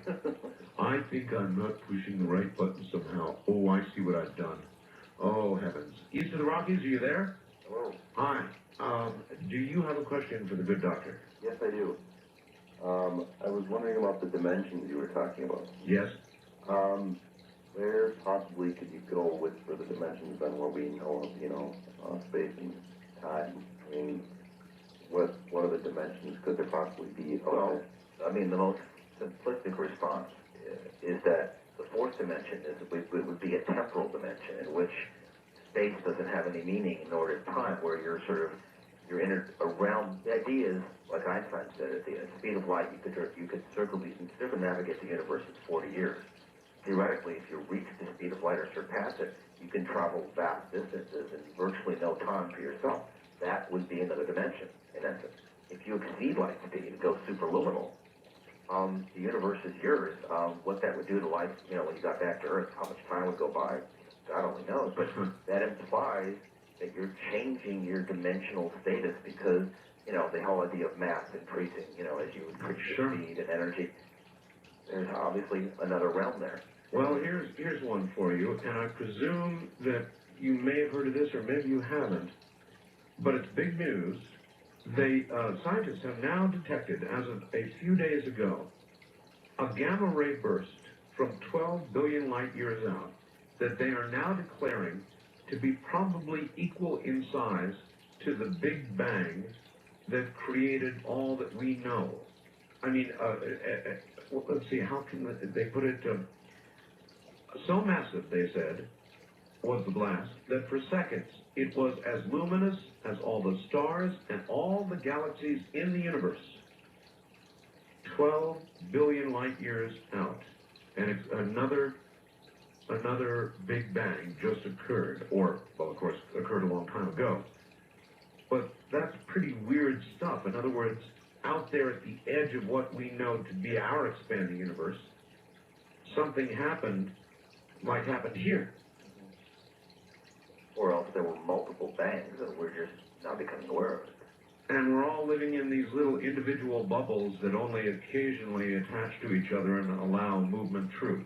Well, you know, I look at one of the chapters of my book deals with this. It's basically, I touch about this, something called brain holograms, the light within, about the fact that our brain functions like neural holograms. There is like the whole aspect of interconnectedness and equally distributed information, that space and time may operate like this regarding information, and that our brains are like little models of space-time sort of interfering with everything around it, and that's how we can perceive events of the future and the past at a great distance. If this is modeled even close to being accurate, it suggests that we're sort of like the same way a tree produces an apple, we are sort of connected back to the tree by some dimensionally shifting mechanism. But it's at a level we can't access yet with machines, but our minds can. Well, we're constantly discovering new things, and when I talked to Professor Kaku yesterday about this explosion, he said, look, we toyed with the idea of two colliding black holes producing this immense energy, but he said, you do the numbers, and even that does not account for the energy that we just saw. Doesn't even begin to account for it. And so, frankly, Art, we have no idea what happened out there. No idea. And that's from one of our great minds. So, weird. First time calling line, you're on the air with Dr. Barry Taff. Hi. Hi. Where are you? I'm in Austin, Texas. All right. What is your name? My name's Kimberly. Okay. Welcome to the show. Thank you. I had an experience a few weeks ago that I was just hoping to get a little bit of feedback on. For some reason, I'm under the impression that you've spoken about these states of paralysis before on your show. Oh, yes. Yes? Okay, I haven't personally heard it. I think somebody had mentioned it to me. Now, it does and doesn't relate to what my guest is talking about. You're talking about an out-of-body experience which begins with a paralyzed feeling. It probably all winds into the same thing, but it wasn't specifically what the doctors here are talking about. But go ahead. Well, I'm not exactly sure what you mean by out-of-body experience, but this is definitely some sort of altered state of mind. And it had happened a few times in the past, about a year ago, and it just happened a few weeks ago, but this time I heard a sort of a voice, quite like those that were played on the tapes earlier in the show. Oh. And a few seconds later, it was followed by another voice, a female voice, that said, "There's a justice in your minds now." And I was wondering if that sounded even vaguely familiar to you or the doctor, and if that, has... Well, as far as what the voice said to you, that can be interpreted a million ways, depending on you and, a myriad of other things. As far as the experience, sleep paralysis, you're describing, is actually quite common, and it is associated with out-of-body experience. It's also theoretically associated with some types of abduction. People claim that, whatever. It's really hard because there is a neurophysiological explanation for it, and there's also a quasi-paranormal explanation for it. In terms of what may be initiating it. In other words, is it initiated because part of your consciousness departs your body, or is it initiated because you've woken up but not completely? I mean, OBEs, out-of-body experiences, even the beginnings of them, remote viewing, near-death experiences, all of these things, I am convinced, wind together in dealing with this other realm that's as real, I say it on Dreamland, as real as the air we breathe, but we don't see the air. Right. All right, Wildcard Line, you're on the air with Dr. Barry Tapp. Hi. Hi, Art. Hi, Doctor. All right. I have to agree. I believe everything is connected too. Going back to the case you're speaking of the movie the entity was based on. Right. The lights flying around the room caught my attention. Someone I know experienced something similar where a single small light appeared to enter their hand, leaving a small mark. Eventually, they went to bed in the morning. There was a second mark about a half an inch from the first. I was wondering if any of the lights you saw did anything similar to that. No, the lights never caused any direct physical effects. There were other psychokinetic manifestations occurring during the course of the investigation, but the lights, other than occasionally being photogenic, produced no physical effects like that. All right, well, thanks a lot. You're welcome. All right, thank you very much for the call, and good morning. East of the Rockies, we missed you. West of the Rockies, you're on the air with Dr. Barry Tapp. Hi. Hi, this is Ed in Kenai, Alaska. Hello, Ed. Go right ahead. Okay. I'm on a cell phone, I cut you off. I was wondering if he knew whether, or had heard whether the energy that we had seen that was 12 billion light years away might be the other side of the bubble when the Big Bang went off. Well, we were just, I appreciate your call, sir. Dr. Barrett Tapp is not necessarily the one to comment on this, but you're welcome to try if you would like, Doctor. Nobody really knows what happened out there. Well, from what I've read in numerous publications, it sounds like it's a secondary Big Bang, or like a winking effect. But again, they said everyone's at a loss to even come up with any theories as to what could comprehensively explain this. I don't know. The fact that it's so long ago, it's really hard to deal with. And how much we might see more of these over time. I mean, who knows? With all the instrumentation we have now, orbiting the Earth outside the atmosphere, it gives us a much better opportunity to whatever mechanism of creation there is may be ongoing. I don't know what else you say about it. Right. First time calling a line, you're on the air with Dr. Barry Tapp. Hi. Good morning, Mr. Bell. Good morning. Turn your radio off, please, and tell us. One moment, please. All right. That's There we go. My Okay. apologies. That's all right. Where are you? I'm in Bryan, Texas. Okay. What I wanted to know is it possible that our minds, being as little understood as they are and as powerful as they're thought to be, could we be generating a lot of these phenomena ourselves because we have a need to? Okay, that's really a good question, Doctor. Here we are talking about all of this phenomena being connected in some other realm or dimension. And here's a lady saying, look, could it be that none of that is true, and all of this is generated in our own brain? Something I guess you have to think about. Well, I mean, from my own perspective, I'd say, for example, 98% of my case file, in terms of hauntings and whatever, are psychokinetic, are poltergeist cases. That doesn't diminish their significance. It just tells us that the origin is suggestive of a living human agent. But we still have that other small percentage, which strongly suggests we're dealing with discarnate intelligence of some sort, whether it's recorded in space-time that, reconstructs itself, or it's some type of consciousness that's trying to display itself. Who knows? The other phenomena gets much more difficult to deal with, but the most common call we used to get at the lab was people who had precognitive dreams. And instead of thinking they perceived the future, they think they caused it. They're deifying. Well, that's a pretty good question. And that's a real that is one of the most common calls we used to get in the lab. Okay, but how does one discern? There really is no way to discern, is there? In other words, if you preconceive something and it occurs, you then have no way of knowing whether you knew about it ahead of time or whether you in some way actually precipitated the event. Well, that's an interesting thought, except that generally speaking, there's no evidence that humans, that we are essentially God, and that we can produce an event simply with the thought of it. It's one thing to imagine stuff and then end up creating it, or, fantasize something and end up creating it because we evolved to that point. But just to say we think of it and it is, if that were the case, there'd be a lot more millionaires and billionaires on this planet. I go with the thing of Occam's razor. We go with the explanation that most easily and realistically and practically explains the phenomena based on what you know about it. Is probably the answer. Right, and so it's one thing to sense the future, it's something else to cause it, to produce it. You're right. East of the Rockies, you're on the air with Dr. Barry Tapp. Hi. Hello. Hi, I don't hear you too well, sir. You're going to have to speak up. Where are you?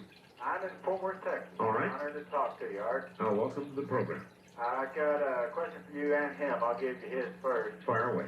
Okay, I was wondering, when you're using the equipment to sense the presence of a ghost, do you use something that would measure like electromagnetic waves or something like that? Yes, we use basically what is like tri-field meters. They can measure magnetic fields, electric fields, radio, and microwaves. And so we see if we can detect, transients or surges in the flux. And have you detected this? On occasion, yes, we have. But the problem is it's not consistent. But we have seen this occurring when phenomena occurring. We see them. Magnetic specifically. Magnetic flux seems to be affected. All right, Colin? Magnetic flux, does it fall within a designated frequency range type thing? Another good question. It's more, basically as far as its power level, it's in the milligauss region. So it's extremely low power level. And frequency range, it's basically at the low to extremely low frequency range. No, that would make sense. That would certainly make sense. But you have measured this. Yes, but we haven't had enough of it where we can really pin it down. But we've seen that we recorded this when there's no other source for the energy, and when the phenomena ebbs, so does the magnetic flux. In other words, it seems that there is a correlation, but until we get a lot more of it collected, it's still suspect as the nature. All right. Doctor, it sure has been a pleasure having you on the air. Oh, it's been great. You always, it never fails to really get me going. And we will, of course, have you back again. Your new book, Aliens Above, Ghosts Below, Explorations of the Unknown on the Internet, folks. Doctor, thank you so very much. Well, thank you. It's been a pleasure. Good night. Good night. Well, that's it for tonight, folks. Tomorrow night, Dr. Michio Kaku. I'm Art Bell from the high, chilly desert. Good night.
From the high desert and the great American Southwest. I bid you all good evening, good morning, good afternoon, as the case may be in your time zone. Prolific as they are around the world and all covered by this program, Coast to Coast AM. I'm Art Bell, honored to be sharing my Sunday, going in Monday, with you.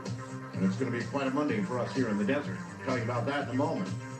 On my webcam this night, while many people think you can't grow stuff in the desert, let me show you my wife's garden.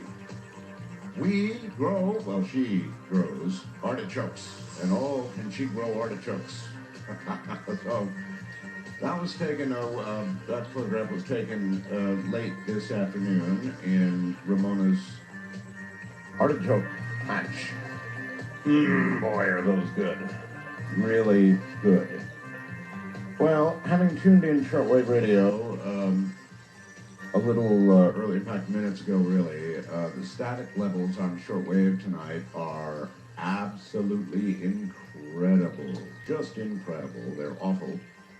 And I looked at the lightning map, and sure as heck, I heard that static sound. I thought somebody's really getting get rolled over by hell right now, and sure enough, they are. In fact, here's Rick in Winona, Minnesota, who said, hey, Art, we just went through a thunderstorm, the likes of which I've never seen in my 53 years. There was lightning at 2 to 5 times a second, peals of thunder that were constant for 50 minutes with torrential rains the whole time. Never seen anything like that before. Well, there's going to be more and more of that, I am afraid. Bigger storms, and certainly this spring we have seen supercells, just incredible supercells in cycles of days over the central U.S. Okay, the world news. Tonight I've got a little time to spend with you, and I guess I need to say something about this finally, huh? Baghdad, stung by a worldwide outcry, the U.S. military on Sunday announced the first court-martial in the prisoner abuse allegations, ordering a reservist to face a public trial in Baghdad. That'll be May 19th. Specialist Jeremy Sivitz of Heinemann, Pennsylvania, a member of the 372nd Military Police Company, is going to face military court less than a month after photos of prisoners being abused and humiliated were first broadcast April 28th. And this from London. Prime Minister Tony Blair apologized Sunday for any abuses that might have been committed by British soldiers in Iraq. He said those responsible would be punished, as the government acknowledged it had known for months about claims that its troops abused Iraqi prisoners. Lawmakers called for the publication of an international committee of the Red Cross report detailing many of those allegations. Human rights groups, Amnesty International, said it told British officials about reports of violence and torture a year ago. And the big promise now is, after the president has had the worst week of his presidency, there's more to come. And it's not going to be what we've seen so far. It's going to be far worse, is the rumor. Now, of course, if it becomes far worse, then it becomes something else again, doesn't it? But you know, for those of you that go back with me long enough, you know I was very much one of the lone voices against the war before we went to Iraq. I didn't see the entrance strategy, and I don't see the exit strategy, and I didn't then, and I don't now. I questioned the whole weapons of mass destruction thing then, as I do now. However, I am nothing if not a practical, realistic, cynical kind of guy. And the fact of the matter is, we are now there. And we are fighting for our lives. Whether you agree with the fact that we ought to be there or not, the fact is that we are there and we are fighting for our lives. And losing many of them, young men and women, ours, and you know, this whole thing that's blown up. It seems to me there's incompetence involved here. And I really mean I mean, what in the hell were cameras doing inside a prison in the first place? I was in the military and the Air Force, and what the hell would they have cameras for? And if they did have cameras, then how could the military police, and heavens knows our intelligence agencies with whatever presence they have there, and they do have presence there after all, CIA, NSA, but just all kinds of people are there, I'm sure. FBI is probably there, everybody. All the agencies are there, I'm sure. How would they let these pictures get out? What kind of incompetent behavior is that? Now, that's not to say that, I'll tell you something interesting. We have a radio station here in Pahrump, as you know, or maybe you don't, but Ramon and I own one here. It's KNY-EFM in Pahrump, and we do a talk show every week, or every other week. And the question we asked on this last one was, when, if ever, do you believe that torture is justified? And the answers through 30 or 40 calls, whatever we took in a couple hours, was quite remarkable. A good 90% of those responding thought that it was justified, frankly. It was justified, and you know, what we had seen thus far, now there may be much worse to come, I don't know, but photographs of prisoners chained, you know, to the bars or to their bed, or women's panties over their head, or whatever.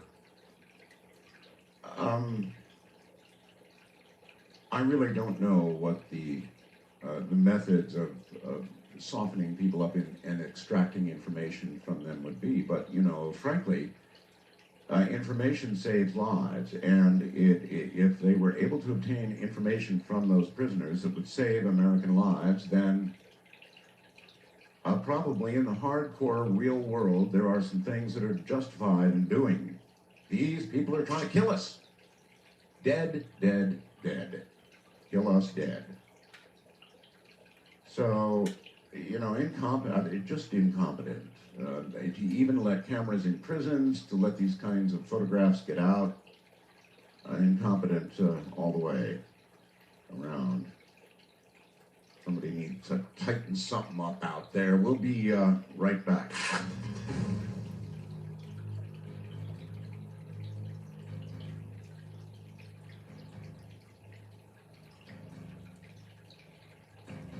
As far as Iraq goes, we're there now. We got to figure out a way to win. No more ducking with our tails between our legs and heading home. We're there now and can't walk away. So we got to figure out how to win.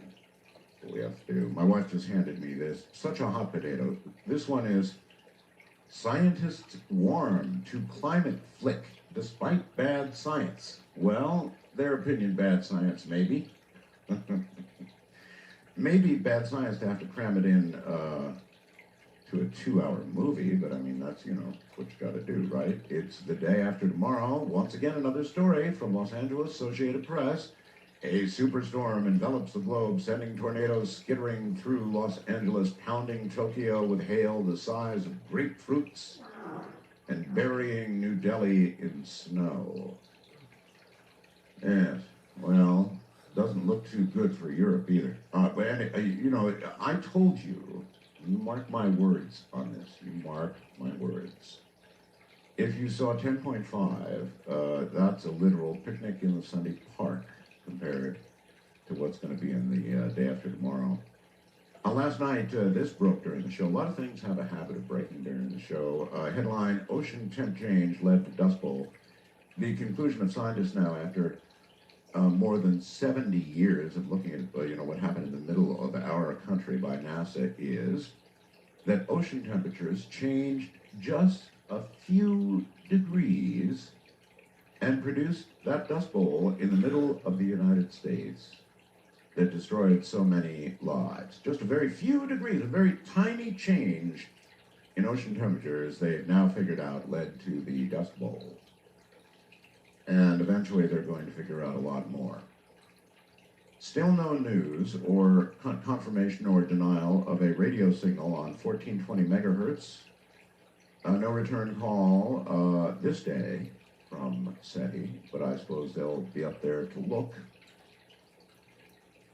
Anyway, look, what we're going to do is open lines, so if you've got something... Oh, Larry King, and this was during the program last night too, has received the honorarium known as the Snuffed Candle Award. The Snuffed Candle Award is my idea of a real honor, so congratulations, Larry. It's given for encouraging credulity, presenting pseudoscience as genuine, and contributing to the public's lack of understanding of the methods of scientific inquiry. I received one, too. When did I get mine? It was way back on, let me see, November 13th, 1998, and I have it proudly still on the wall where I told you I would put it. It's actually quite nice. Snuffed Candle Award. When you win that, you know people are listening, and when that group of stuffed skeptics gives it out, you know you've made big time.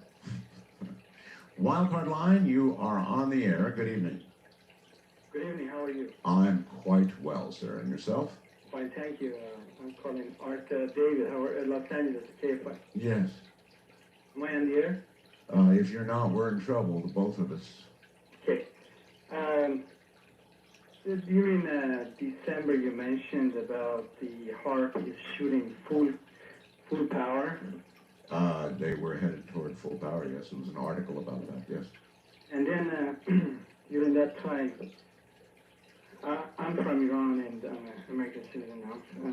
During that time, we hear the earthquake in Bam. You remember that, right? I remember it, yes. Are you trying to connect them?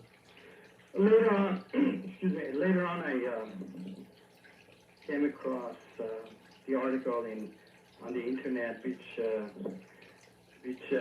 talks about, not related to heart, but this article, it is relating it, that there is a device that creates earthquake which is related to heart. And well, maybe there was something. Maybe it was an article related to some very early work done by Tesla or something like that. He claimed the ability, I think, at one point to create earthquakes. Exactly, yeah. It does relate to Tesla too. Also, Kobe earthquake was not a natural event either. All right. Well, see now that. All right. Well, that hold it there. To start to move from, well, maybe Tesla was onto something about earthquakes, to the Kobe quake wasn't natural. This quake, that quake wasn't natural. We don't know that. We certainly don't know that. And my guess is that it was natural. And my guess is also that we can no more create and then we can stop earthquakes, despite the rosy outcome of 10.5. I don't think we have any control at all over the move of moving of plates, large plates that are below us, that we walk tenderly upon the surface of. No, I don't think we can control those at all. East of the Rockies, you're on the air. Good morning. Hi. Why not? Well, because you're not going to like what I'm going to have to say. Well, so. Okay, all right, my name's Bruce. Bruce. Yes, Bruce. Yeah, you've heard the expression, throwing good money after bad. Yeah, I've heard that. Yeah, you're doing throwing a lot of money after bad money in Iraq. And I am so glad those pictures came out. Are you? Yeah, because now everybody can see that the United States is just as much of a badass as any other country out there in the world. You're just a bunch of No, we're not as much of a badass. Okay, you're the Corleone. You know what? No, wait a minute. Oh, we're a badass. I agree with you. And to think that we don't do things that other nations do in war is wrong, because we do them, sir. But are we as much of a badass? No. We're not as bad. We're as big a badass as Saddam was, not by a long shot. Yeah, we have a lot more power than Saddam. You wouldn't. Do you think you would have seen a scandal? I mean, in all the years, my friend, that Saddam tortured people, how many newspapers and magazines and press or broadcast of any kind whatsoever covered 1 minute of it? Well, certainly not very many in the United States. And what would your answer be to that?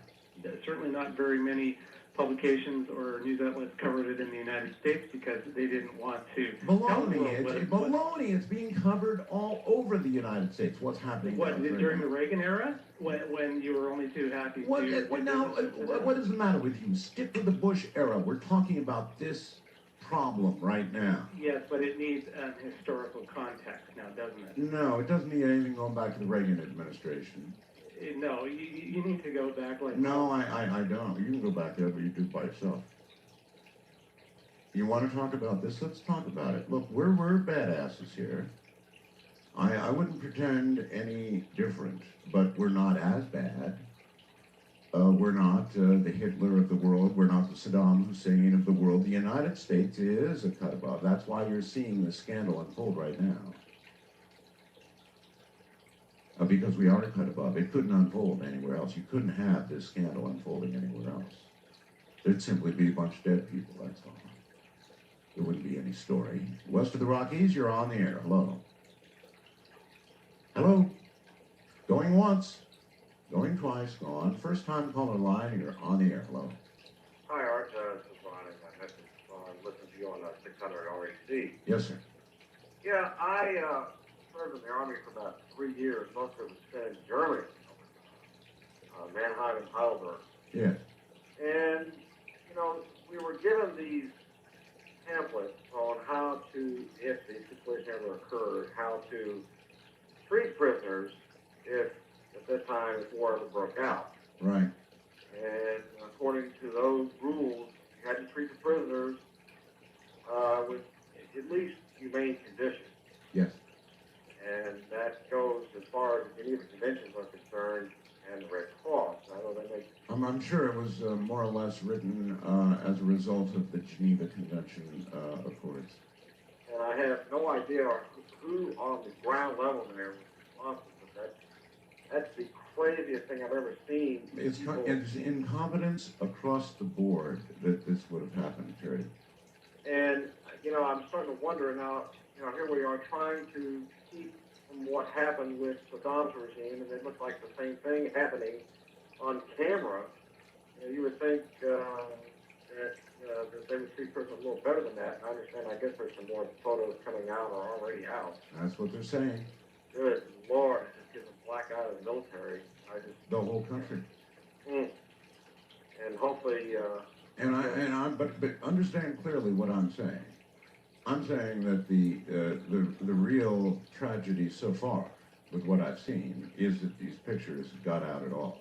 The incompetence displayed is incredible. I mean, you've got the CIA and everybody else in the world over there. You've got military police everywhere, and how in the hell could they let people take posed photographs like that? Good Lord. That is just crazy. And I would think that, you know, that the Arab world, I can understand their frustration. You know, they always say in the military, maybe that 1 or 2% to screw everything after everybody. Hopefully this can be rectified later on. I guess somebody at the White House will have to do something. I don't know what at this point, but I don't know. Well, I heard that the president was going to give them money. I went, oh my God, he's going to compensate them? That's just, I don't know how that's going to work. The logical thing would be to be, I guess, more tolerant of some of their lifestyles, I guess. Not sure. This is, you know, because when I was stationed in Germany, this was before the wall came down about 4 months, and we had checked the people that were coming over from the border. We had to treat them, give them C-sections, had to treat them well. The German government treated them well. And these people were just coming across from a socialist country and had nothing, driving across the border in trabbies with all their belongings. We had to treat them just like any other human being, if not better. I just don't know what's going to happen with that. That's really, it's going to, you know, spiral out of control again. Well, you know, the whole thing has the potential to spiral out of control in more ways than one. How we've arrived at where we are today, I don't know. That's just, I don't know, it just seems like a widening gap that if somebody doesn't put a stop to something somewhere, or at least, that's just a messy situation. Hopefully it'll be corrected by, and I know this is election year, but somebody in that Bush White House needs to, The first-time caller line is area code 775-727-1222. To talk with Art Bell from east of the Rockies, call toll-free at 800-825-5033. From west of the Rockies, call 800-618-8255. International callers may reach Art by calling your in-country Sprint access number, pressing option 5, and dialing toll-free 800-893-0903. From coast to coast and worldwide on the internet, this is Coast to Coast AM with Art Bell. Hope you paid attention to the numbers, because they're slightly different on the weekend. And don't forget, if you want to get hold of me by email, you can. I'm artbell@mindspring.com or artbell@aol.com. Either way,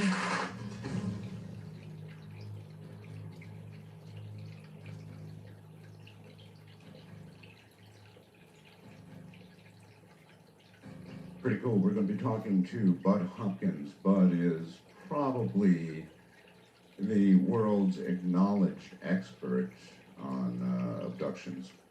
He's written and interviewed extensively about abductions. So if you've ever been curious about abductions, whether you think they're real or a bunch of claptrap, then you're gonna want to be listening here toward the top of the hour. In the meantime, wide open lines. International line, you're on the air. Hello. Hi, Art. Hi there. What is your first name? My name is Sheila. I'm Hi. calling from London, Ontario, listening to JBK. Yes, ma'am. 1490. We get 8 hours coast to coast, 7 days a week. Boy, that's a big diet. Oh boy, and I enjoy every minute of it. I'm an insomniac. I wanted to comment about the atrocity that's going on in Iraq. Like you, I did not support going in there, nor do I support the idea yet. But we're there, and let's be pragmatic about it. I mean, there are also Canadian men and women there that are dying, although they're, quite frankly, poorly equipped and low in numbers, thanks to our government. But they're there, and Yes. we care about them. And Of course. I think that whoever published this is guilty of treason, quite frankly, because any prisoners of war over there. No, they're not. They're not guilty. Look, in America and in Canada, to perhaps a slightly less degree, we have a free press. Oh, actually, our press is freer, to be honest. All right. Well, so okay, well, you think it's free or whatever. Point is, it's press's duty to do this kind of thing. If this is put in the hands of the press, they're going to publish. Period. It's not treasonous. They're doing their job. That's true, and that's an emotional response on my part, but I'm concerned about the prisoners of war in the Allied forces who are really going to be facing some awful events as a result of this. Totally. There could totally be that kind of Like a backlash. And so our prisoners could suddenly face God knows what. I mean, this whole thing, it should never have gotten out. No. It should never have gone on. It should never have gotten out. It just shouldn't be happening, period. No, it shouldn't. And I wanted to let you know that you have a supporter here in Canada, and I agree with you, and I think the whole thing is just a real shame, and I really feel for the families that are We need involved. to figure out how to get out of their lawn. Yeah, no kidding, eh? Right. Thank you. You have a good night, and hi to Ramona. Okay, take care. Check out her large garden. It really is an amazing garden. We're due for 50-mile-an-hour winds here in the desert, screeching through the sky.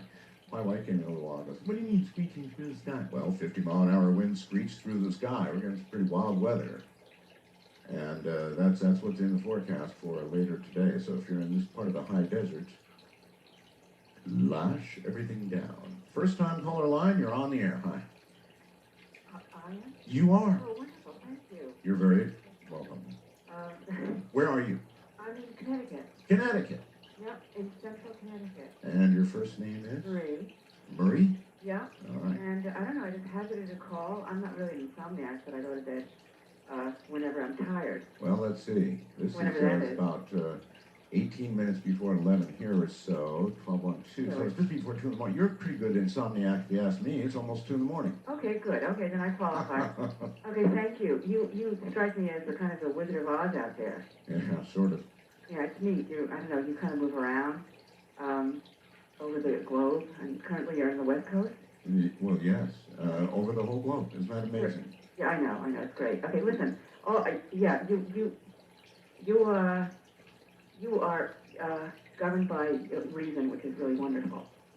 I hope so. Because your instincts, or whatever it is, you were certainly right on the origins of the war in Iraq. So the whole thing was, you were skeptical. Yeah. Okay, correctly. I'm not passing judgment here, just that was right, and you're obviously, you're practical. So you see that currently we have to disengage, or whatever, we have to...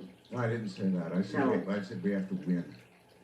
We have to be victorious. We can't be seen as losing another war, and we were seen as losing Vietnam. We can't be seen that way this time. We got into it. poorly advised, but we're into it now. We need to finish the job. I understand. But the problem here, of course, is it seems like the enemy is like a mini hydra-headed kind of thing. Mm-hmm. So it sounds like the war will never end, since the enemy is morphing. Well, I don't know about that. Well, I'm also not claiming to have all the answers, but there are people paid to have those, and they need to figure out how to kill those who would kill us and get out of there with our skins intact, leaving something resembling a better government than they had before we went in. That would be good. I agree. Okay, but it's not going to be that simple. No, I didn't say simple. All right, okay. And, okay, all right. So in the meantime, we're confronted with these images that, of course, harken back to the horrors of all repressive regimes. Okay, so it's not helpful. No, I agree with you. It's certainly not helpful. No question about that. Not helpful. That's understating it. It's horrible. It's incompetent. How could it have happened? Behind the scenes, that's what they better be finding out. How the hell these were taken, allowed to be taken, and how they were allowed to be released. Sheesh. Wildcard line, you're on the air. Hello. Hello. Hello. Hi. Hi, Art. I'm a Canadian. Another Canadian, all right. With that, and on one of our regular lines, too. What's your first name? Linda. Linda. There's a lot of us over here, Art, that still think America is a great country, and President Bush is a great... Whole security apparatus that something like this could happen. I mean, talk about mismanagement and screw-up. Holy smokes. Okay, I have to say yes. They should have never, because we are not prepared. Yeah. And another thing, why is it that America always helps everybody else? When everyone is in trouble, America goes to help. Has America ever asked other countries, hey, come and help us? Well, okay, here's another thing. America right now has an apparent policy of not allowing pictures of its war dead coming home. Well, there's an example of control that goes beyond the pale. You know, they're under-controlling one aspect of what they're doing over there in Iraq and controlling the hell out of what's going on back here in the United States. Since when can't we show our war dead coming back? What's the matter with us? We never, our press is supposed to be free to do as they feel it appropriate to do. And I know they say it's for the privacy of the relatives of those who were killed, but nobody's casting any aspersions on those pictures or regarding them as anything other than heroic. That's not the reason they're doing this. Who's kidding who? They're doing this because of the image of the war. You have those photographs coming back. It's a bad image, and that's what you've got to remember. I lived through Vietnam, and that's what eroded the support for the war in Vietnam were those photographs. And so this time the government has decided not to allow it, and, you know, citing something else, well, you know, that's garbage. They're not allowing those photographs because they don't want to erode the image of the war. And yet the kind of photographs we're seeing come rolling out of Iraq. East of the Rockies, you're on the air. Hello. Good morning, Art. Good morning. First, I want to thank you for the last 10 years of keeping me company overnight. I work third shift, and it's been a pleasure. You've enlightened and entertained and stimulated and kept me company, and I thank you for that. We are creatures of the night. I just think we're really shooting ourselves in the foot with the whole Iraqi situation. I just can't believe that this is not all part of just a bigger underlying situation.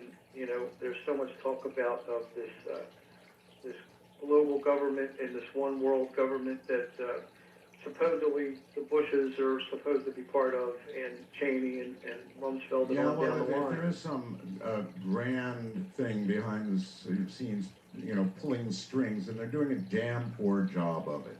Yeah, and I mean, you know, you go all the way back to the election, you know, with Gore winning the popular vote, and I've been a lifelong Republican. I'm 42, And, you know, I cannot see myself voting Republican this year with Bush on the ticket. I just don't see the leadership, the vision, and the direction that we need to be taking coming from that faction. You know, you see it coming from the Democrats. Not really, but, you know, it's always the lesser of two evils. You know, but the whole part of the maybe situation. something needs to be done to change that. I mean, since when do we have to choose between the lesser of evils? Well, it's been that way for a long time, but I agree it should change. Wouldn't you rather go to the polls and be making a positive choice, in your opinion, whoever it is, rather than going and saying, well, let's see, which one of these guys is not as bad as the other one? Right. Oh, absolutely. That's the way it should be. That's the way it started out to be. And it just scares the hell out of me to think that slowly but surely we are just losing our God-given rights as American citizens, rights guaranteed by the Constitution and the Bill of Rights. The Patriot Act just scares me. I just see this you know, global government conspiracy coming more and more to light in all this happening. Okay, all right, but as I said to you, sir, if they are in control, if there is some cabal behind the scenes jerking the strings of President Bush and all the others in high places, and they sure are screwing it up. They're not doing a very good job. They're very poor marionettes. Very poor indeed. I don't know. I just, it's incompetence is how I see all this. That's a word that continues to flash to mind, is incompetence in letting all of this happen. On the one hand, we control the image of the war by not allowing photographs of the returning dead, and on the other hand, we don't control pictures of humiliation, whatever all went on, and God knows what's coming. Yeah, west of the Rockies, you're on the air. Hello. Hi, Art. This is Ed in L.A., listening on KFI 640. Yes. Yeah. First about Tesla. I'm trying to start a Tesla museum project to build a Tesla museum in the U.S.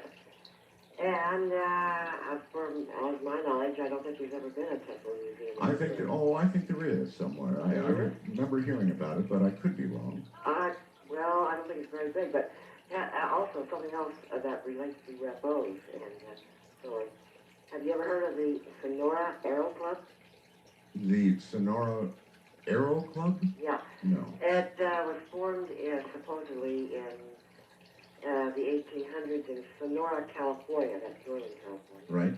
And it was sort of a secret society organization called NYZMA, and there was a man named Delashew in there, and he was part of it and got away, and they chased him, and he painted pictures of these airships that were seen in the 1890s over the U.S.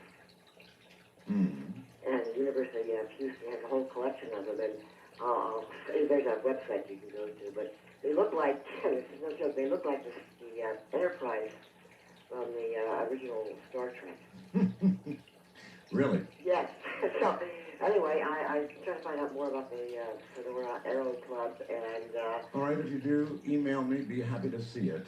East of the Rockies, you're on the air. Hello. Hello? Hello? Hello? Yes. Can you hear me?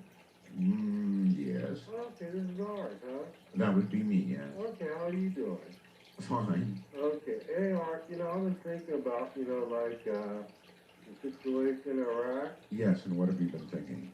Well, for example, like the whole documentation, you ask yourself, like the Nazis, they documented all their atrocities, you know that? Yes, very meticulously.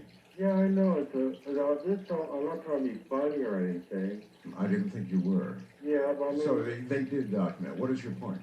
Well, the point I'm trying to make is I'm not trying to be funny, is like, what would Father Malachi Martin think about all of this? Father Malachi Martin, sir, would think that war is a horrible thing. That's what Father Malachi Martin would think. He would think that war probably challenges the souls of those who are inducted into it. or volunteer for it. He would think a lot of things, but having interviewed him as frequently and knowing him as well as I do, I know exactly what Father Malachi Martin would think of war. International line, you're on the air. Hello. Hi, this is Jason calling from Canada. Hi. Hi, I've got a different perspective in both pictures. I think that every GI in every army should be given a camera, and they should use them, because then you could document true horrors of war, and both the really bad things. Plus, you'd probably also take pictures of the real heroism that goes on at the same time. Mm-hmm. And the pictures would also prevent, I'll cover your butt, you cover my butt, and we won't tell, the next higher up. And I think a lot of the abuses that go on would suddenly be limited if you're under camera scrutiny at all times. Mm-hmm. So maybe we could issue a camcorder to, everybody who goes into combat while they're not firing. They could well, not necessarily a some camcorder, but a digital camera that's kind of stuck on your shoulder. At least a digital camera, huh? Yeah. And that way you could, if you know that you could have your picture taken while you're doing something wrong, there'd be less chance of you actually doing it. Let's face it, most of everybody today lives or works under some kind of surveillance, be it a camera or somebody monitoring your behavior on a keyboard or something like that. Well, you're logging in, logging out on the internet. There's a record of what you do. People who are in combat, sir, have their attention divided. I doubt that taking photographs would be, real high on their list. Yeah, in the heat of the battle, you might not be getting that, but in the things that happen, say, in the prison or someplace else where you're not. So anything wrong that would occur during war then would be worthy of a photograph, huh? Or yes, because there would be back in World War II or Vietnam, they had journalists with cameras taking pictures as the action happened, and maybe you get a better perspective on it. And maybe this time, well, gee, sir, sir, we embedded reporters. Wasn't that the term? Embed? It was kind of like that. Some people accused, they said, that's the derivation. It's from in bed, embedded. As in bed with. Anyway, we're going to take a 180 from last night. We had a real non-believer here last night. It was an amazing interview, actually, in a lot of ways. Coming up, we go 180 degrees to Bud Hopkins. From the high desert, in the middle of the night, I'm Art Bell.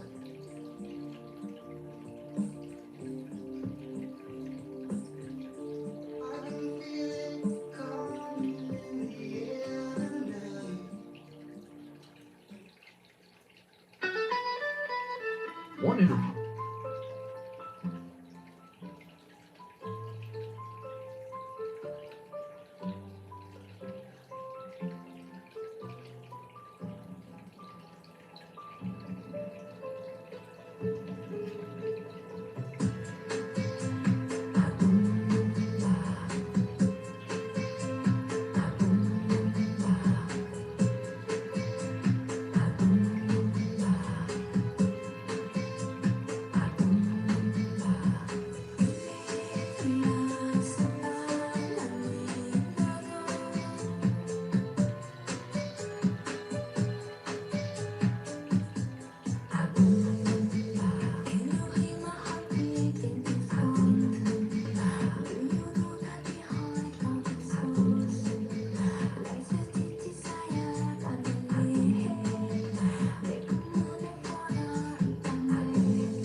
Talk with Art Bell. Call the wildcard line at area code 775-727-1295. The first-time caller line is area code 775-727-1222. To talk with Art Bell from east of the Rockies, call toll-free at 800-825-5033. From west of the Rockies, call Art at 800-618-8255. International callers may reach Art Bell by calling your in-country Sprint access number, pressing option 5, and dialing toll-free 800-893-0903. From coast to coast and worldwide on the internet, This is Coast to Coast AM with Art Bell. Last night, we had a professor of astronomy, a professor of physics, a well-educated man, indeed, a scientist named Guillermo Gonzalez, who believed that we're it, folks. If there's life on Mars, it came from here. And his own personal belief was that in all of the universe, we are the only ones. We are the only ones. The only intelligent life in the whole universe. We're all alone. In a moment comes Bud Hopkins. Somehow I doubt that he shares that view. Bud Hopkins is a world-renowned artist, author, pioneer, UFO abduction researcher, having investigated well over 700 cases now. He now heads the Intruders Foundation, which is a non-profit scientific research and support organization. Bud has pioneered and continues to lead the investigation into the most controversial aspect of the UFO phenomena, the systematic abduction of human beings by UFO occupants. As the world's premier expert on this issue, he's worked with more than 1,000 people who have reported abduction experiences over the past 20 years, 2 decades now. Hopkins' goal has always been to bring an objective, dispassionate scientific intelligence to bear on the UFO abduction phenomenon. In a moment, Bud Hopkins.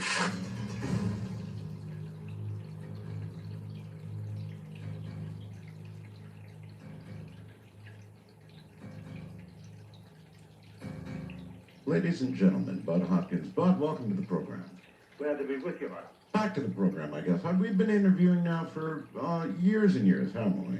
Oh, it goes way back. I've been doing this kind of work for 28 years now. 28 years. Wow. I'm curious. I'm sure you heard me describe a moment ago last night's guest. It was really pretty intriguing. He made a case, Bud, that we're the only ones. And if there is life discovered on Mars, fact which NASA is apparently about ready to announce, it came from here, and that we're really the only intelligent life in the whole universe. Well, to me, that has to be a theory like that, and it is, of course, a theory, has to be an article of intense personal belief. Yes. Because there's no way that one can make that kind of statement about this vast universe, that there's nothing else out there. Actually, certainly the average scientist today would say not only is it possible that life exists elsewhere, we can't say anything but that, actually.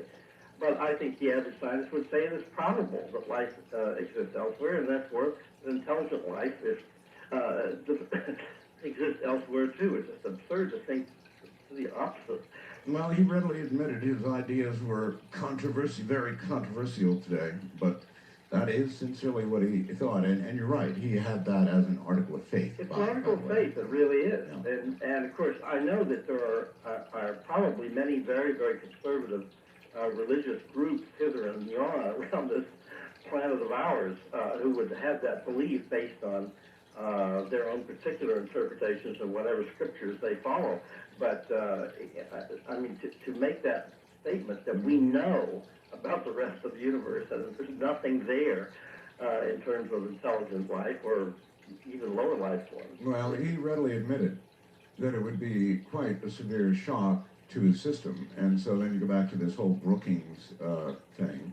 And indeed, the scientists, the ones who have their careers, and we talked a little bit about careers depending on things panning out a certain way for scientists, and when they don't, they put them up on the shelf. That is an important item for him. He'd be really shaken, and so I think a lot of scientists would be shaken, Bud, if there was contact. Well, it's a very interesting thing. Over the years, I had some rather complex dealings with the late Carl Sagan, and of course, despite his refusal to really entertain the possibility that the UFO phenomenon was really something that was absolutely real, that involved crafts of some sort, extraterrestrial intelligence and so on. Even though he did not accept that, at least on the surface, he was an absolute believer in the existence of intelligent life elsewhere in the universe. Yes. As are most scientists who might look skeptically on the UFO phenomenon. But were you privileged to speak with Carl toward the end of his life? The rumor out there is that toward the end, Carl was beginning to perhaps change his views a little bit. Well, I think that the trajectory of his attitude here is very strange. He started off, and I remember the very first time I heard of him was when he started off on, I believe, the Johnny Carson's program or something like that on television, talking about the idea that he thought there was evidence based in his examination of ancient artifacts and cave drawings and material from primitive cultures and so on, that mankind had been visited by intelligent life at some previous time, some ancient time. That's the way he made his national reputation, with that claim. And of course, at one point he was, as a very young man, as a major astronomer, astrophysicist, he was very much connected with other scientists who were looking into the whole thing, including eventually Alan Hynek, but people along the way. And then it seemed that at some point he got his resistance to the UFO phenomenon stiffened, even though at one time, as I said, he thought it should be looked into. Exactly. And so I don't know what position he had at the end. It was very interesting to me that once when we did a television program together, he was arguing on his segment of the program against the possibility that the UFO phenomenon had behind it any kind of sense of an extraterrestrial intelligence operating these craft, and was anything real to it. And when I got in the program, my point was that the material that we have from, the old story, from pilots, astronauts, people around the world, military people, and everything else, about the reality of the UFO phenomenon itself, the craft, I said that undoubtedly constitutes an extraordinary phenomenon. And so does, of course, all reports of abductions, with the similarity of the cases from point to point around the world, and the physical sequelae, the things that follow, the injuries, and so forth. All of this together, I said, Carl, doesn't that constitute an extraordinary phenomenon?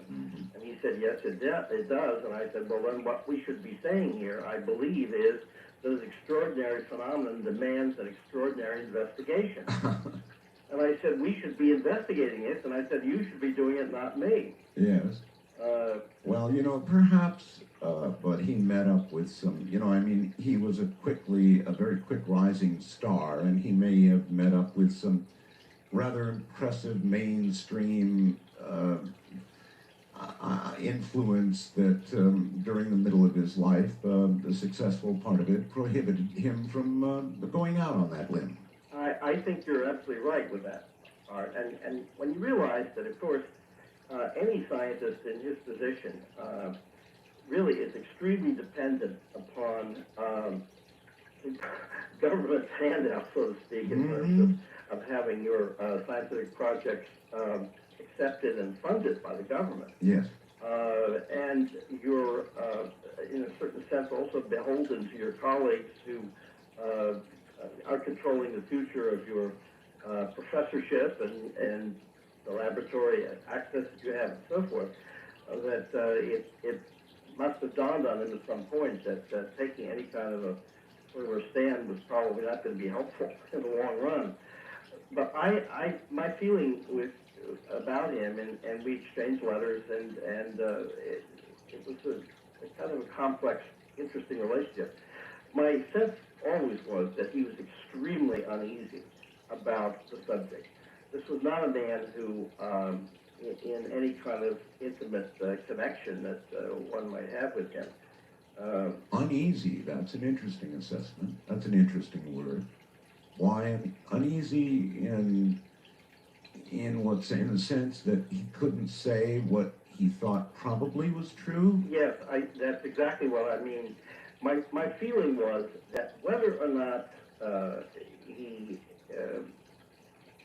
to take it to one extreme, had viewed the bodies and kicked the wreckage and kicked the tires on them and so forth, all the way down to the other end, which is that he had heard enough from some colleagues who were privy to such absolute and specific information.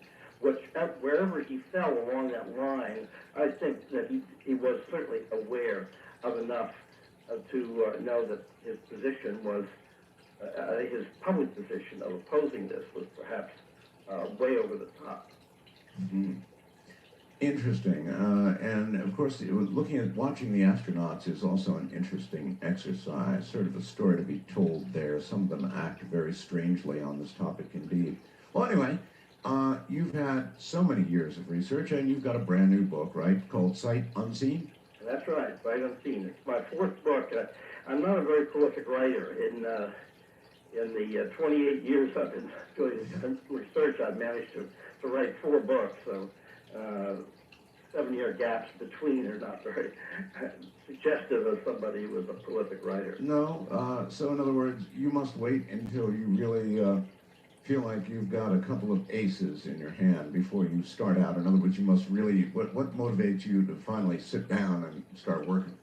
Well, actually, it's a nice image to use. My basic point has always been this, that I would never present another book or down together unless I had new material that suggested an aspect of the patterns of abductions. In other words, an across-the-board dimension to the abduction phenomenon that we really were not familiar with before. So each book was adding not just new case material or anything of that sort, but new aspects of the phenomenon, of the pattern that needed to be presented. For example, when I wrote Intruders and presented that material in 1987, a long time ago, that was the first time that we had, that any of us had dealt with the idea that the UFO abduction phenomenon had at its center, really, the taking of sperm samples, ova samples, and just skin samples and so forth, to use DNA, actually to get this material as raw material for DNA experimentation in a basic attempt to create a mix, a hybrid mix of human and alien characteristics, create some kind of new semi-alien, semi-human species. You are convinced now that is the central motivation for abductions? Yeah, I feel that's one thing that we can say is the constant, even though there are many other aspects of the phenomenon that turn up in individual cases, but that is the constant. And of course, what that explained immediately was why the UFO abduction phenomenon was taking place within families across bloodlines, and that the same individuals were being abducted again and again, as if there was a particular study going on of the genetic makeup of a particular set of individuals. Okay, I'd like to run this by you, Bud. It was in the last couple of months or so. I think Whitley had been on here and described what amounted to a sort of a sexual experience, or I guess an experience with sexual content. And, you know, I sort of proffered it on the air, and I said, you know, I'm curious, how many of you in abduction experiences have had some sort of sexual encounter? And oh my God, Bud, it was like the doors opened up, and I had thousands and thousands of emails, and I went, what am I going to do about this? I mean, here's a subject that's not very much discussed. Right. And I just stumbled into something, and I don't know how I'm going to talk about this on the air. Well, you know, the basic way, of course, that we know we're dealing with a kind of alien program, one might call it, rather than just a simple collection of individual stories from people that don't collectively add up to anything, is when you see that there are these recurring themes that turn up again and again and again. And this is exactly what I mean about approaching these things from the point of view of finding patterns. And one of the things that I discovered, for example, when I was dealing with the fact that there is this reproductive focus of the UFO phenomenon, and this is something we go into at length in the book, which I'll talk about in a bit. But when I discovered that, I also noticed when I went over the accounts that people were giving me of what had happened to them during abductions, is that there were certain things that never came up. In other words, we had what you might call a negative pattern. An example here is that for every one of us, when we go to the doctor, we have, for our checkups and so forth, the doctor pulls out a stethoscope and our blood count is taken, and people look into cholesterol, and certainly the cardiovascular system is central to everybody's concern when they go to the doctor. Sure. The heart is a big deal to us, and the state of our arteries. And yet I have no cases where people in abduction experiences are reporting anything being done to their heart, any interest in the cardiovascular system at all. Now, if you're dealing with thousands and thousands of reports, and something that should turn up, if this is fantasy, never turns up, ever, ever, ever. Right. And yet something like this interest in the reproductive system and the central nervous system, which always comes up, that has got to tell you there's some kind of distinct pattern here to these reports. It does. It does. Of course, what the actual final motivation is, I'm not so clear on that. The fact that it's reproductively oriented, that's beyond question. I mean, if you saw the thousands of replies I got, I was overwhelmed. I just said, you know what? Some serious researcher, just like you, Bud, is going to have to take this over, because there's no way I can handle this on the air. As much as we do stuff like this on the air, there's just no way. And so it's a big one, Bud. It's really a big one. I don't know, though, if the final motivation is a sort of a genetically modified species. You believe that to be true, huh? I believe that, of course, is the goal of the thing. But what that function is going to be eventually of that particular modified mix of human and alien characteristics, what those individuals are supposed to end up doing, where they're going to live, and so forth, that we do not know. In other words, we don't have any of the big answers.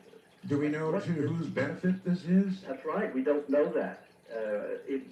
We have no reason to see right now, the two ends of this. We don't have any reason to see this as we're going to be taken over or conquered and so forth by these transgenic beings, and that's the better term rather than hybrid. That's the term we use in the book, that there are genetic splicings and engineerings going on here which are quite different than the old-fashioned system of taking the sexual cells from two different species and trying to create a hybrid as a mule is created. But these beings, we don't know whether they're going to, on one end, come down and take over and run things, and that's the end of us on the most frightening side, or that they're going to be helpful to us, that they're here to, cure cancer, et cetera, Are you beginning to lean in one direction or the other? Well, actually, I've long since been more worried, more on the pessimistic side than the other side, simply because it would seem that the UFO occupants, whoever they are, or wherever they come from, and whatever their nature is, again, questions we cannot answer at this point. We've never seen any sign that they are here to be beneficial, to help us to do anything. All right, Bud, hold it right there. We're at the bottom of the hour, and we'll be right back. Bud Hopkins is my guest in the nighttime, in the middle of the night. This is Coast to Coast AM, and I'm Art Bell. On the street, I was talking to a man. He said the song, I thought there's nothing mine that I understand. Material coming up.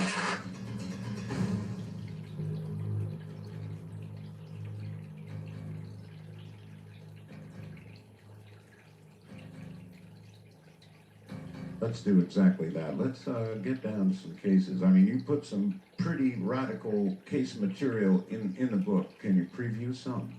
Well, absolutely. The basic title, the reason for the title of the book, Sight Unseen, is the unseen part of the title has to do with the fact that one feature into the UFO abduction phenomenon, which many of us have accepted and understood for a long time, but have been reluctant to make public because it seems so outrageous, is the fact that when abductions take place, in some way, the abduction is rendered invisible, unseeable.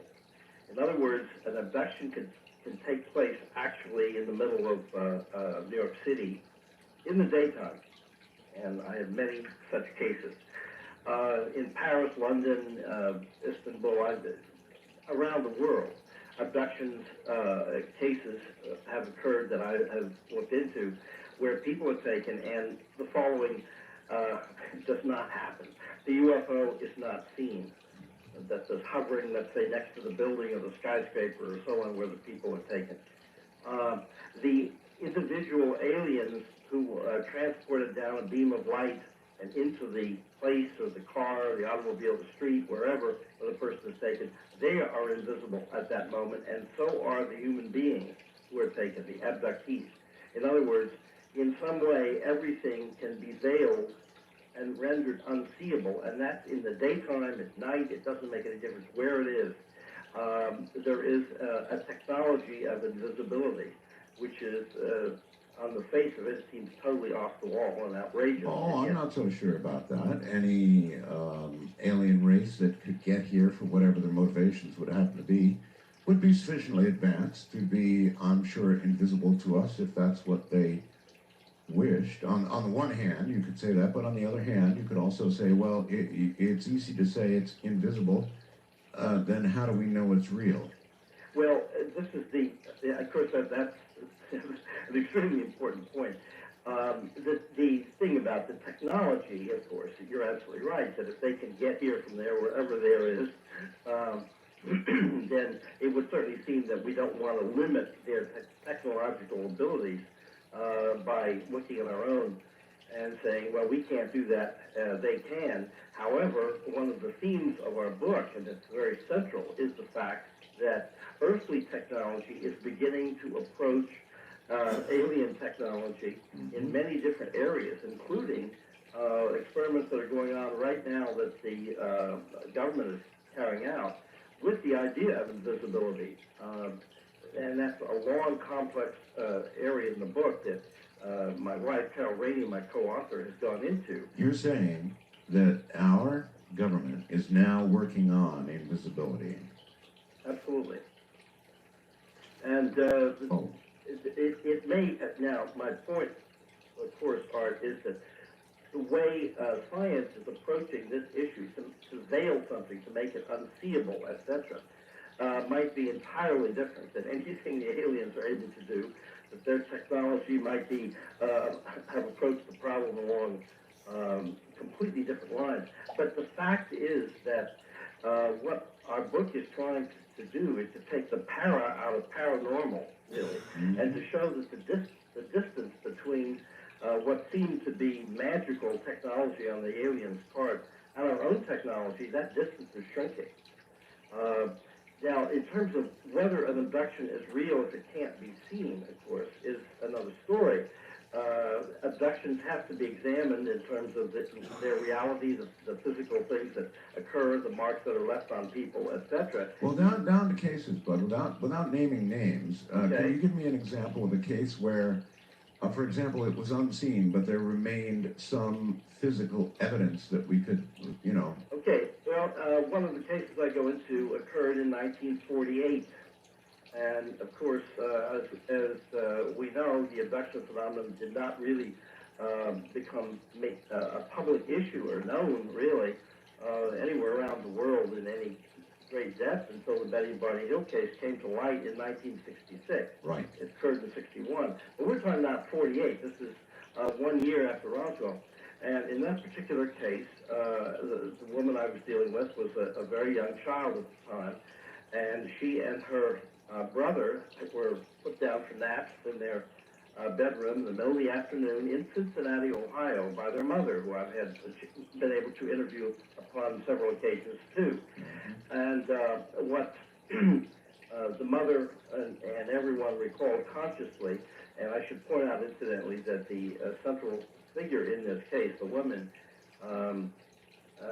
who I have given a assumed name to, has had many, many abduction experiences the rest of her life, all kinds of issues.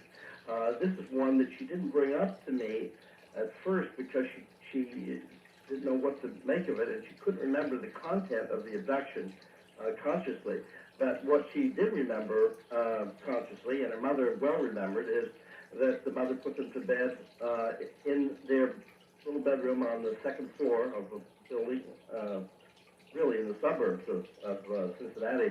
The next thing the mother knew was that somebody came tearing up the stairs saying that the children were outside on the ground at the base of the cellar steps, her children, both of them, and that they must have fallen out the window. The mother went, panicked, went tearing downstairs, and this central figure remembered that she sort of woke up and she couldn't move. She was lying on top of her brother at the foot of these basement steps, which incidentally were not underneath any of the windows from the bedroom. Right. They had no memory of falling. They were both paralyzed and unable to speak. They were rushed to the hospital by a totally panicked mother and examined, and though they had fallen in effect because of the basement steps where they were found on cement, they had fallen 3 stories. There was not a mark on either one of them. Nothing that had done any kind of damage, and yet they both remembered consciously floating out the window, and some kind of huge shadow over the house, and they couldn't remember exactly what happened consciously, but the point is that the doctor and everyone else, of course, involved said there's no possible way these children could have fallen 3 stories onto cement, which would have meant they would have had to have fallen at a diagonal instead of straight down, without, actually, there's a very serious possibility that they would have been absolutely killed. They could not have survived, let alone not have a mark on them. Under hypnosis, the entire experience came up. The woman described their being floated out the window, she and her little brother, and lifted up into the craft, and then when the experience was over, they were put down at this basement steps, and the brother remembers floating out the window. He doesn't remember, he does not want to undergo it. But anyway, the basic point of all this is that there's a great deal of material about this in the book. The point is that this happened in broad daylight, in the middle of a suburban area with stores and buildings and everything around. Nobody saw a UFO. Nobody saw children come out a window, floating or falling or otherwise. Nobody heard any screams. There was no energy, kind of injury to any of the people involved. And that's the kind of case which implies invisibility, and yet we have cases we deal with in the book where it becomes a much more tangible thing. Okay, we'll get to that in a second. I'm curious, that was a long time ago. Has there been any follow-up with these children since then?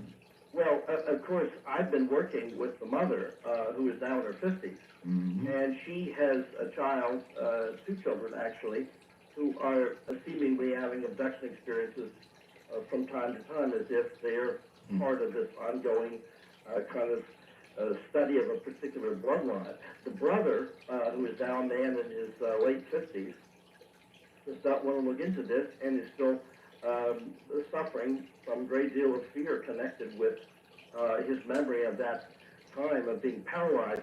When they were picked up and taken to the hospital, rushed to the hospital, they only regained the ability to move and speak over a period of between a half an hour and an hour. And again, there was no physical mark on them. There was no explanation of why they could not speak and why their bodies were paralyzed. That's remarkable.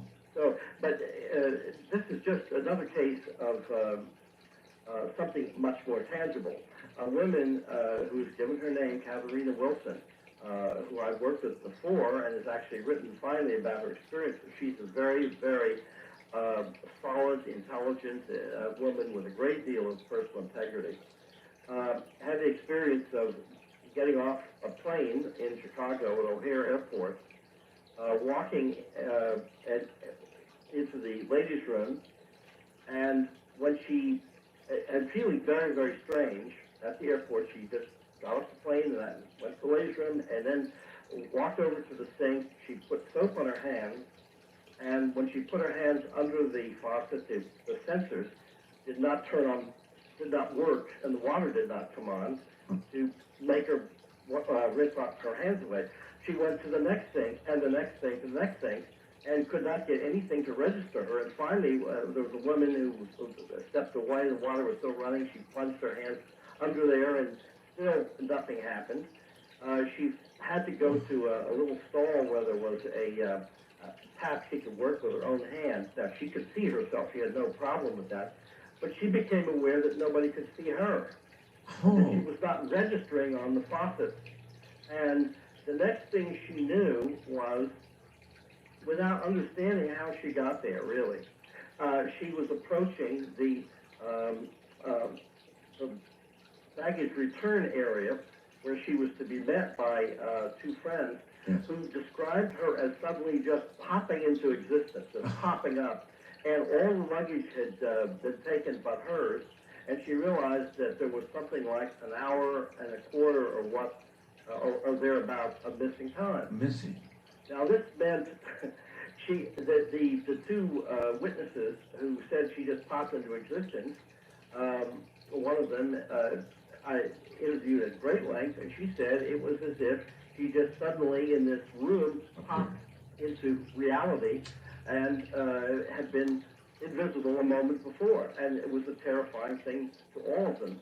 Nobody knew what to do or say, but I have other cases of this sort of thing happening too. So the implication of this is that you said there was an hour of missing time. So the implication is that the process of an abduction includes perhaps invisibility as a precursor to the abduction, and then something that lingers perhaps a little while following the abduction. In this case, it seems to be something that can be switched on and off.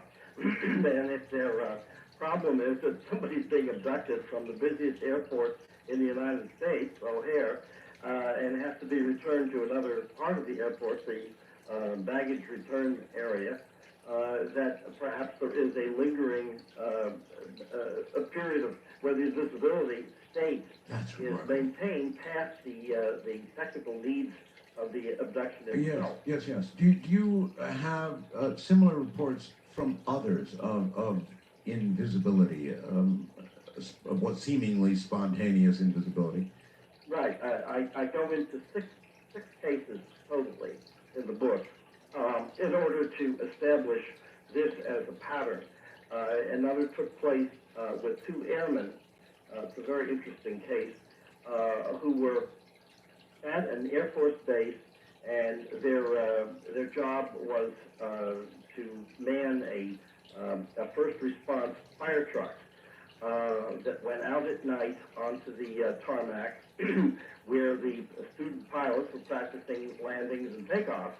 And of course, even though fire trucks at airports, thank God, don't get much business in terms of accidents, at an air base with trainees, I'm sure that's quite different, because landing and taking off can be a little difficult for somebody who's just learning. So there was a serious business. So they were parked there, and they set up their truck the way they're supposed to, putting their asbestos gear, their fireproof gear and so forth out so they could get into it in a second and so on. And what they both remember is waking up, sort of coming to, and feeling extremely sick and thinking, what just happened, with no memory of what it was that had just happened. Their gear had been disturbed, had been sort of knocked around, and they realized that it was extremely late, and they were past the time they were supposed to report back to the base. They had no idea what happened. One of them became violently ill and was vomiting. They were extremely frightened, and they realized their clothes were rather disorganized. And when they went back and checked in, and walked into the barracks where they were staying, still feeling extremely wobbly and totally confused, somebody noticed that they were wearing each other's shirts. Their name tags were the wrong name tags. The shirts had been buttoned wrong and put on the wrong people. And they had no idea what had happened. They knew something had gone very, very radically wrong. Now, the point about all this, of course, is the abduction material, exactly what occurred, turned up when I did hypnosis with one of these young men. But this is the important thing. They were in full view of this airbase. They were right out there on the runway near the control tower. This abduction, where the craft came down over their truck, they were lifted up, a beam of light taken in the truck. No one could see it, apparently, at an airbase where there are all kinds of people standing around with binoculars and so on, and radar equipment and so on, watching the very area where they were, which was near where the planes were landing and taking off. So we have another case where invisibility seems to be the only explanation for how this thing could have taken place. Yeah, that's a new take on all this. I hadn't even considered this invisibility business. Well, I tell you, when I deal with abductions that have occurred in Tokyo, and these are cases I really looked into, Rio de Janeiro, Chicago, Los Angeles, Istanbul, around the world, Paris, London, these could not have taken place without thousands and thousands and thousands of people having seen at least the craft, people floating up. We have no reports of people floating up a beam of light. The only exception, of course, where something has been seen was the case that I wrote about a witness. And that was a case where the UFO occupants were deliberately showing off what they could do. And in fact, we have all kinds of witnesses to this. I have new witnesses, and I'm going to be writing a new edition of the book to bring it up to date with all new witnesses. When that just was you might call it a kind of a control experiment. It shows how many people would have seen something, even though it happened at 3 a.m. and took a very, very short time. It was in New York City, and we do have a lot of people who saw it. So that's all the more reason for us to understand why it's virtually miraculous that no one has ever seen any other abduction take place from a distance like this in a big city. So New York is the sole case you know of? The only one. The only one. All right, but hold on. I want to talk to you about a whole bunch of things, like memories and how much these people remember what actually happened to them during the abduction, and whether that only... One interview, some more of them.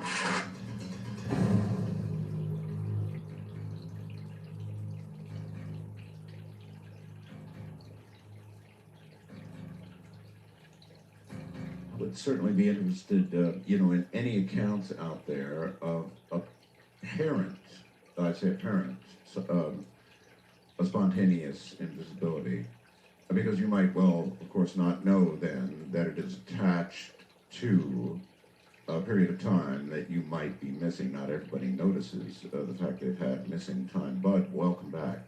Glad to be back. And in fact, is that true? In other words, somebody might sort of, I don't know, stumble into this seemingly, this strange invisibility thing and sort of dismiss it and not even think about the missing time and understand that they have been abducted? Well, my actual feelings are that the cases that we have heard about that get reported, of course, you got a huge number of reports, as you described, having to do with the sexual issue, but the reports that we get over the years, I think, are really just a tiny tip of the iceberg, what actually goes on. People have an incredible ability to somehow explain away absolutely bizarre experiences that they've had. They may not remember fully the details of the event. They may remember perhaps the beginning of something or the end of it, but they don't remember what happened. And therefore, I think that what we hear about is only a tiny percentage. I want to give you one example, too, of this invisibility issue. Please. This is a man that I have worked with recently, and what he remembered consciously, and it took him years and years, he's now in his 40s, before he began to connect a whole series of events to the UFO abduction phenomenon. He just didn't know why he was having these weird experiences. He's a Brit. He lives in the suburbs of London.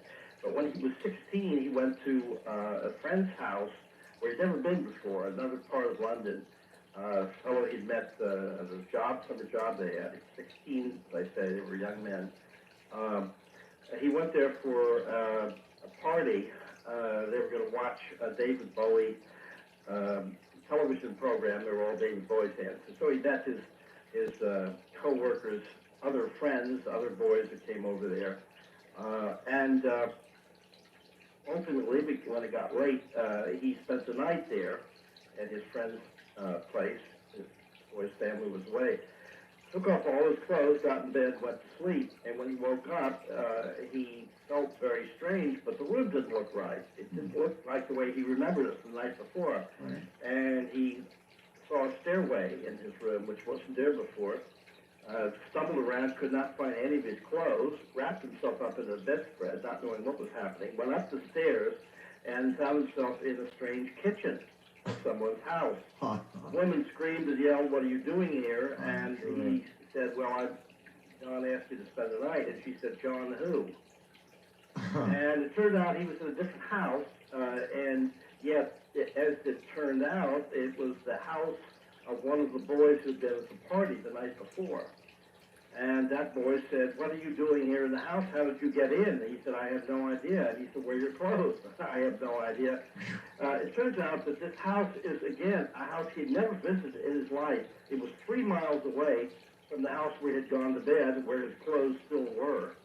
And nobody had any idea what happened, how he managed in the dead of winter to somehow get from one house stark naked 3 miles to another house where he'd never been before. This case, no way of finding that. How did this case make it to you?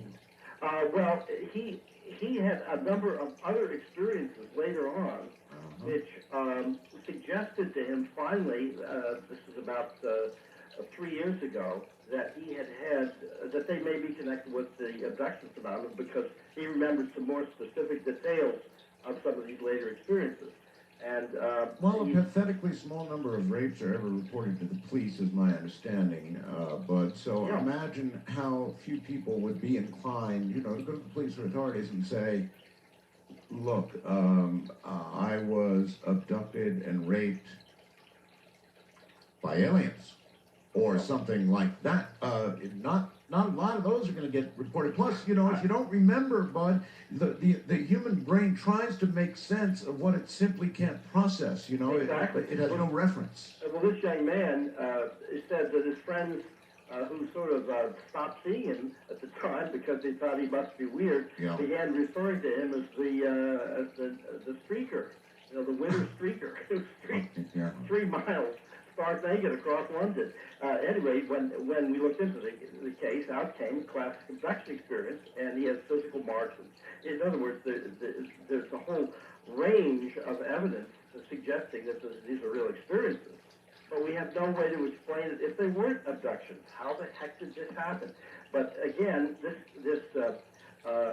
suggests the role that a certain invisibility technology plays in the success that the aliens have in carrying out these experiences in big cities all around the world at will. One of the questions you had written down here, are there circles of power who already know about this invisibility technology and are suppressing it? That's very interesting. Well, now, Bud, they're working on airplanes that you cannot see from the ground. You hear them, you look up, and they reflect essentially the sky, and so they appear to be invisible. But are we talking here about the invisibility of things and people that our government might be working on? Well, at least there are very different ways in visibility seems to be approached by different laboratories in different ways, and this is the area that my wife has taken up to write about in the book. She's been handling the science areas here, but just to give an example, there are certain conditions where a plasma, if it surrounds an object, can somehow deflect the light rays around it so that the plasma can actually shield the solid object that's within it. The thing you were describing about making an airplane invisible, an object, this is something that the military technology is busy pursuing, and that is that if you have, for instance, on a plane or a tank or something, screens which are in effect tiny TV screens all over the surface of it. Right. And at the same time, there are cameras behind the object on the other side of it, photographing what's behind it. Yeah. And they carry the image around to the screens on the front of the object. Right. One would be looking at this object and not see anything except what's behind it. Correct. So you But the kind of invisibility that's one kind. But that's we're talking one about kind. something. We don't really know, you see, exactly what the type is that the UFO octopus are able to carry out. And there are all kinds of theories. But, but first time I've heard the word plasma associated with it. So a plasma would reflect or bends the light or takes light around. It deflects the light waves, yes. It can under certain controlled conditions. And these are experiments. Now, one of the things I want to point out about the way in which our technology is getting closer to the aliens, which is very interesting. When Betty Hill was abducted, Lothi's many years ago, 1961, this needle was inserted into her navel. It was very painful, a very big needle, and she was told by the aliens this was a pregnancy test. Well, of course, everyone said, the skeptics said, oh, this is just a fantasy, it's a phallic symbol, it's some kind of weird masochistic sexual fantasy she had, etc. Because there's nothing about going in the navel that has to do with pregnancy. And of course, a few years later, laparoscopy was developed, and a basic procedure is of course used very frequently to test the viability of the fetus by inserting a long needle in the navel so as not to make a mark, a hole, and amniotic fluid can be recovered, and the status of the fetus can be studied that way. Now it makes perfect sense that what the aliens were doing, even though it wasn't exactly a pregnancy test, but one could call it a test of pregnancy or a removal of an ovo retrieval procedure, something of that sort. But at any rate, the aliens were doing something that was being reported by abductees. It didn't seem to make any sense until our own science moved up to a position which did make sense of it. Another thing... But that would indicate that our scientific progress, as you point out, is beginning to approach or not that far behind theirs, or we're beginning to approach something that would begin to reveal them perhaps to us.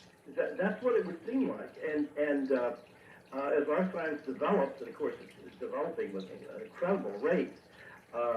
Now, a second thing is, of course, that many abductees, and Linda Cortillo wrote about in Witness, just one of many, have described that when they were on the table in the examination area of this UFO, their arm was lifted up and a kind of a blunt, semi-knife-like instrument scraped across the skin, flaking off, of course, skin samples, which were collected by the aliens. And this has been reported by hundreds of abductees.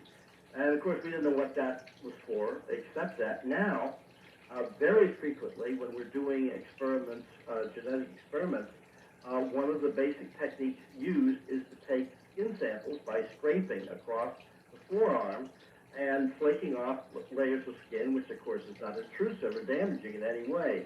And so we're doing something now that makes sense to us, of course, in terms of our own science, but it was being reported by abductees at a time that didn't make any sense to anybody.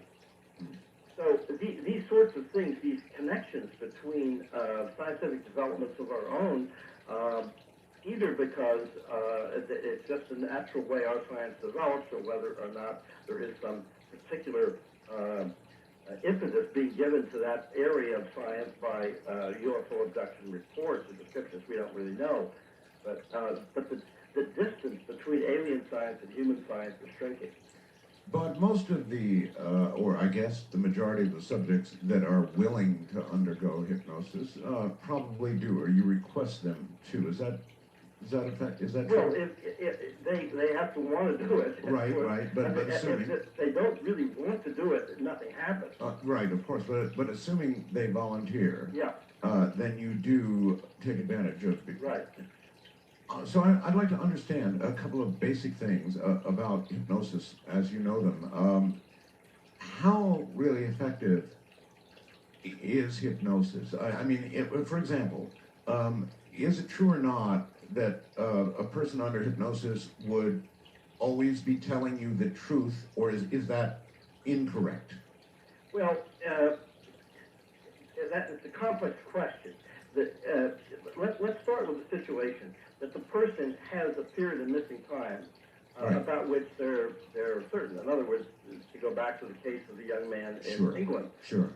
something happened. He went to bed in one place, and he woke up in another place. Right. And he woke up, 6, 7, 8 hours later.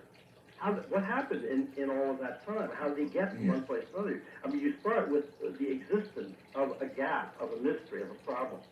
So we know that there's something that has to be recovered.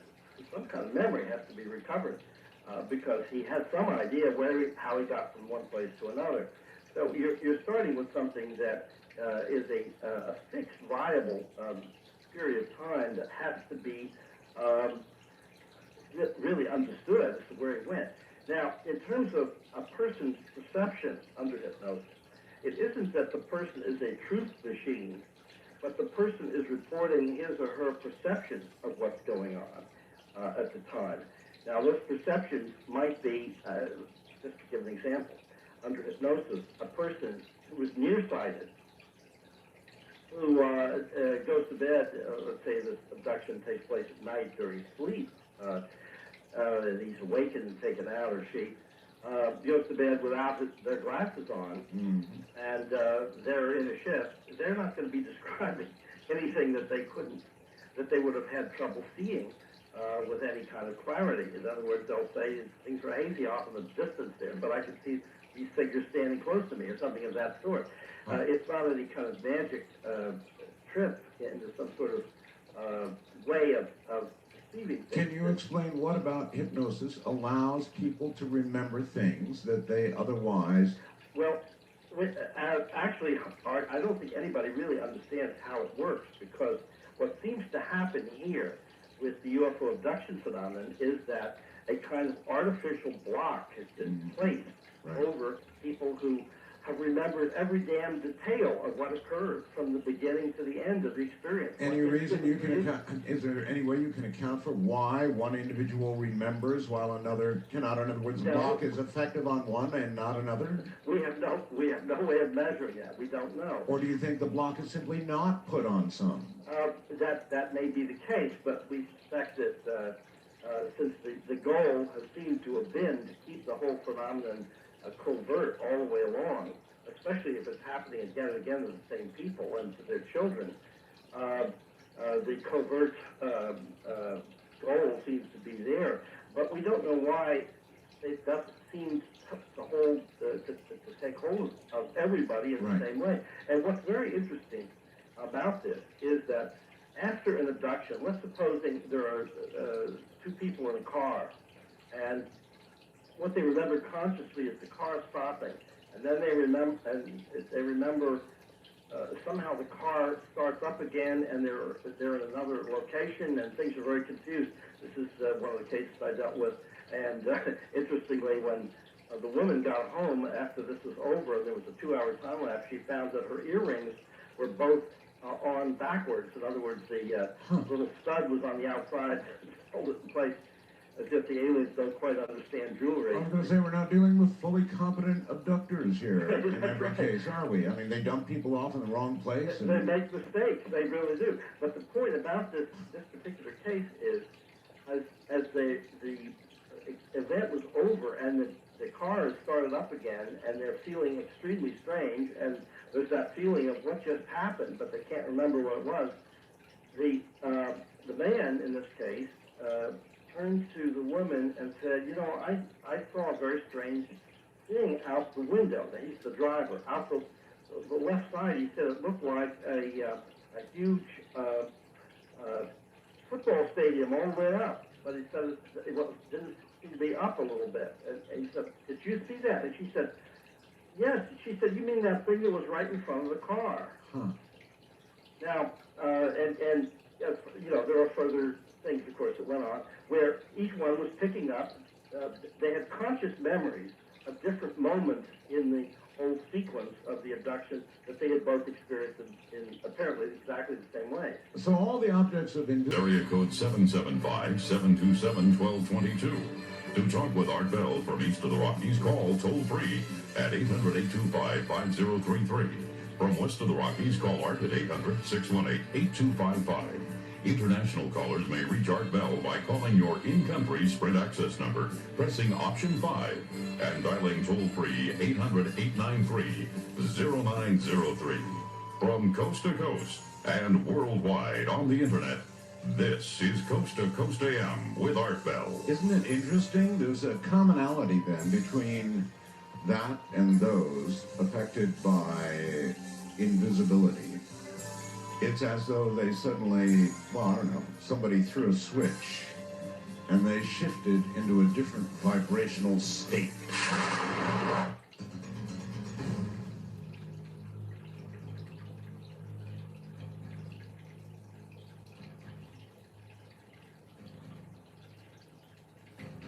Once again, Bud Hopkins. So in other words, it is kind of like somebody throws a switch, huh, Bud? And people who are abducted, see, I'm sitting here talking to somebody who's invisible because we lost him. So I don't know where he went. Bud, you're not there. So let's redial Bud right now. That's really funny. He was indeed invisible. Okay, here we go. This should do it. Maybe. We'll see what happens. Bud? Hello? Yeah, Bud, you went invisible on me. I'm afraid I did. I think it might be the phone here, and it's a wireless phone. So let me give you a cell phone number in case this happens again. Well, no, you're on the air. Don't be giving that out or you'll be sorry. Oh, you're right. So we'll just hope this one hangs together. Let's hope so. I tried to charge it up here. I think that might have been the problem.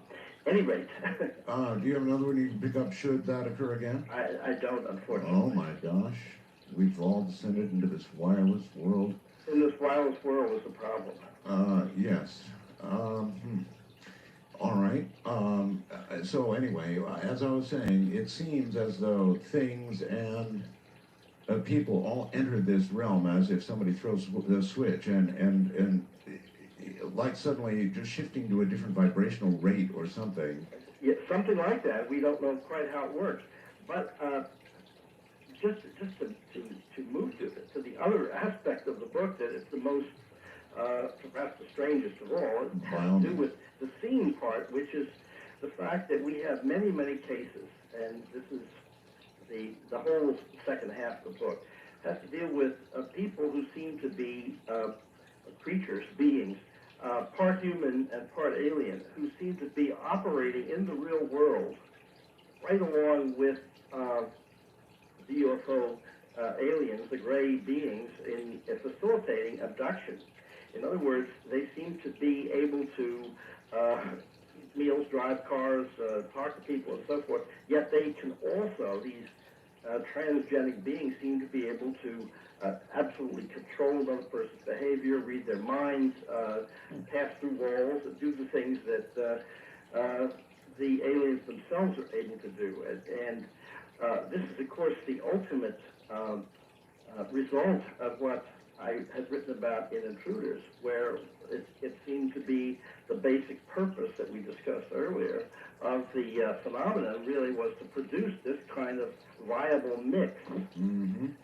And what's interesting to me in terms of the objection science has and how they've had to back away. When I wrote Intruders and I talked about this attempt to create a mix of alien and human characteristics, I was, of course, attacked roundly. That's impossible. We could never do such a thing. And, of course, since 1987, when that book came out, we have mapped the human genome, which is unbelievable as an accomplishment. And we are now in an area where, as you know, they have been able to take a gene from a jellyfish and splice it into the genetic makeup of a rabbit. So they now have a rabbit that, under certain lighting conditions, glows in the dark. No, I didn't know we had done that. We have done that. Now, of course, more famously than that, a gene from a salmon has been inserted into the genetic makeup of the tomato plant, and we now have tomatoes that are able to withstand cold. So we've crossed from the animal to the vegetable realm. If I had written any of those things back in 1987, I would have been totally laughed out of. Jeez, I thought you were going to tell me we now have a tomato that swims upstream. No, that we don't have. Maybe we should work on that. I'm not at all totally comfortable with this whole direction that science is going. I don't think anybody is, really, except the scientists who, for whom this is just catnip to the cat. But the point is that if we are now doing these things, the alien ability to, let's say, pick and choose and do the kind of engineering that our scientists are able to do right here and now. Mm-hmm. What this means, of course, is that there's even a great deal more evidence suggesting that this is the basic goal of the whole abduction program, such as it is. Okay, so we understand their modus operandi to some degree. Do we understand their objectives as well? No, that we don't. You see, that's the point. That's the big question, and that's something that we really don't know. We don't know if it's to help them, or to help us, or to hurt us. Well, we have no reason. You see, there hasn't been anything that looked like it was deliberately malevolent, out to harm, out to do damage to us. That just doesn't turn up.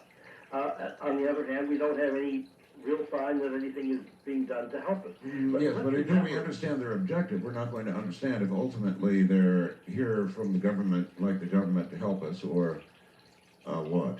Well, we just don't. I mean, we have no idea what their goals are, and I don't know where we're going to hear that, and I don't know even if there was some sort of government, some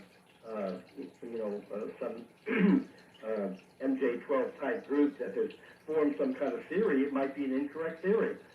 So we don't really know. Do you believe there is such a group, Bud? Do you believe that within government, or perhaps its environments, its fringe, I don't know, there is some kind of a group that is or has made contact or is aware of the agenda? Well, certainly that they're aware of it. I mean, there's no doubt to me of the fact of a government cover-up. I mean, I just think that's been proved beyond any reasonable doubt at this point, that there is some branch thereof that is extremely aware and is taking it extremely seriously, and probably at this moment beaming into the Orange Bell program to find out what we might know. No, I don't think there's any doubt that there's a government cover-up. Now, whether or not there is contact between government sources and the aliens, whether even if there were contact, that it would be reliable. In other words, which side might be lying to the other? Who knows what? Those are questions that I don't really know the answer to. But the fact of the cover-up seems to be beyond doubt. Our government has not recently demonstrated the ability to cover things up all that well. This would be obviously such a massive cover-up. Well, then, on the other hand, ladies and gentlemen, when you get that in the middle of the conversation, hear that? Click. Oh,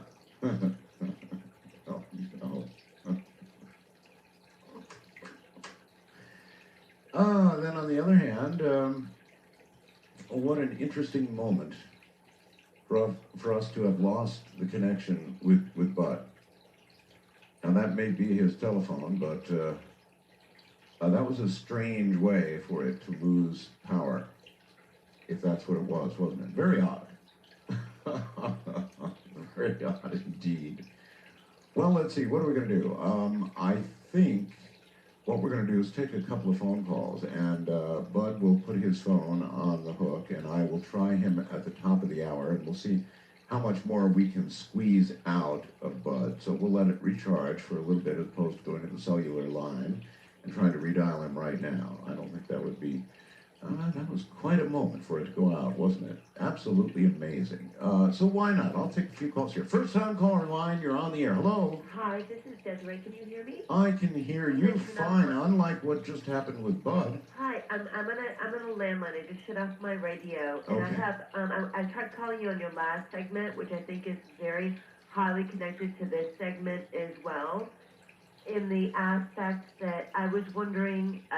Because we have so much government. Are you there? Yeah. You're so quiet.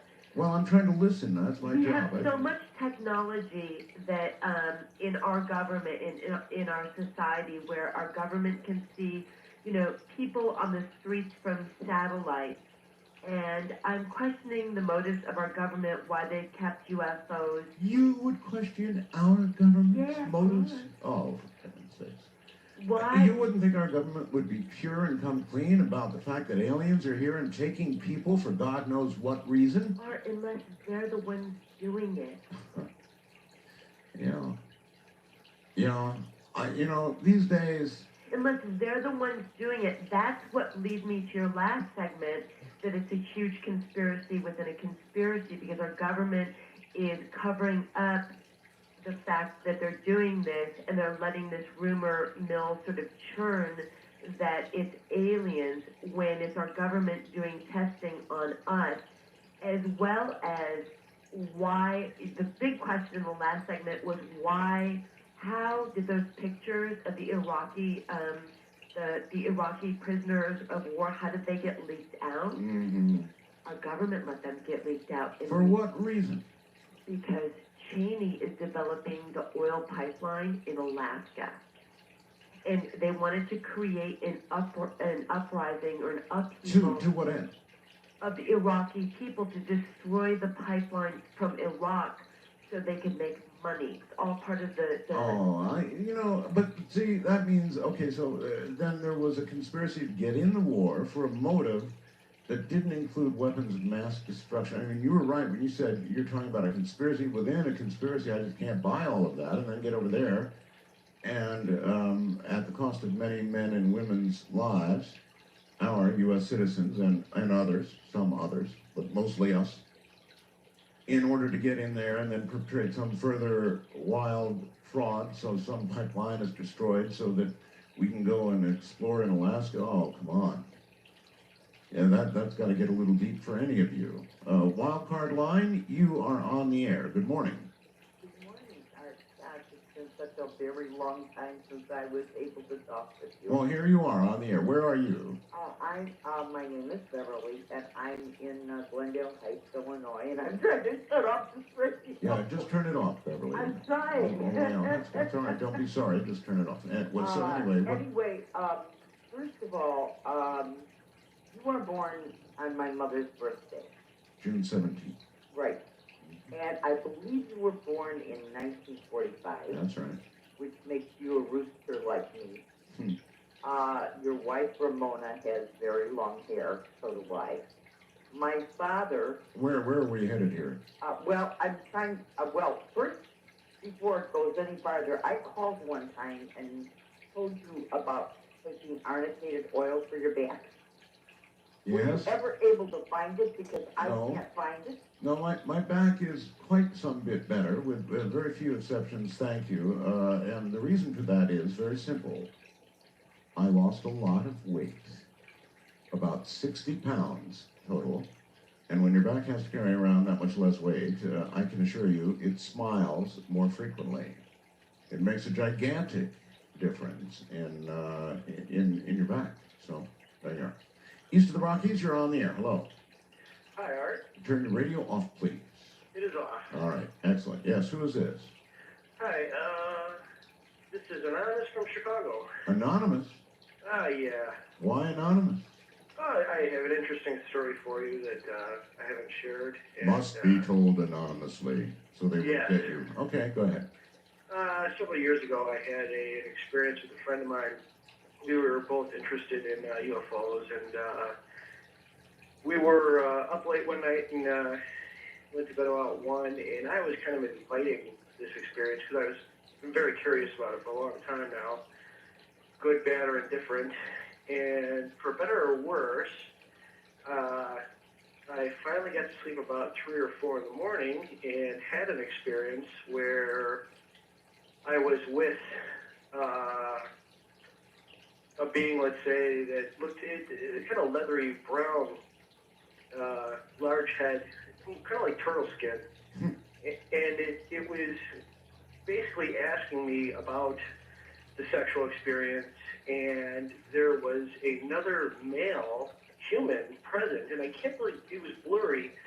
And I said, I am kind of consenting to this, and I will, go along with this, but they asked if I mind if this other person was there, and I said no.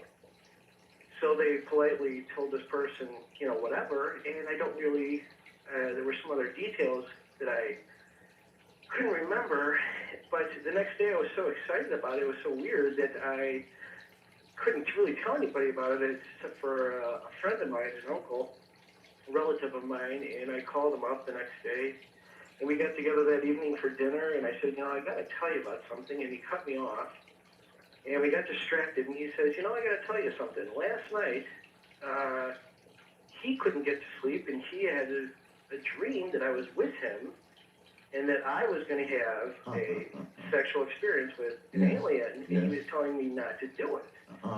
Oh, man. Well, that must have just laid you back. I mean, what you thought was a dream suddenly gets confirmed by the other party there. Wow.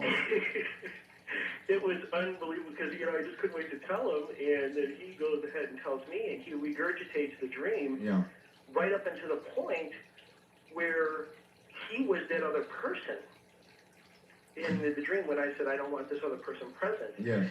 And when so I didn't tell him anything. He told me the whole thing. And I said, so what happened when, you told me not to do it? He said that the being there told him that, because he was upset, and said that, he's not going to do it. He'll just meet you out here. And then he was brought into another area and was by himself for a little bit. And then he said, I came out sometime later, and then we left together.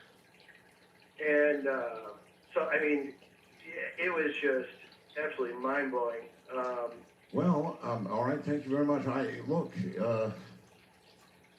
He sounds exactly like one of the thousands of emails that I have had on this subject. And when I say thousands, I really mean that. I was just simply overwhelmed.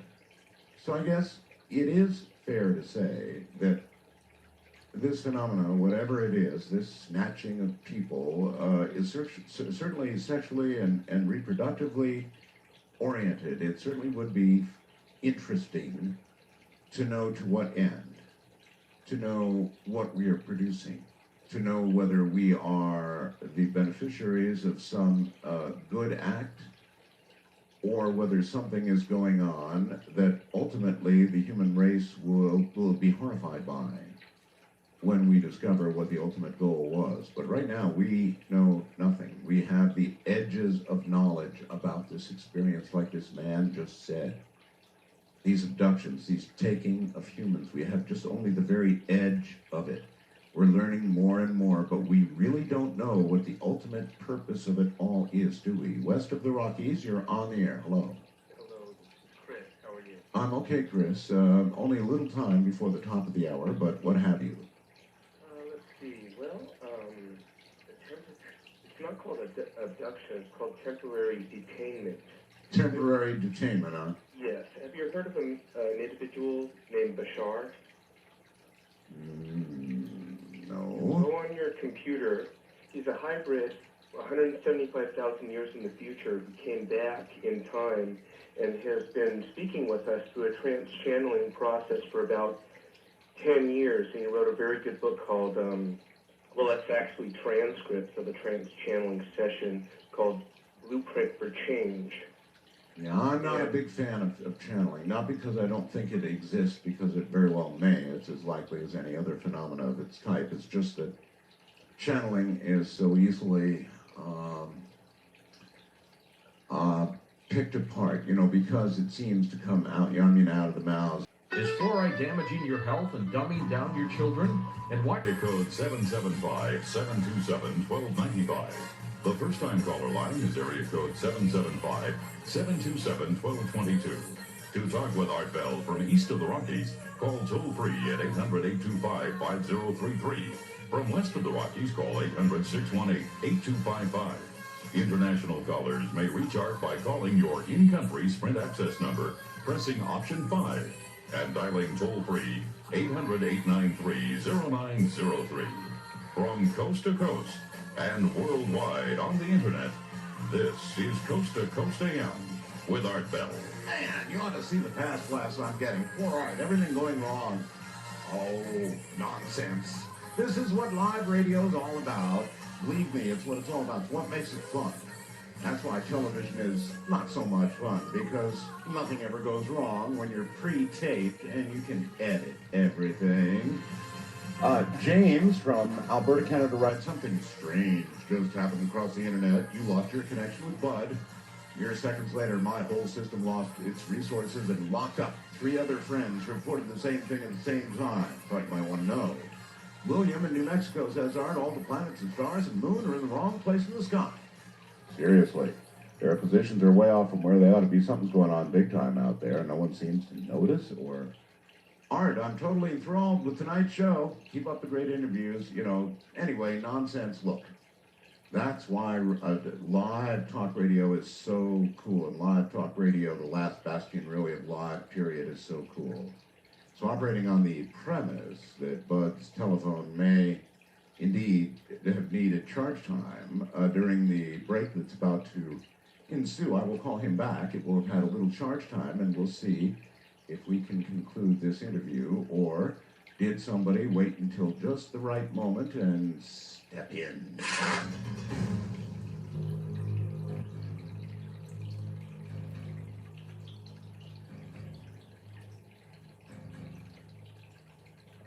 Once again, Bud Hopkins. Bud, it was very dramatic. When we got cut off, it just went...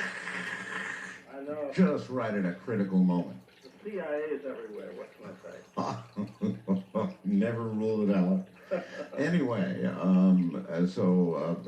where were we? What I did is I took a couple of calls. As you might imagine, they were from abductees until the top of the hour, and decided to let your phone rest. But they were abductees, and all their stories, and people have varying abilities to tell stories in either believable or unbelievable ways. But they were abductees, and any idea how widespread the real phenomena might be? I think it's extraordinarily widespread, and that's a long, complex subject to get into. But as I said earlier, I think that we are only hearing from the tip of the iceberg, because most people who have these experiences only remember them partially and somehow have found ways to explain them away. But what I would like to ask is there an 800 number I could call you if we have another phone problem here? Not one that's not totally... Can't patch it in. I mean, every line is ringing here, so I wouldn't begin to know where to do that. What I can do is briefly call you back and try and get the evil cell phone number, and we can finish it up there. If we could do that off mic. Okay, yeah. Very good. Anyway, no, I just think that the numbers are extreme. But now, this is the point about the part of the book we call Seen, the existence of these sorts of transgenic beings that seem to be the ultimate product of the whole phenomenon operating in the real world. Transgenic One of the beings. things, one of the cases which is extremely interesting involves a woman who, as a young girl, was approached in a pizza parlor with some of her friends and asked by this man who seemed to be a normal-looking human, would she like a summer job? And she said yes, she would. And he said fine. He would pick her up at her home the next day at 2 o'clock and take her for a job interview. She's not sure that she ever told him her name or where she lived. And when she told her mother this man was going to come and pick her up, her mother said, wonderful, fine. There was no sense that the mother, who was ordinarily very protective, would have ever, under any normal circumstances, allowed this child to get in the car with somebody who she didn't know anything about. But the man showed up, she got in the car, and the minute she got in the car with him, she felt extremely, extremely strange. She said, I felt tiny. And she had trouble explaining this to me. Did you say tiny? Tiny, as if she had shrunk somehow, her soul had shrunk or something. She felt obviously very intimidated. But this man proceeded, as he drove her to this interview, quote unquote, he proceeded to tell her about her entire life, including what she had done the day before, which was actually the first time she had sexual intercourse. He told her about events that occurred to her involving her parents, the death of the grandparent, etc. All kinds of things which she never told anyone. And the whole thing led into an interview, so-called, in an empty office where there was no furniture, there was nothing that suggested there was any kind of a business going on. Nothing was explained about what the job would be. The story gets more and more and more strange. But the next thing is that this woman, 16-year-old at the time, feeling very much under this man's control, gets back in the car with him and is driven to, it happened in New Jersey, to a field where there is a landed UFO. And she is left in the car while this man goes to the UFO, which she is seeing as a round glass house that's extremely strange. That's the way she remembered it consciously. And suddenly these small gray figures come out, and apparently an abduction took place at that point. There's far more to this story. I'm just giving a bare outline. But the wildest thing about this is that I have 2 other cases which I go into in the book which involve a similar kind of quasi-job interview, which is not that at all, but which seemed to be a preliminary setup leading up to an abduction, as if the strange, semi-normal human being was a sort of contact person to facilitate this experience. Even though these strange beings looked very, very human, they were able to control their subjects and read their minds at every point. But if these transgenic beings exist now on Earth, shouldn't this be something that could perhaps be confirmed through genetic study? Or would it be such a complex thing that even a good geneticist might not notice the minor little changes? Well, you're absolutely right that it should be something that could be discerned exactly if we could get samples from these people. And you may be familiar, Art, with a very interesting case in Australia that Bill Chalker looked into, where a hair, a long blonde hair, was left behind after an encounter that had a sexual component, very definitely, between an abductee and one of these transgenic beings. And the hair has been analyzed, and it is generally regarded by the scientists who have been looking into this, and this is Bill Chalker's case, so I'm not talking about this from any first-hand position, although I will be in Australia at the end of this month to give lectures, so I will meet him there. But at any rate, the genetic makeup of this particular being that's seen in the hair is extremely unusual and would suggest something that's not totally Earthly. Really? Now that's, I know I hadn't heard a word about that, but. Well, this case is a remarkable case, and but the point is that to get samples from these beings, of course, is what's a difficult job. But the point is that abduction, as it would seem, and as we have understood it up until this point, was something that where the aliens sort of dropped into our world from whatever their world might be, and took some of us from it and did these various procedures upon them, taking skin samples, sexual cells, and so forth, Yes. and then returned them. But what we're now learning is that there seem to be beings who are, at least some of the time, permanent residents here. I shouldn't say permanent residents, but they're residents of our world at least some of the time, and they have the abilities, for instance, to apparently dematerialize and pass through walls, things that we associate totally with UFO occupants. And some of these are enablers for other abductions. Exactly. And these are some of the most bizarre cases. They're certainly the most bizarre cases that I have ever presented in print, and some of them I've known about for years, but lots of material I haven't presented because I have felt that I could present the material that seemed to be acceptable on some level, and put the rest of it on the back burner. Yeah, too wild for the times.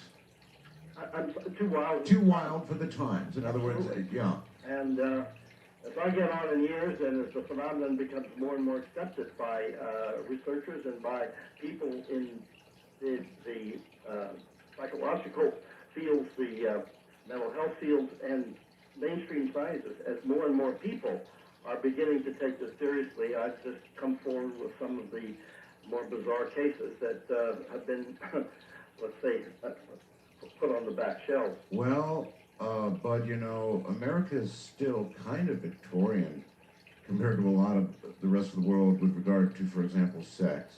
Yes. Very Victorian, and I know we feature ourselves as free spirits, but we really are quite a Victorian nation, kind of prudes, and so we're just now getting to the point, or just barely getting to the point, where this kind of material could be included. And I would see why you wouldn't include it in earlier books.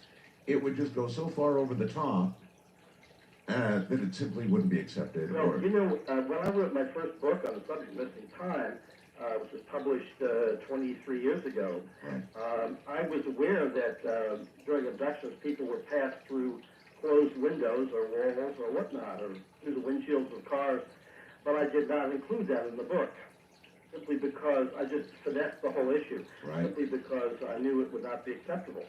I went with the evidence that would be acceptable, and just kept that for future books. So then, what we're talking about right now really isn't new. It's just newly in print. That's the point. Yes, it's material. Some of these cases I have had I had been looking into for many years ago. The case I just mentioned about the woman with the very bizarre quote unquote job interview and so forth. Those 3 job interview cases that I deal with in the book, 3 different people, are cases that I looked into almost 20 years ago. Huh. That's amazing. Is there any indication at all that cases of abduction are on the increase, or that numbers are increasing, or are they decreasing, or just is there a very steady amount of reporting? Well, that again is a very hard question to answer, because you only hear about what you hear about. Right. And if we're talking about the tip of the iceberg phenomenon here, actually I have been looking into some abduction cases very recently that occurred within the past 3 months.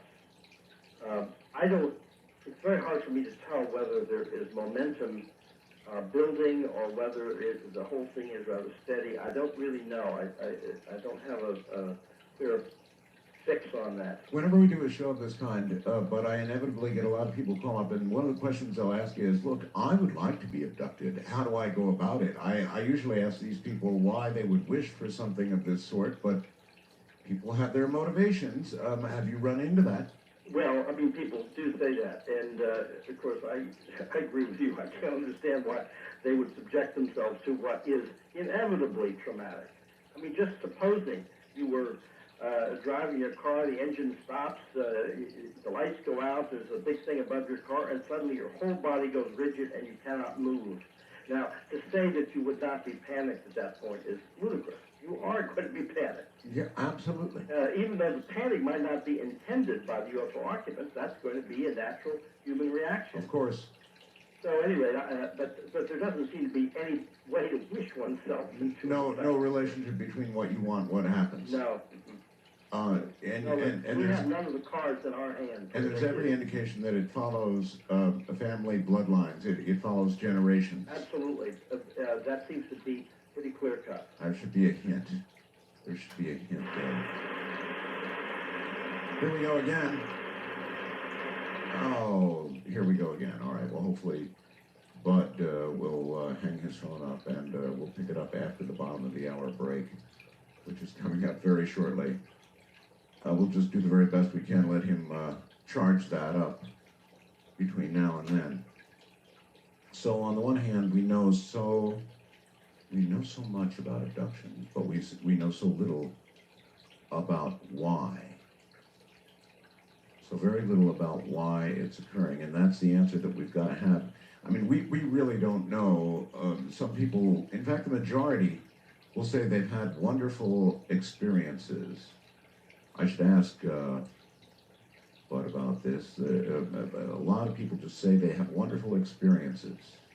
But I wonder if that's a part of what is given to these people as a suggestion, hypnotic suggestion, along with the block that they not remember nor talk about it, but if they do remember, they had a wonderful time. That's something worth exploration. West of the Rockies, you're on the air. Hello. Hello. Hi there.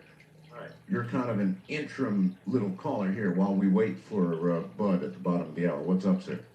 Well, you kind of touched on this. I had a question about, I said that it was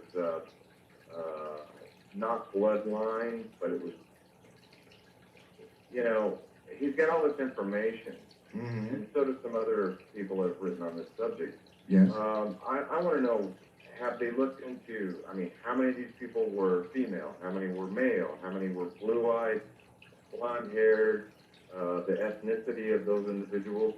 And what kind of conclusions could be drawn from that, rather than the speculation that, you know, this is apparently evil by nature, possibly, or something that, you know, the government has conjured up. That if he's got all this information, I would like all the answers to all those questions myself. And Bud has researched over now 700 cases, so I would guess he would be able to answer questions of that sort, and I will indeed. I'll ask him. Do you have any experience at all in this area? well, not really. I mean, since I've been a boy, I've been interested in the paranormal, and just listening to this program tonight, it seems that even though he's only scratched the surface as far as abductees, that, you know, have they checked the lineage from 1948? I mean, I've heard of stories that go back into the 1800s, but, you know, are any of these people interrelated? Are they connected in some fashion that, you know, may have curiosity towards the aliens that are, you know, doing the abductions? And obviously they must be gathering information. And, you know, to what end, we may never know that, but maybe we could draw some conclusions. Well, you know, I'll tell you this. Until I know whether what's being done is for our good or perhaps not for our good, I'm going to assume that it's not benign. In other words, on the side of safety, I'm going to assume, and I would think that most people would, that there may be something not so good in this process for human beings. And I could be totally wrong, and I hope that I am totally wrong, but I think the safe assumption would be that there's possible danger here, wouldn't you think?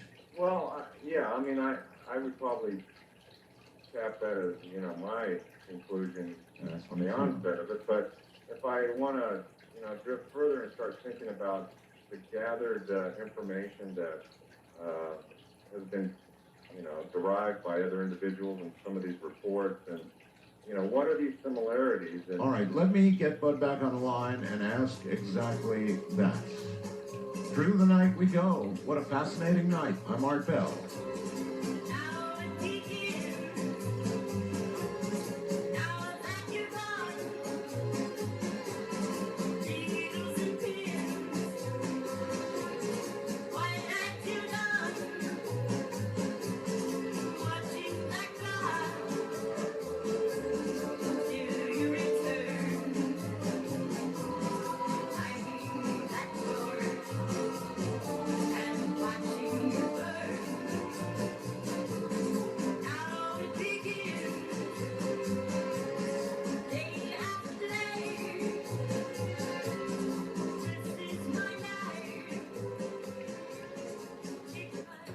The first-time caller line is area code 775-727-1222. To talk with Art Bell from east of the Rockies, call toll-free at 800-825-5033. From west of the Rockies, call Art at 800-618-8255. International callers may reach Art Bell by calling your in-country Sprint access number, pressing option 5, and dialing toll-free 800-893-0903. From coast to coast and worldwide on the internet, this is Coast to Coast AM with Art Bell. The night is not as it would seem. Oh, ain't that a fact? My intermittent guest this night is Bud Hopkins. And in a moment, with luck, we'll get right back to him.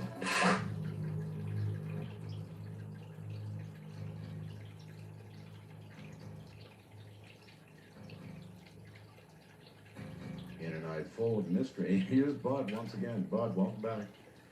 Glad to be back, and I hope I can hang in there. I hope so. We've transacted the cell phone number, so if necessary, we'll try that. In the meantime, I did have a gentleman, I took a quick call, and he said, look, ask Bud, aren't there some things we can sink our teeth into, like how many males versus females, how many blue-eyed versus brown-eyed people, how many particular types of people are there? Any stats you can break down in 700 cases or more?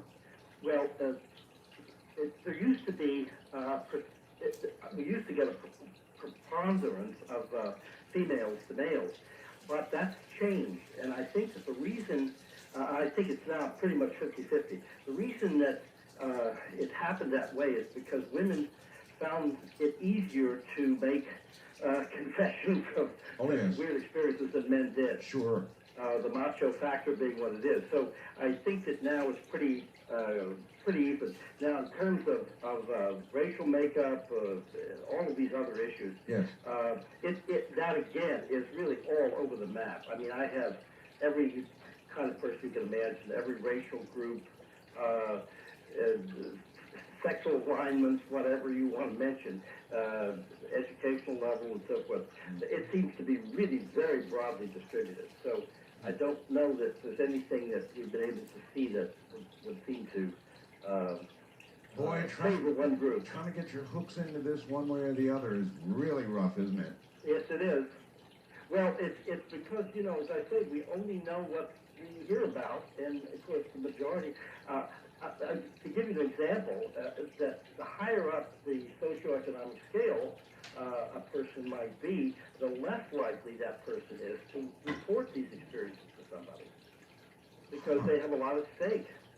True of crimes committed against women as well. Same deal. Exactly. It's you know, as I've always said, I've dealt with a MacArthur Grant winner, you know, the Genius Grant. I've dealt with police officers, colonel in the Army, people, psychiatrists and so forth, and just plain folks. The just plain folks are the ones who are more willing to come forward and perhaps take the risks of using their names and so on. The more secretive people are the people who have a great deal at stake. But until we understand that the intent of all of this is benign, and we don't understand that now, don't we have to treat it as though it's, obviously a potential danger to us? Absolutely. I don't think there's any doubt that we have to look at it as a potential danger because, as I have said many times before, we may be the Aztecs and they may be the conquistadors from Spain. They have the techniques and the technologies. We don't know what their goals are. And let's always remember that the Aztecs, at least some of them, welcomed the Spanish as gods, as saviors. Well, speaking of that, there's also this, but a lot of people who have these experiences say, well, I'm going to tell you about an experience, but I'm not going to tell you it was horrifying because, frankly, it was either arousing or enjoyable, or I might even say it was a wonderful experience. Well, that's true. And of course, the basic problem in all of this is that people are only remembering certain pieces of many of their experiences if they remember them consciously. And I've had, I'm not saying that these experiences are horrific in toto. I mean, the people are made to feel comfortable. They're sometimes made to feel extremely pleasant sensations. They are returned to bed or their cars or wherever they were taken from, and they're made to feel that they're not being threatened and so forth, even though the trauma is there. So each experience contains a very broad range of emotions. And a person may remember, or may, for that matter, choose to remember, the parts that were less frightening. When did your most recent book come out? Sight Unseen. It came out in the fall of 2003. How's it being greeted? Well, it's been, I think it's been very well received. The reviews have been very, very good. But the problem is that the scientific community, which is a community I wish would pay more attention to the book, we haven't heard much from them by way of response, although the people who obviously are mainstream scientists but are already interested in the subject have greeted the book with a great deal of respect. But I was talking to my literary agent the other day, and she said that UFO books are not being, there's not a lot of buzz about them at this point because of Iraq and the election and yes. Rumsfeld, etc. And all of the talk in the book field is about the election and the war.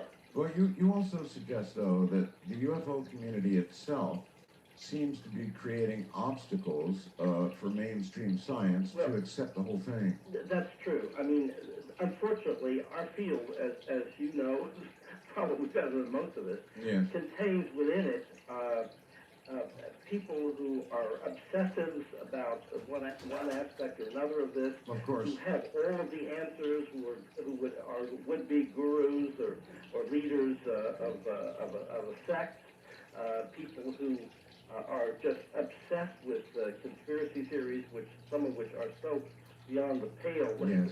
not worth discussing. And therefore, we're so encumbered with these situations that scientists don't want to get mixed up with it. I mean, well, how do you end up separating the wheat and the chaff yourself? I mean, you're obviously, you get a lot of reports, and you get a lot of people call and talk to you. Yeah. And how do you make that brutal decision, or is it, after all these years now, easy for you? Well, I think it's easier all the time, of course, because the symptoms of egomania or of mental illness or of publicity seeking or whatever, all of those things sort of emerge pretty quickly when you're dealing with somebody. And we're really not, although we do run into it, the issue of hoaxing. But luckily, in the abduction field, it's very, very rare Oceans, of course, turn up all the time with UFO photographs and with crop circles, but not here, because you're really saying something very private about your own inner self rather than creating a false artifact. But I think that what we do run into, of course, are people who are mentally ill, and that's the hardest.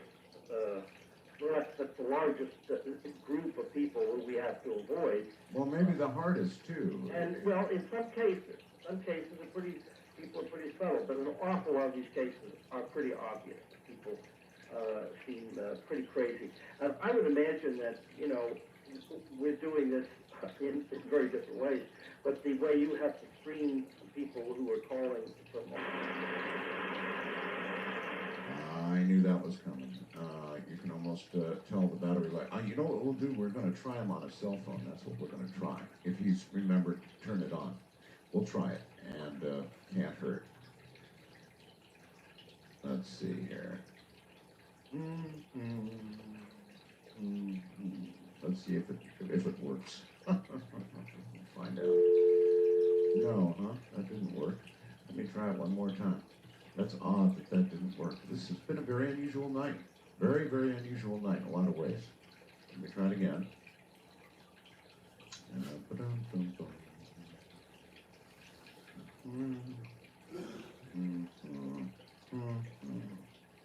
Let's see what we get, if anything. Poor story. You have reached a number that is being disconnected or is no longer in service. Oh, now that's all If you right. feel you have reached this recording in error, I'm very please upset. check the number or try your Do call. you hear me, sir? I'm upset. Try my number again. We're As sorry. You're You have reached very a number sorry. that is being disconnected Yeah, all or- right. All right. Well, that's not going to work. But all we've got to do is get about 5 more minutes from Bud on his other phone, the one that does work. And we're home free. I must say, though, maybe it's the telephone, but the way that this has been occurring has been rather odd indeed. It's obviously a very sensitive subject. At any rate, you certainly might want to check out Bud's latest book. And while he is not prolific in terms of how, just knocking out one book after another, Sight Unseen is his latest, and it's a good one. So I urge you to check it out. All right, we'll give Bud one more try here. Here we go. Disconnected. That's really weird. I'll tell you, that's a strange one. Okay, we'll go back to the original phone here and see if we can get him for just another moment or so. Let's see here. Bud, are you there? Okay, the other phone, believe it or not, came up as a disconnected telephone, Bud. What, my Cell phone, yeah. It's on, it should work. Well, I We only have a few moments anyway. See what we can do. okay. So I guess, we're at sort of a summary point anyway with all of this.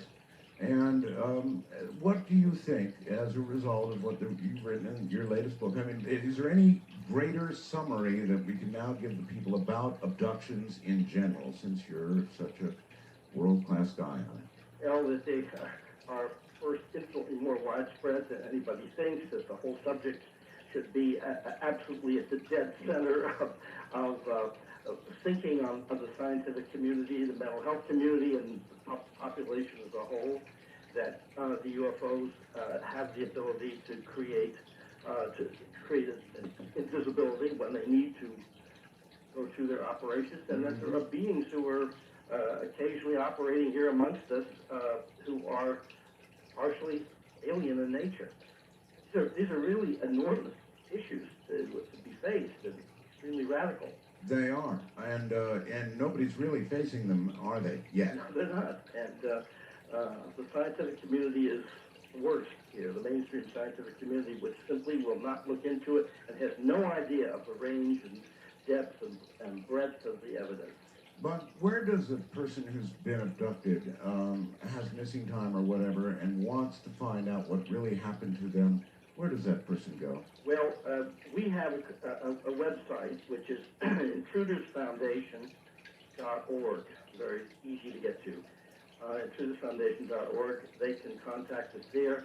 There's information about how to get in touch with us through email.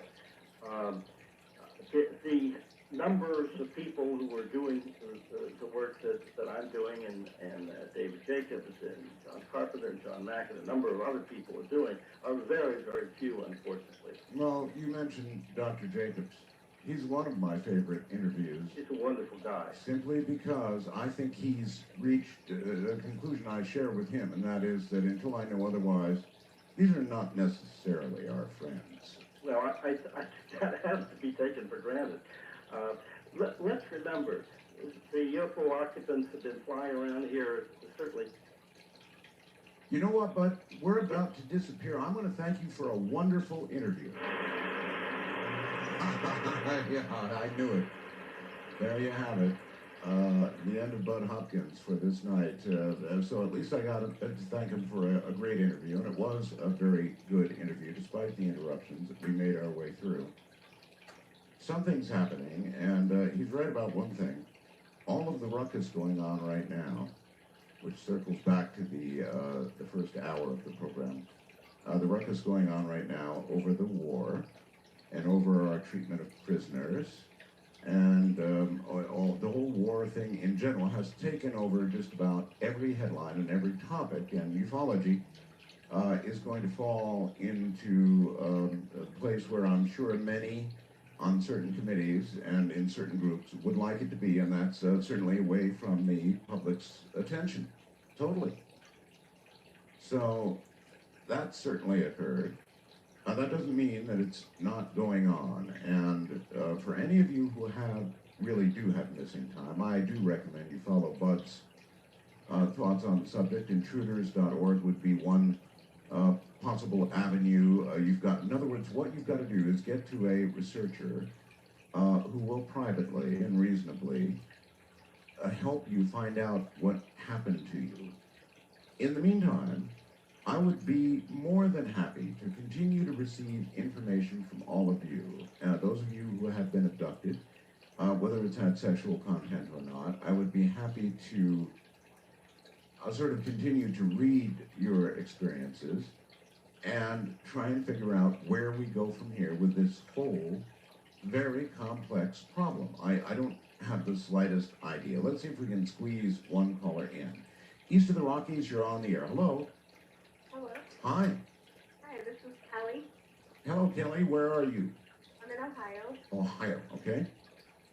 I wanted to call and tell you about, I was looking at your website a while back at because people do the shadow people, and I almost fainted because I saw a picture of these two figures that I used to see all the time when I was little. Well, shadow people are another example of invisibility, or something that's right on the edge of invisibility. They're particularly interesting because we can sort of only sort of see them. Some people more than others, but still we can only sort of see them. They're virtually invisible otherwise, right? Well, to me they look like TV snow. Huh. TV snow, huh? They look like fuzzies. Yes, I know exactly what you're talking about. Yeah, they didn't have eyes or faces or anything, but there was two. They were grimace-looking figures, and I saw them all the time growing up. They'd be in my bedroom. Well, your story is like many, many others, and as you grew up, did it begin to fade? Did it begin to go away? Yes, it did. I don't know why. Well, I think I do. I thank you very much. At least I think I have a clue. I think that children, particularly small children and animals, see things that we don't see. And I think, I know it's going to sound silly to you, but I think they see them because we haven't told them that they shouldn't see them yet. Do you follow me? In other words, society, I believe, inculcates into our young people increasingly as they grow up and they're able to communicate and understand the fact that these things really don't exist. They just simply don't exist. And so our brains, trying to make sense out of things that are nonsensical, reject them in various ways. as if you had eaten a bit of something that disturbed your stomach, or you might write it off in a million different mental ways. But you've been inculcated so heavily with the fact that these things are not real, that your brain automatically just simply casts them aside when they occur, and you don't notice it. But when you're young, and when you haven't been told not to see these things, or that these things are not real, you see them. And then as you grow older and, you better put this one in quotes, wiser, or more informed, or should we say more brainwashed, then you begin to reject these things. Hence, they don't seem to be happening to you. That doesn't mean they're not happening. They still may well be happening. It's just that, well, you don't think that it should be true anymore, so your brain finds a way to tell you that it's not true. At any rate, it's been my honor to be with you on a Sunday evening. It was fun with Bud Hopkins.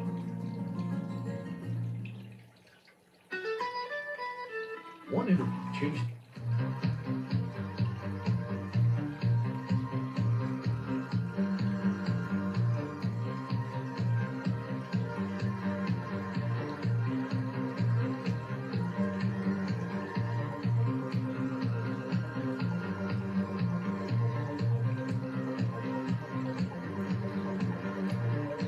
From the high desert and the great American Southwest, I bid you all good evening, good morning, good afternoon, whatever time of day it is, wherever you may be in the known universe, all 25 time zones. I'm Art Bell. This program, Coast to Coast AM, covers every one of them like a blanket. Top of the morning to you. We're going to be doing open lines very early this hour. I think. I don't know. We've got ABC here, you know. That's something a little different for us. I'll tell you all about it. Actually, there's a picture up on my webcam right now. If you want to go take a look, I took a picture as the gentlemen were setting up to do all of this a little earlier. At any rate, open lines very quickly, and I'm going to be looking for people who have had sightings. Actually, why don't we refine it a little bit and make these close encounters of at least the third kind? You know the sighting I had, the large triangle that I saw and just finished sort of telling ABC all about. Well, I know many of you have had similar sightings, and I'm certainly going to be looking for those of you who would like to sort of take us through it very quickly. Around the world right now, Mohammed Shalabi, who was a friend of the U.S., now, my goodness, we want to arrest him for forgery and stuff, and then his, what is it, his nephew, is it, or something? Well, they want him for murder. So how quickly we fall. I mean, at one moment, we're giving the U.S. information. In fact, we're going to be the new Iraqi prime minister, right? And then the next moment, it didn't work out so well and you're under arrest. Huh. Protected by about 100 guards, Iraq's interim prime minister visited the war-shattered city of Najaf on Sunday, calling on Shiite militants to lay down their weapons. Pretty unlikely, I'd say. Pretty unlikely. Alan Keyes, the conservative Maryland political commentator, Illinois Republicans turned to after weeks of searching for a replacement for a Senate candidate, agreed to run against a rising star for the Democrats, the one who gave such a strong speech. That's going to be some battle. That's really going to be a battle. You know how we've discussed, I hope you know how we've discussed, the possibility that our planet, in fact it was reported, what, in the New York Times or something, that our planet's magnetic field is beginning to erode to some degree. Well, we've got a couple of stories here that you might be interested in. This one's titled, When Homing Pigeons Don't Come Home. We recently speculated that 1,500 in Sweden that, well, you didn't know this, did you, never returned home, may have been confused by the changing magnetic poles. Ta-da! Some people think they got lost due to electronic signals, maybe from cell phone towers or something, but I don't think so. Pigeons have never become confused by cell phones previously, but now they are. The Swedish homing pigeons aren't the only ones missing either. About 1,600 pigeons just vanished out of 1,800 competing in a 200-mile race. I mean, gone. Now, this is the kind of thing that you become concerned with when the Earth's magnetic field may be shifting a little bit. Or here's an interesting headline for you. Storms kill 10,000 fish in the Thames. London last night was mopping up the floodwater and totaling up damage caused by Tuesday's freak storms. I told you to watch for storms in Europe. Here they are. This one left more than 10,000 dead fish floating down the river and brought chaos to the capital's transport system. The fish died, it seems, after 600,000 tons of raw sewage outflowed into the river as a result of the thunderstorms, the violent thunderstorms that I told you they'd be having. They're having them. Oxygen levels in the Thames reduced to virtually nil along a stretch from Bedford with dead bream and roach piled on the banks, floating belly up in the water. So there you are. That's more of the way our world is changing. Or how about a little closer to home for you, Houston, Reuters? A huge, huge dead zone of water. Water so devoid of oxygen that sea life can't even live has spread now across 5,800 square miles of the Gulf of Mexico this summer in what's become an annual occurrence now, caused, they say again, by pollution.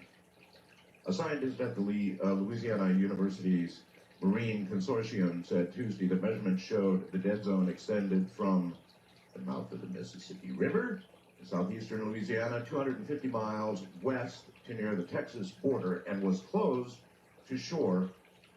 So these stories, they just go on and on and on. In fact, animals are disappearing from our planet right now at such an incredible rate, folks, an alarming rate, that guess what's born? A tissue bank that's going to store genetic material from thousands of endangered animals. They've set it up in the UK. It's called the Frozen Ark. That's an appropriate name. The Frozen Ark, as it's called, will preserve animal life codes even after their species becomes extinct. This is going to allow future generations of scientists to understand long-lost creatures and may also help with conservation programs of tomorrow. But basically, they're going to take entire insects, small tissue samples from animals so that life is not endangered. Tissues may then be frozen for safekeeping. DNA extracted from the tissue samples, either straight after it was obtained or after freezing, for example, will then be used to bring them back. You know, like the dinos walk again, that kind of thing. Now, with ABC here tonight, you know we're covering UFOs. Here's a good headline for you. This is from Canada, by the way. It seems the Canadians have a sky absolutely abuzz with UFOs. As a matter of fact, there have been more sightings in Canada in the last year than in many, many years. They're well on their way to a record, from a translucent saucer-shaped object in British Columbia to mysterious lights buzzing motorists in New Brunswick. Canadians are well on their way to reporting a record high number of UFO sightings this year. More than 400 stories of curious encounters were filed through the end of July, compared with just over 300 this time last year, says Ufology Research of Manitoba, a group that tracks reports of unidentified flying objects. At this rate, the total for 2004 is going to surpass the current record of 673 sightings reported last year. So the Canadians are seeing whatever it is that's flying in our skies in record numbers. Record numbers. By the way, tonight we've got the well-known ufologist leading the charge in America, maybe the world, I guess, for disclosure, Dr. Stephen Greer. Well, he'll be here. And you know how many times in the past I have warned Dr. Greer that what he's doing is potentially dangerous. It is. Well, Dr. Greer has been threatened, ladies and gentlemen, and he sent along a tape, which I've converted to a CD of that threat. I'm going to play it for you, and of course we'll play it while he's on, but it's a pretty ominous threat. That and your calls and your sightings, I would hope, in a moment. Stay right there.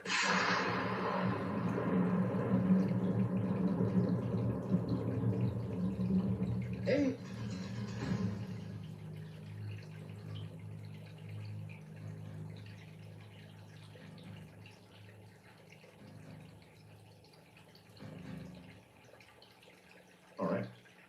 that's wrong. First time caller line, you are on the air. Good evening. Hello, Art. Hi there. What is your first name and where are you calling from? My name is Aaron, and I'm calling from the Big Island in Hawaii. Oh, really? Yes. How's the weather in Hawaii? It's been a little bit rainy, but it's nice. All right, so what's up, brother? Well, I'm giving you a call because I'm kind of associated with some peers that are at the observatory, and I've heard some rumors about the Hubble being down because there might have been some sort of a flyby, and I know that you guys are going to be talking about... Wait. Slow down. Let's get this straight. The Hubble being down as in deorbited, you mean?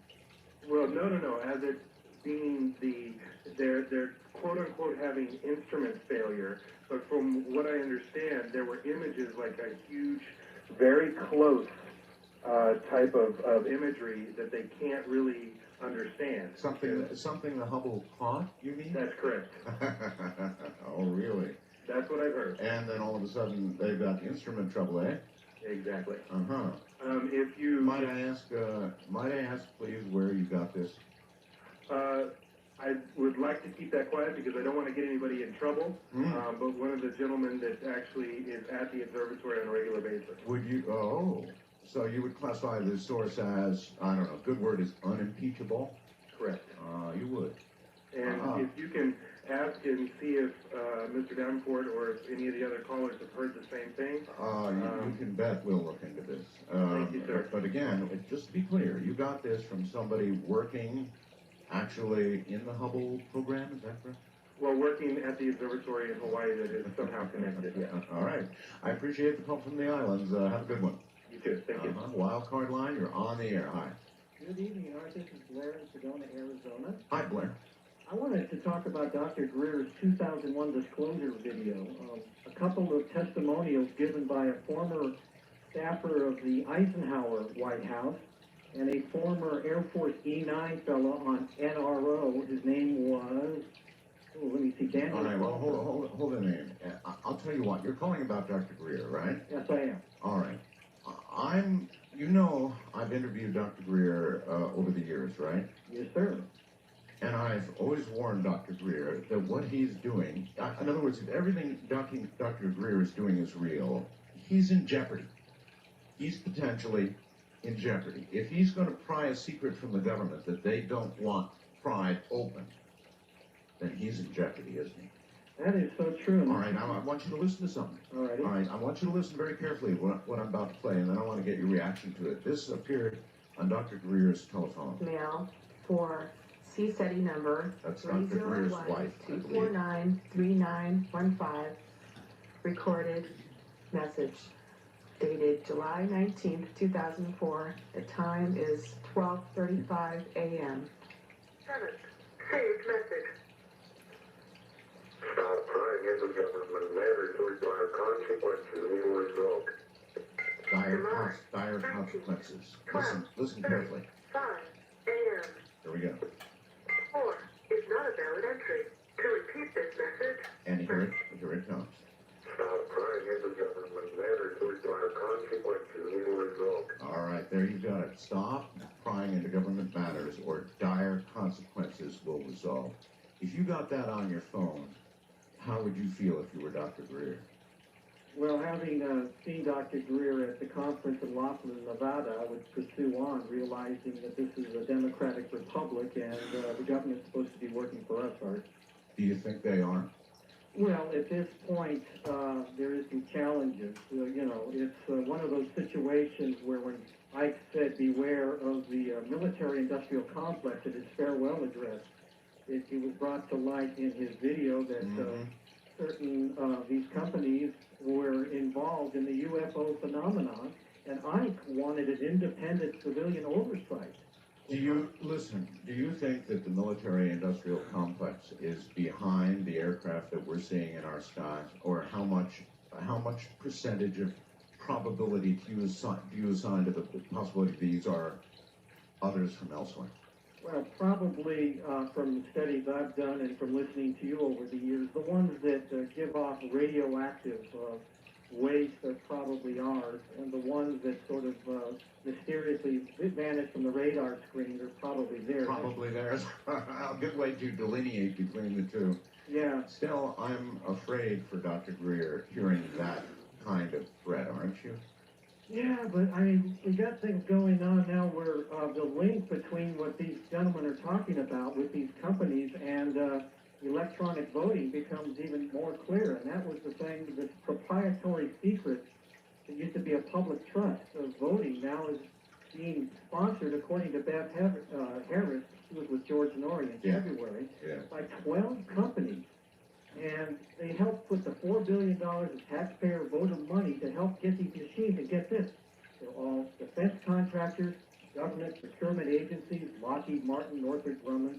You know, it's one of those things that if people start to understand this, I think, you know, the only solution I could think of right now are if these machines go through without a paper trail, get some patriotic notary public stations outside of polling places. Yes. Verifying voters. Sir, why do you think that that's one of the last instructions, one of the last things that President Eisenhower told us? I mean, when at a moment when, you know, at the end of his presidency, when he could be candid, why would he say that at that moment? It's like he held it back. He wanted to say it all the time he was president, but he waited until the very end to tell us to beware. Why do you think that was? Well, I can only quote what General Lufkin said on Dr. Greer's video. He quoted Eisenhower saying he was losing control and quote, "This is not going in the best hands." All right. Listen, thank you for the call, my friend. Sure. Take care. East of the Rockies, you're on the air. Hi. Hello, Art. Hello. What's your first name? My name is Carl. Hey, Carl, where are you? I'm in the southeastern section of Oklahoma. I live on a farm out in the country. Okay, welcome. I've had 5 different sightings here in the last year. The closest one was about a quarter of a mile from the house, and it was about 50 feet off the ground. You could see the trees in back of it. Boy, that's closer than mine. 50 feet? Yeah. What exactly were you seeing at 50 feet? It was a white light, a round orb of light, unlike any light that you've ever seen. Okay, good. Oh, you say orb of light. That implies almost like, I don't know, an energy or something that might Yes, be, more like it might even be more like a spirit than it is a spacecraft. Yeah, instead of technology. Yeah, okay. And it was floating. Have you ever seen The Wizard of Oz? Oh, yeah. The globe when it floats in? Oh, yes. It was floating like that. Uh-huh. It was about 1:30 in the morning, and I had gone out to check our guineas. We have guinea fowl here on the farm, and the coyotes and the hoot owls are eating the guineas up at night. So I took my flashlight and go out and checked every so many hours in the evening. Okay, so all in all, what do you think you saw? I have no idea. I flashed the light at it 3 times, my flashlight. That sounds like a Dr. Greer move to me. To let it know that I had seen it. Uh-huh. And it reduced itself down to a pinpoint and then just disappeared. All right. Now, I want to talk to you a little bit about the advisability of what you did. You know, I'm respectful of whatever in the hell it is out there, and I'm not so sure they're our friends. I'm really not. I assign at least a 50% probability, if not more, to the possibility that whatever this is, it's not good. It's not going to be a good thing for you. And taking your flashlight and shining it on that thing 3 times is almost like saying, well, okay, you're a shark, huh? Well, here I am, have an arm. Don't you worry about that a little? No, I've seen probably 40 or more in my lifetime. I'm 64 years old, and I don't fear them. Well, you've seen a lot. I mean, I'm 59, and I've only seen 2. Thank you very much for the call. And maybe what he saw was not a craft of any kind, but rather some sort of spirit or essence or something, which is another aspect of what we cover on this program. West of the Rockies, you're on the air. Hi. Hi, Art. Hi. This is Desert Chad. Hi, Chad. Where in the desert, pray tell, are you? Actually, I'm the former operator of Mojave Desert phone booth. Oh my God! This man went out into the middle of the desert. This guy went out into the middle of the desert to a phone booth that hardly anybody in the world knew existed, and made a call to me from it. And as a consequence of that call, I believe the phone company, doing what the phone company does, when they have something like this, went out and took the booth away, didn't they? did. Yeah, And they chased me out of the desert. yeah. And that was the end of that story. Anyway. Anyway, I'm calling you from beautiful downtown San Francisco right now. Mm-hmm. And the last time I talked to you, I had a sighting out there, my second trip to the phone booth, and I never got into the details of it with you. And I got a lot of emails saying, why didn't you tell Art the whole Well, thing? of course. I mean, Art's only on the show doing a show about this kind of thing. So how could you, and why did you not tell me? Yeah. All right, so you're in this phone booth, this rare, out in the middle of nowhere phone booth in the desert, and you saw what? Yes, it was, I was enjoying the view. As you know, you can see the whole Milky Way out there. There's no lighting. And so I'm looking at the stars, and then I noticed this yellow light. It just kind of, it popped into view. Actually, there was a flash, and then a few seconds later, this light was there. Yeah. And then it dropped down a little bit, and then it started zigzagging. Zigzagging. In a way that military aircraft, for example, couldn't do? No. There's no way. Okay. This thing was rocking back and forth, and it was getting bigger. That's really interesting. A lot of UFOs are seen rocking back and forth, and I wonder what that motion means. I have no idea, but Art, this gets really strange. When it came down, it swung in the sky around, and I was looking out my side window of my van. I had to turn around and look out the window of my back door. Yes. And this thing was maybe, I would say about the distance, 500 feet back. 500 feet. Roughly. I'm pretty good at distance here. And the height was about 6 telephone poles high. You mean like a saucer? It was, yeah, this is this is the part of the story I don't tell too many people because... All right, real quick. Okay, it looked like one of those 1950 B-movie flying saucers. It didn't look real. Uh-huh. It looked totally fake. And it started rocking, tipping on end to end. I thought it was just going to fall onto the desert floor. Hey, Chad, maybe they were making a movie. Did that occur to you? You know, I thought that, but then the way it took off, I thought there was no way. I mean, that thing shot off so quick toward... Well, I mean, you were out there in the middle of the desert where a movie company would do that sort of thing. Or, on the other hand, where something like this genuinely would appear. All right, listen, Chad, I got to bug out. Okay. Thanks, brother. Take care. From the high desert in the middle of the night where we do our business, this is Coast to Coast AM.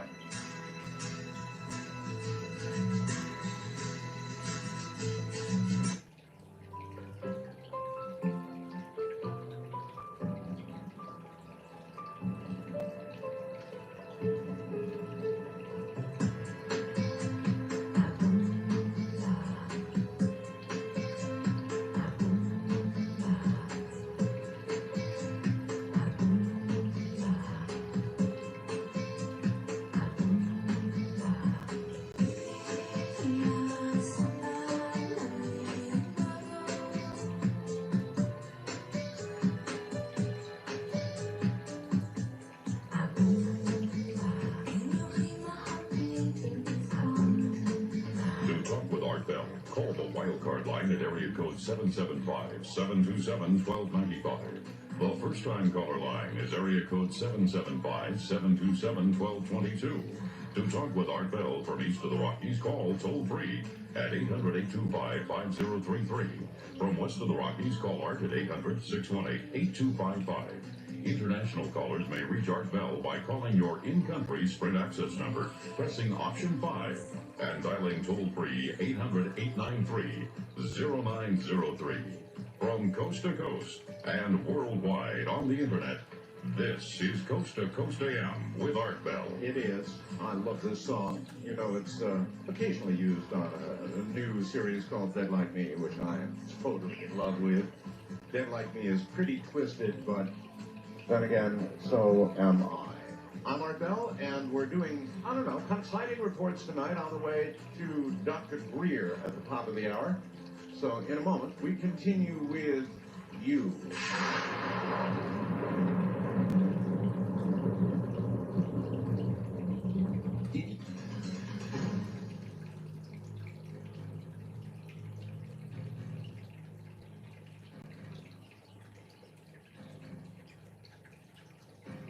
As you listen yourself, as I played that threat that Dr. Greer got on the telephone, with regard to what he does, telling him to basically shut up or else. I mean, how would you react if you got something like that on your phone? Would it shut you down? Would it make you angry? What would you do if you got something like that on your phone? Doing what Dr. Greer does. What would your reaction to it be? I know Dr. Greer, and it's going to be to plow forward. But for some reason, he considered that one, I guess, important enough to include with his visit this evening. First time caller line, you're on the air. Hello. Hi. I have a UFO theory. You do, Ron. Yeah, You don't sound very old. yeah, I'm 15. I knew it. All right. So 15, and you've already had something happen to you. Yeah. All right. Proceed. It was about 3rd grade, and me and my friends, neighborhood people, were just standing at the bus stop in the morning. It was kind of dark, Ah. and like a UFO, like a circular thing with a whole bunch of lights on it, was like about not very far. You could like see it, probably looking up, probably about 100 feet in the air. How many total of you were waiting for the bus when you saw this? About 5 or 6. About 5 or 6, and all 5 or 6 saw this object. Yeah. That's pretty. You know, like it has like lights around it. Yeah, wait a minute. What part of the country are you in? St. Joe, Michigan. Okay, and you've lived in Michigan all this time? Yeah. Okay, so that's where it happened. That's where you saw the object, there in Michigan. Yeah. Okay. Now describe it as best you can. It was like circular lights around the border of it, and it had like a light coming out of it, like a flashlight thing looking around, and like kind of just went up and kind of like disappeared in a way. Well, there you are, folks. Out of the mouths of babes, I guess. How do you feel about it now? I don't know, it's just kind of cool. What do you think? Kind of cool. What do you think you saw? A UFO. No, that's a good answer. You're not saying you saw an alien craft, right? You saw a UFO. Yeah. Okay. All right. Listen. Thanks. Yep. Yep. Have a good night. You too. Bye. All right. Out of the mouths of babes, indeed. All right. In the 3rd grade, mind you. Wild card line. You're on the air, coast to coast AM with Art Bell. Hi. Yes, Mr. Bell, I have a sighting. Ooh, you sound like the voice on the threat. You're on a cell phone, right? No, sir, yes, I am, unfortunately. Okay. All right. I know what you think of cell phones, Yeah. Well. but it's great to get through to you. Well, it's great. To me, it's great that you got through. Anyway, go ahead. Well, this happened back in 1985, Yeah. and I'm calling from Minnesota, and it was at about 9 or 10 o'clock at night, and I was out walking along a schoolyard, and it was kind of a school and a football field. Mm-hmm. And it was a dark sky. It was bright, but there was no moon out. And it was a clear night. And I looked overhead at what they would call my zenith, and I saw some sort of a jet stream or some sort of a band of light, you know, maybe a contrail or a chemtrail or something that I just really couldn't figure out what it was. Right. But I looked to the east, maybe about, just 45 degrees, and I saw 3 black objects, and they were triangles. And they were in the shape of a pure triangle, and they were making these incredible maneuvers, these 45-degree angle type turns, and darted around, and they had no lights on them at all, and I heard no sound at all. Welcome to the club. I know these guys from ABC here tonight, right? They're filming. Right. And I just finished telling them in, great detail the story, just like very nearly what you just told me. Yeah. And once it's happened to you, we were talking about that. Once you've seen something like this, your life, it really can never be the same, can it? Yeah. Those who haven't experienced don't understand it. And I've tried to tell people, and they kind of wonder, but they can't fully understand it. They'll never understand it. But then once you've seen it, it's all over. Your life has changed, and that's what I tried to impart. I didn't do it nearly so well as you're doing it for me. Thank you. It's a different matter, but I I can continue for just a bit here, but they flew to the north, and it was like they up and just took off, and it took about 5 seconds for them to go to the horizon, and they were about the size of, if you fully extend your arm up into the sky, it would have been about the size of your hand. That's pretty big. So they were big, and I would suppose they might have been maybe 800 feet up. Got it. All right. Listen, brother, thank you for the report. And you take care. There you go. To those who have not had the experience, there would be no way to explain it without A, having them chuckle, or B, having them just sort of shake their head or agree with you out of politeness and then go away and go. But keep seeing. East of the Rockies, you're on the air, huh? Oh, Where are you, sir? I'm in a small town outside Birmingham, Alabama. Birmingham, Alabama. Welcome. Pleasant Grove. All right. All right. Yell at me. You're not too loud, so you got to yell at me. Okay, I'm sorry. That's all right. There's a coal mine behind my house here. And when I was a kid, I was about 12 years old. It's probably 1983. I'm 32 now. Brent and I were camping by these, coal mines. And you had a guest on your show not too long ago that described up in Seattle, the I-5 corridor, what he saw up there, the big triangular ship. Right. When we were camping out there when I was a kid, we saw the exact, same thing that he described to you. Huh. The lights, the way he described it and everything, there was no sound. Huge. This thing was massive. It's incredible. It really is incredible. Of course, I don't plan anything I do here on the air, but I was just hoping that I would get reports maybe similar to the report that I had made, those years ago. And here you guys are, man, in force. I can't believe it. One after another, after another, after another. I'm a first-time caller. I've been trying to get through to you ever since I heard him say that. It made the hair on the back of my neck stand up when he described that. Right. And I've never, told many people about it for the very reason, the recording that you played earlier. People think you're crazy. When you heard that, if you had received that recording, if you had Dr. Greer's job, which, first of all, I'm sure you wouldn't, but if you did and you got a recording, you got a threat like that, how would you react? Oh my God, I would be scared to death. I really would. It makes me mad just hearing the recording. Because, the government, they try to, they hide this stuff. There's no reports in our newspapers. The things that go on in Mexico, nothing's ever been reported. I know it's not reported. Why do you think that our government doesn't say anything about it? This is another discussion we were having earlier. Why do you think that our government would hold all of this secret? What's their motive in doing so? I feel like it's, they say that it's because of fear, widespread panic.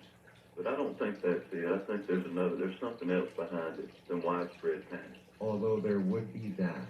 There is, of course, the Brookings study, and you know what that said. That said, basically, that institutions would actually be tumbled, beginning maybe, by the way, with the scientists. And then let's not forget religions and others that would be so affected. So that's one motive. Right, but there's so many, there's so much evidence. The guy that George Norrie talks about, Billy, I'm not sure what his last name is. Meyer? Yes. The evidence is out there. I know, but there are also there's also people out there who think the Meyer case is a big hoax. There's too much evidence. And there's a lot of photographic evidence there, right. But there's a lot of people who think the whole Meyer thing is a hoax, and there's web pages dedicated to the fact that Meyer's a hoax. I'm not saying so. No, I'm just saying that every single thing in ufology is fought over like dogs over a scrap of meat. Oh, right, but I know what I saw. I'll never forget it as long as I live. There you go. You know what you saw, I know what I saw, but others can and will laugh. Thank you very much. West of the Rockies, you're on the air, top of the morning to you. Hey, Art, this is Matt from Colorado. Hey, Matt. Hey, got a sighting for you. Happened last summer. Oh? Okay. I was taking my mom to the store, went up to the stop sign. And to the left of me, we have an old college. There's a bell tower. And up above the bell tower, I kind of looked over. Something, it was huge, a cigar shape, it was silver, it was so bright, sun was hitting it. Right. It hurt your eyes, so I turned away, kind of rubbed my eyes, when I looked back, it was gone. Me and my mother both saw it. You would classify it, though, as almost as bright as the sun. Oh yeah, even brighter. It was like somebody shot like a spotlight in your eye. And what is it you think you saw? Who knows? Don't know. It was gone when I looked back, so. Well, whatever it was, let's try this out on you. Do you think that it's appropriate that our government really put an effort and money into finding out what these things are? Definitely. Especially the guest you're going to have on, the letter, recording you got. Yes, sir. That just gives him ammo, really. The government isn't thinking of that. Maybe it's just giving him ammo now, saying speak. Maybe. We'll find out how he reacts to it shortly. All right, thanks. Thank you. All right, take care. Another one for you. You're on the air, Coast to Coast AM with Art Bell. Hi there. This is Mary from Seattle. Hello, Mary. How are you? I'm great. I love your show. Thank you. I was in Austin 5 months ago, and I look up in the sky around midnight, clear night, 3 points of light. The weird thing about them was they did not stay equidistant from each other. They wavered closer and further from each other, just a little bit. It was really weird. Like they were doing a dance? Yeah, exactly. And they went over the rooftop so that, I couldn't see it. But it happened, the weird thing is, I had just had my purse stolen, and my friend brought it back, but I had screamed at the teenagers running off with my purse, screaming at them, and I'm wondering if all the commotion attracted the UFO. I have no idea. But I have no idea either. And you were how old again? Oh, this happened 5 months ago. 5 months ago. I'm 50. Anyway. I was about to make a comment about teenagers and excess energy, but you weren't a teen, obviously. Or even When I was a kid, I saw one of those silver oval things that was silent. Right. And it wavered. It stopped to, look at me. I looked down at my dog. My dog was shivering like a leaf. And I thought, if the dog is scared, I'm scared. And I ran into the house, didn't look back. That's smart stuff. A dog knows when to be scared. All right.